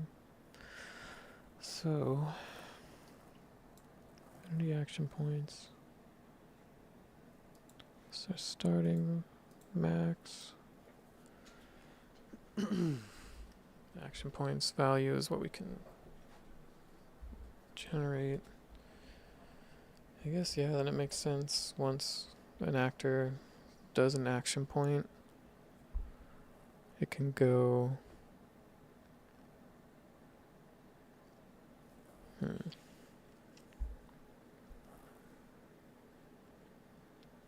What if we send all of the action points through? So we say like chair do this action, do a scary action with 8 action points. Then we randomly pick, because I might have a few actions that are, only cost 2 that are scary. Or, cost 2 or 3 or whatever. Pick an action, do the action, and then once it's complete, from that object, I come back to the game mode and I say, take off, the cost of the action points from this supply.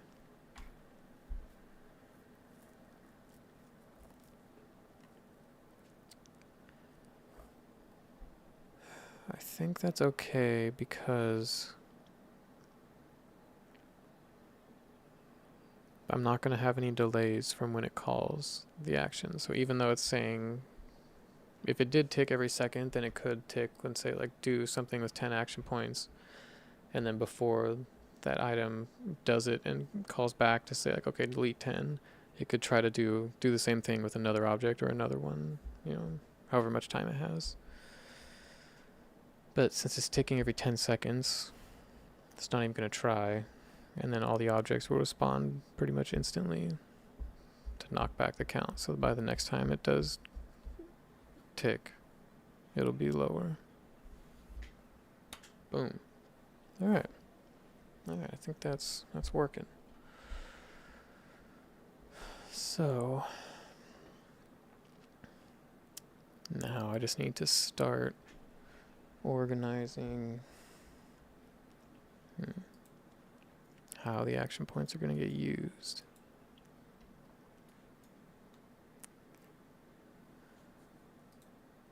Please compile. Okay, good.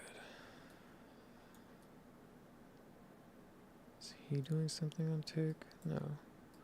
Okay, we just set our game mode variable there. Okay, yeah, this is on tick. On tick, we're trying to figure out what move to do, and we're sending it out. So we do need to get our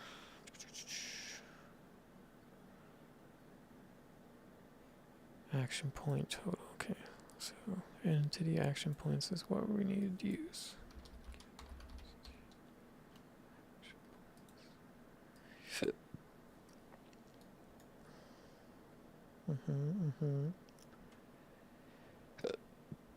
Okay. Same thing as this. So we have our strength amount going in, and now whatever our current amount of points there are. Oh.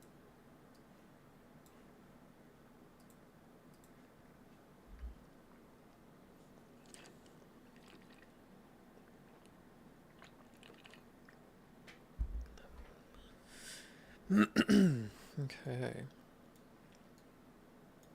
Good progress, good progress.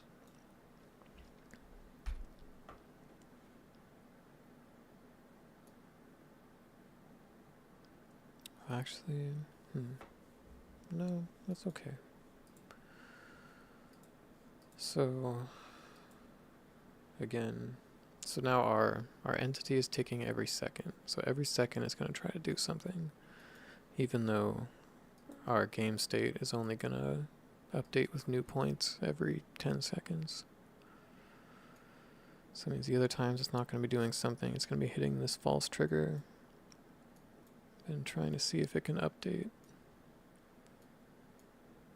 And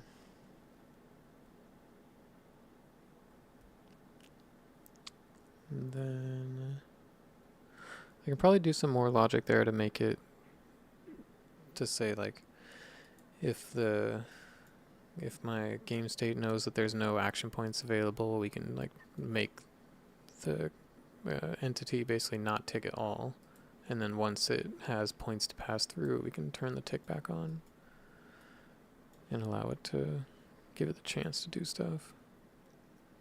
But we don't need that just yet. Man. The best way to test this is I need like a bunch of objects with all these different interactions going on. So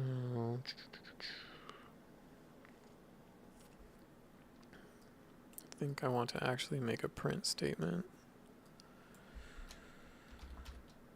Print string.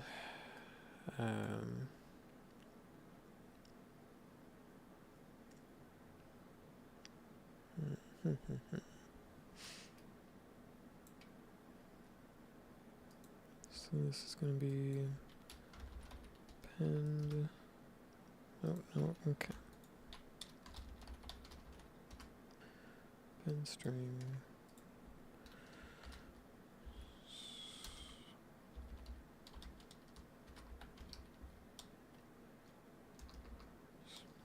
Action called with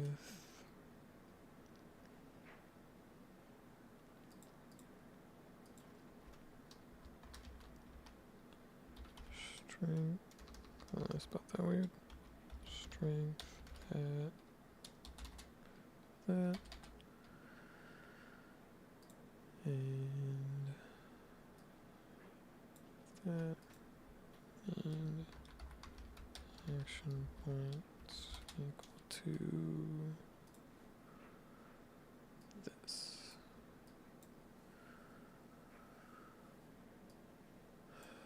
Okay.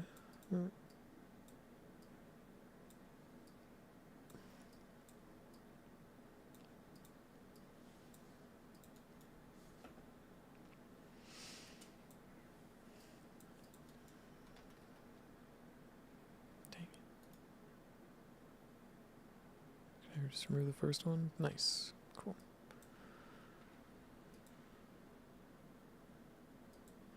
Okay, this would be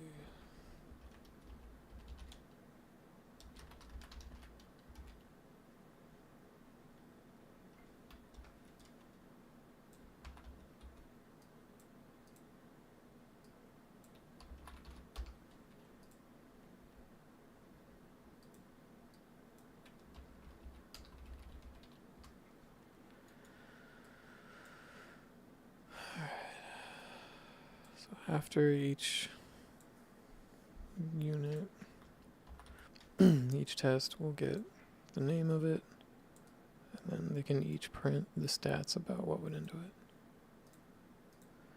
There we go. Now when I do stuff, or like it's when it decides what it's going to send, we'll get that. And then again back here, randomly going to try to do an action here, and then let's say it tries to do number 2 for the harmful action, but it's not ready yet, like it's too early in the match, then it'll just try to downgrade and do next one down, so on and so on. Yeah. Okay, I think that's pretty good.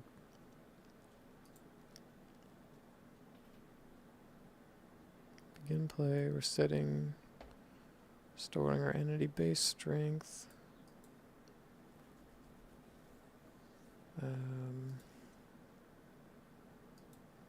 Let's see. I should set this in here as entity base strength.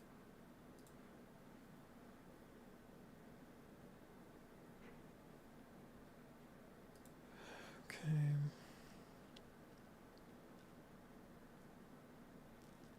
So set the starting strength amount.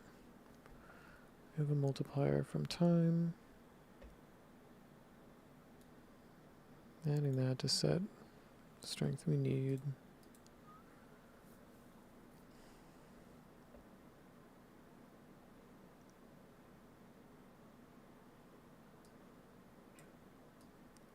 And then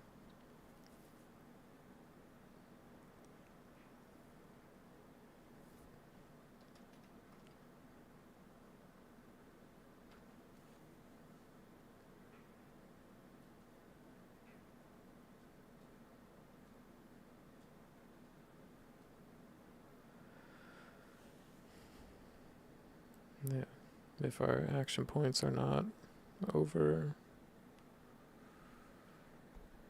the max, then just add 2 and untick. Okay.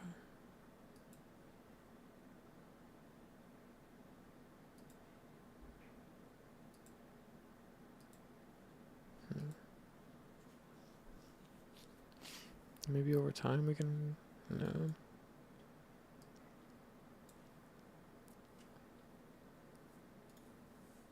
Let's do this.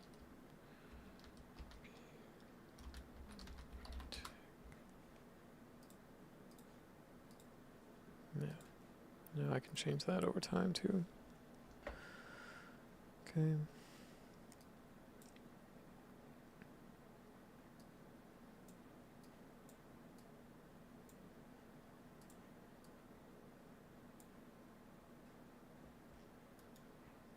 I hope that makes sense. AP per tick plus the entity points is greater than the max. True. And just set it to the max. If those two added together is not true, set it to, yeah, there's some. Okay. Good stuff, good stuff. But yeah, now we're just going to be walking around and trying trying to do things but not doing them.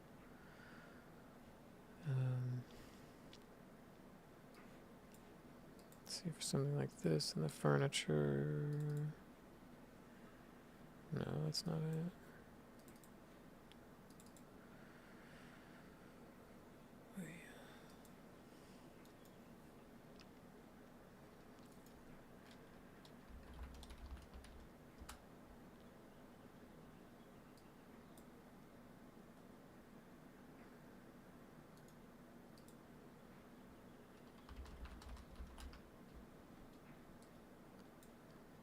Okay. Storing that here in the furniture. We're gonna say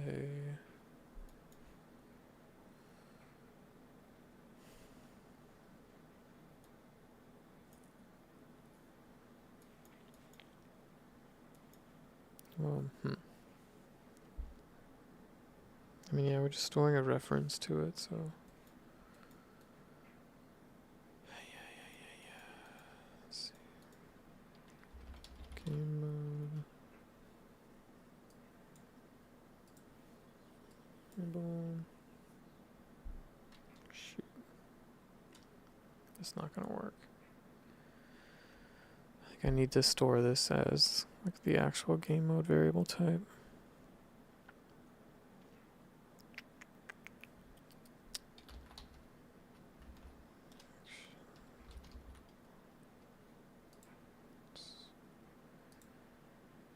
Yeah, that's what I need.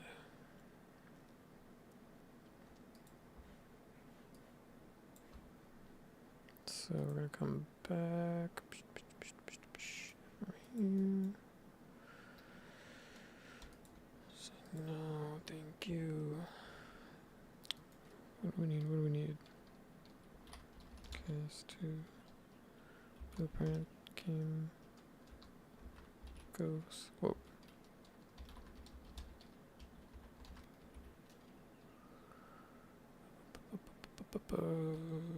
Ghost game mode. This. That we're gonna promote. Nope. We're gonna get it from over here. Gone now. Come on now, you little bastard.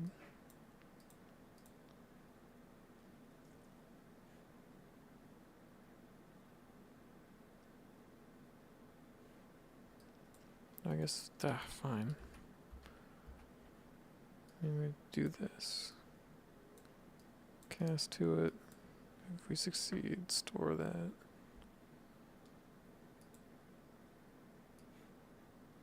I don't know if I did that. No, set.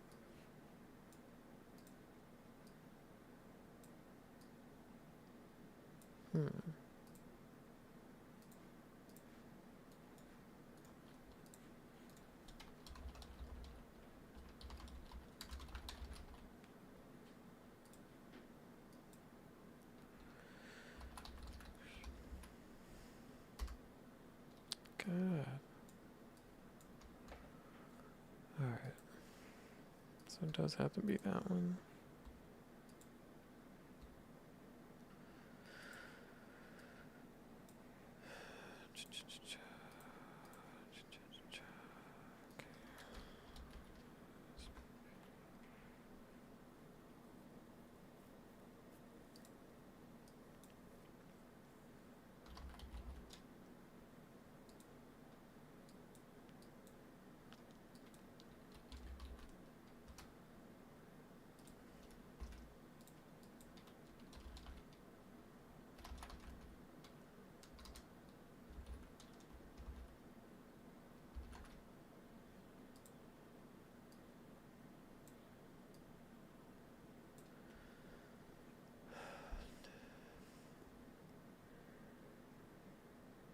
Right?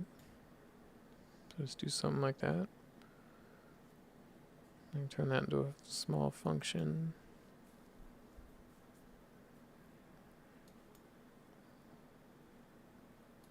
And then at the end, the furniture, yeah, so raise to the ceiling. So like at the end of the action or something, or even at the beginning. disable. Yeah. Okay. Getting along here.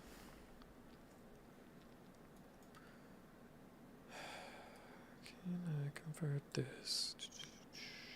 This is editing variables, so it can't be a pure function. That's fine. Getting their self-reference. The action points. Subtract 2. Yeah. Okay.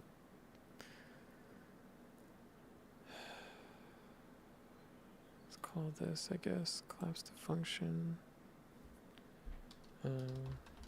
Remove action points.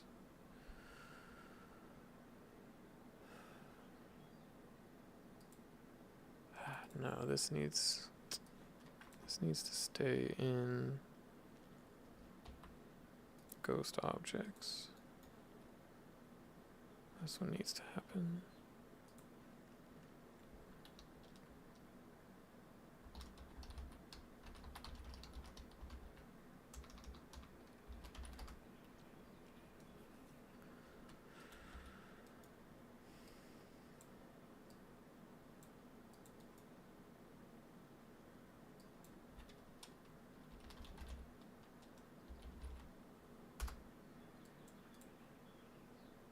Okay.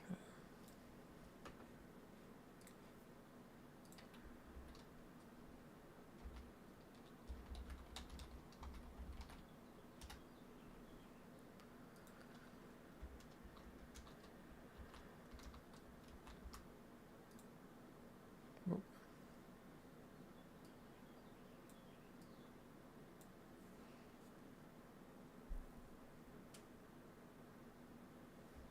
Maybe.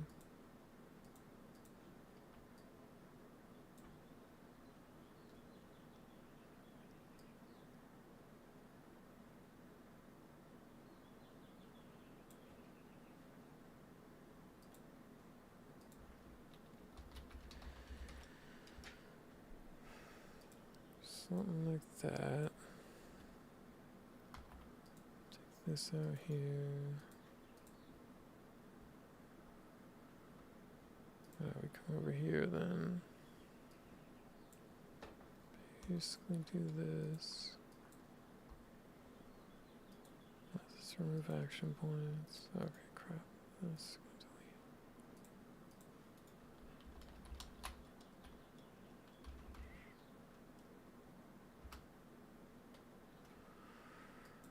Okay. Let's plug that in as the game mode. Right?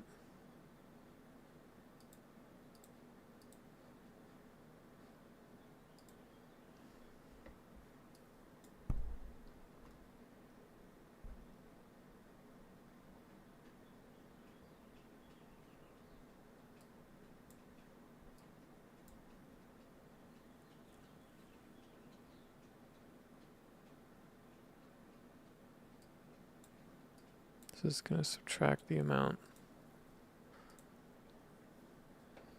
that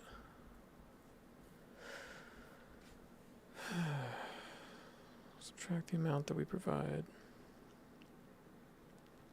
from the game action point reserve. Okay.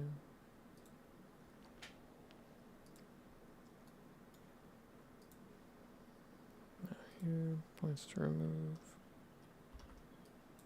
Let's do 4.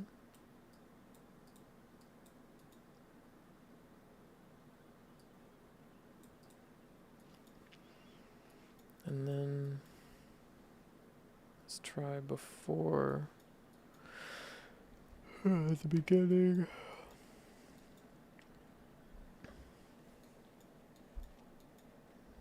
Let's see. Harmful actions, we're going to get this and we'll say is greater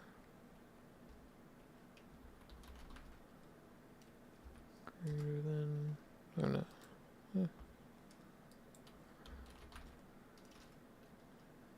No, I think or equal to is just gonna add more.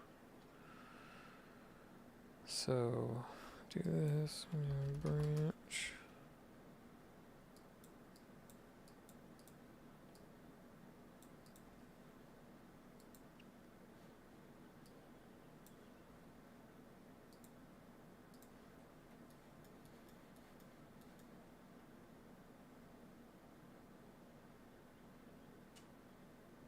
What?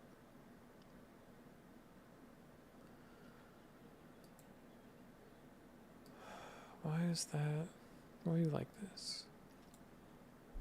The blueprint itself is not AIC. What? What?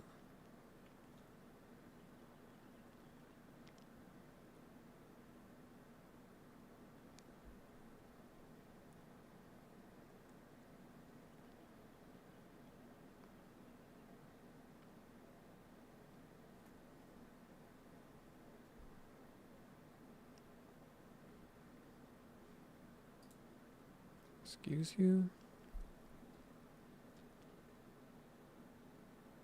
You're setting this game mode object reference.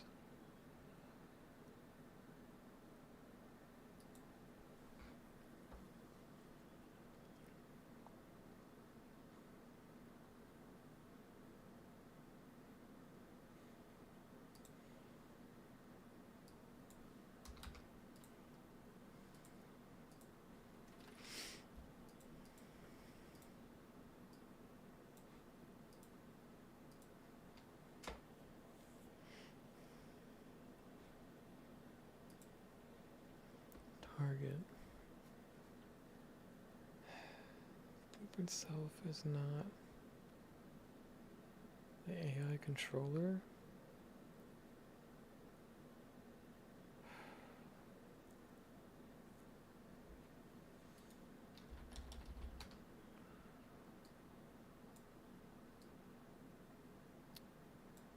Why am I having to cast like that? That's so weird.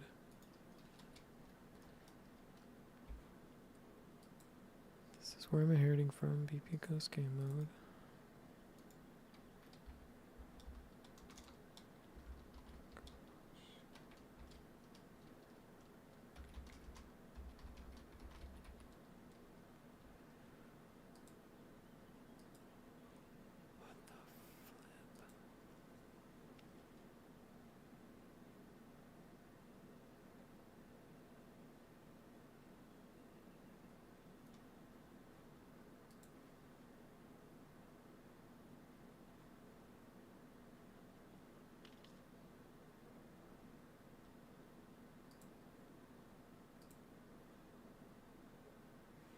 Now why is that upset?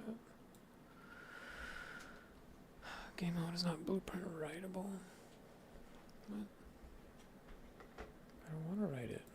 I just want to read it. Right, compile that, set the node.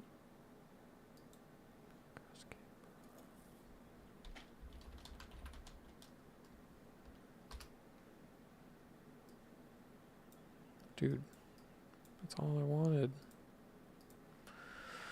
Why? Why wasn't that happening before? Okay. So removing action points from the game mode. And here we're just checking to see if when the ghost sends the action,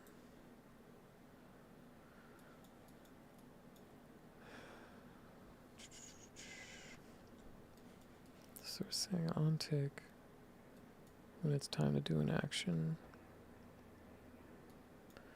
Pick one of these. You're gonna get the available points and send those out. Okay.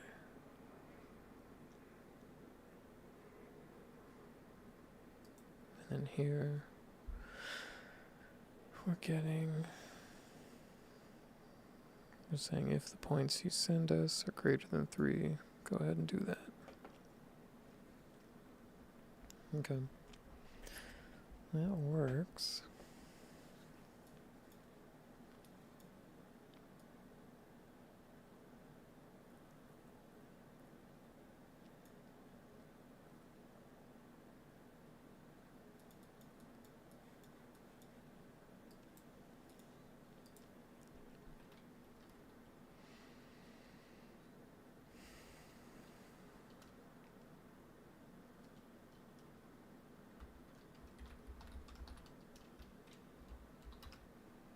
just to make it different.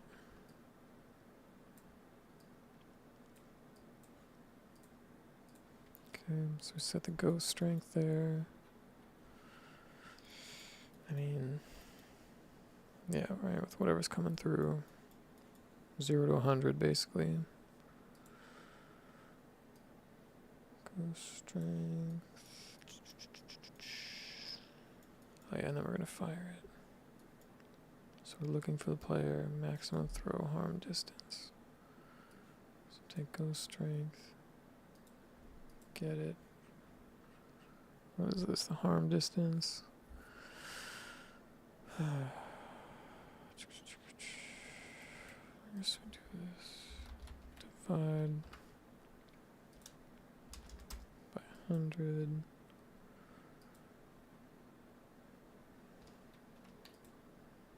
We're gonna say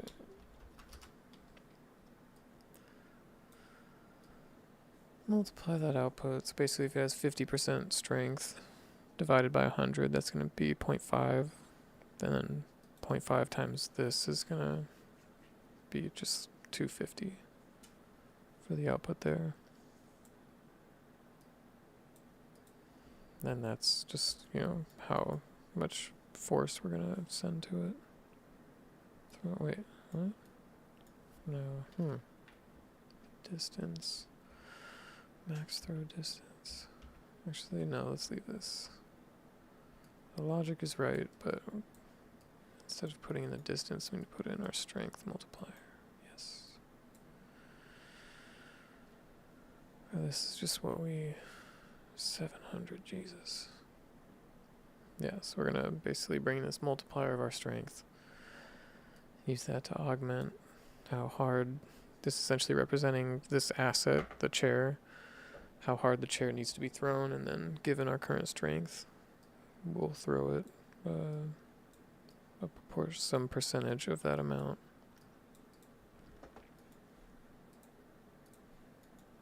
Yeah. So that's the basic logic of it. Bringing in the points to see if we can even do the action, which is augmented by our strength. Once the action's done, remove the available points.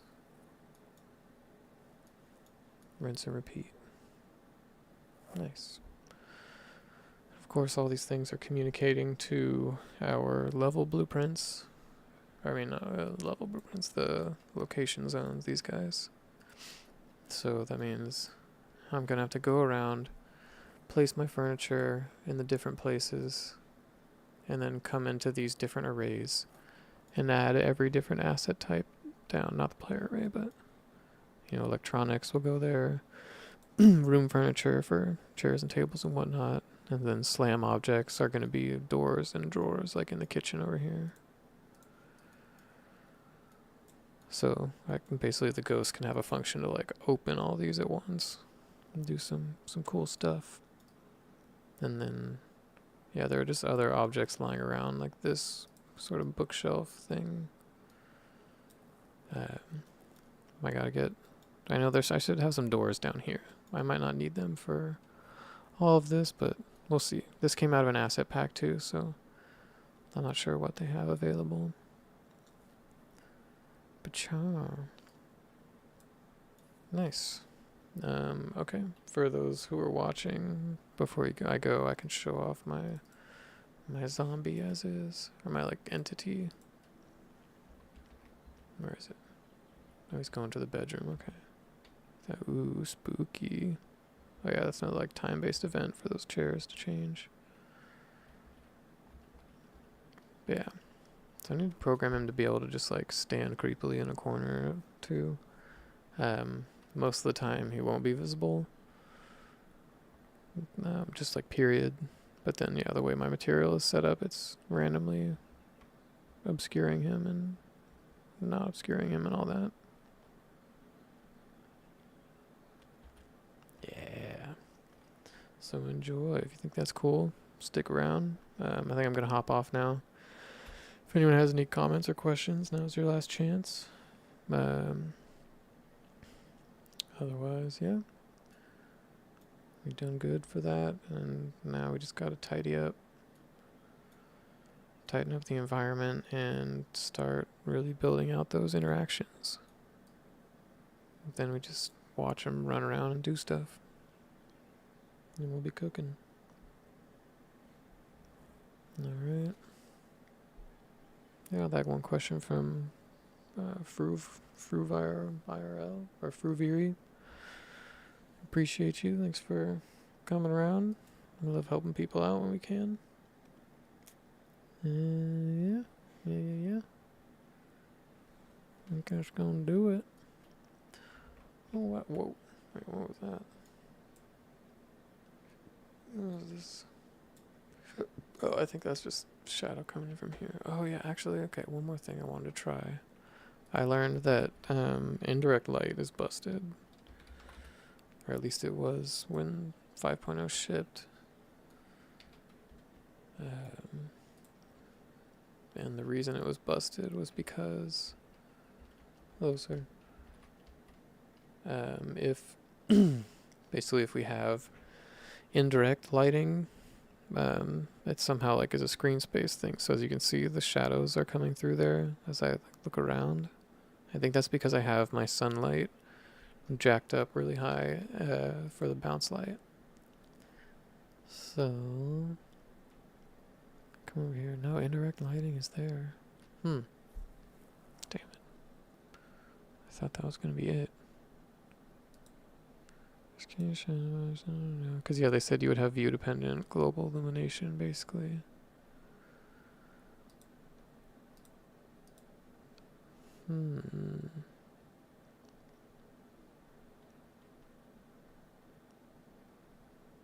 Interesting. Let's see. Bounce secondary, nothing. Indirect. Wow.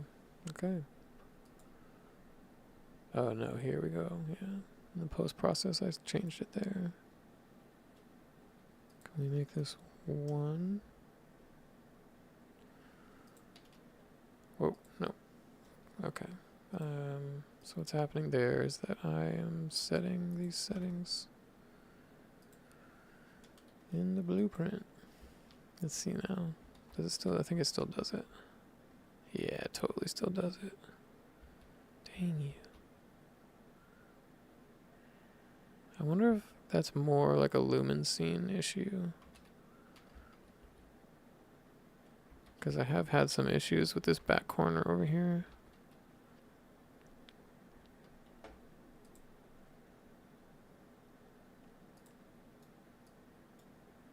No.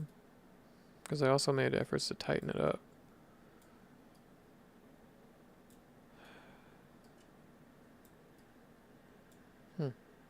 Yeah, so it should be okay. Weird. Oh well. It's a minor thing we can ignore for now. Yeah, well, that's gonna do it then. Thanks for watching, everybody. Damn, it's a long ass stream.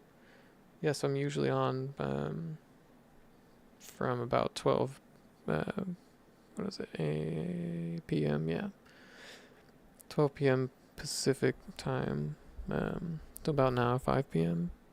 So catch me during the week. See you all on the next one.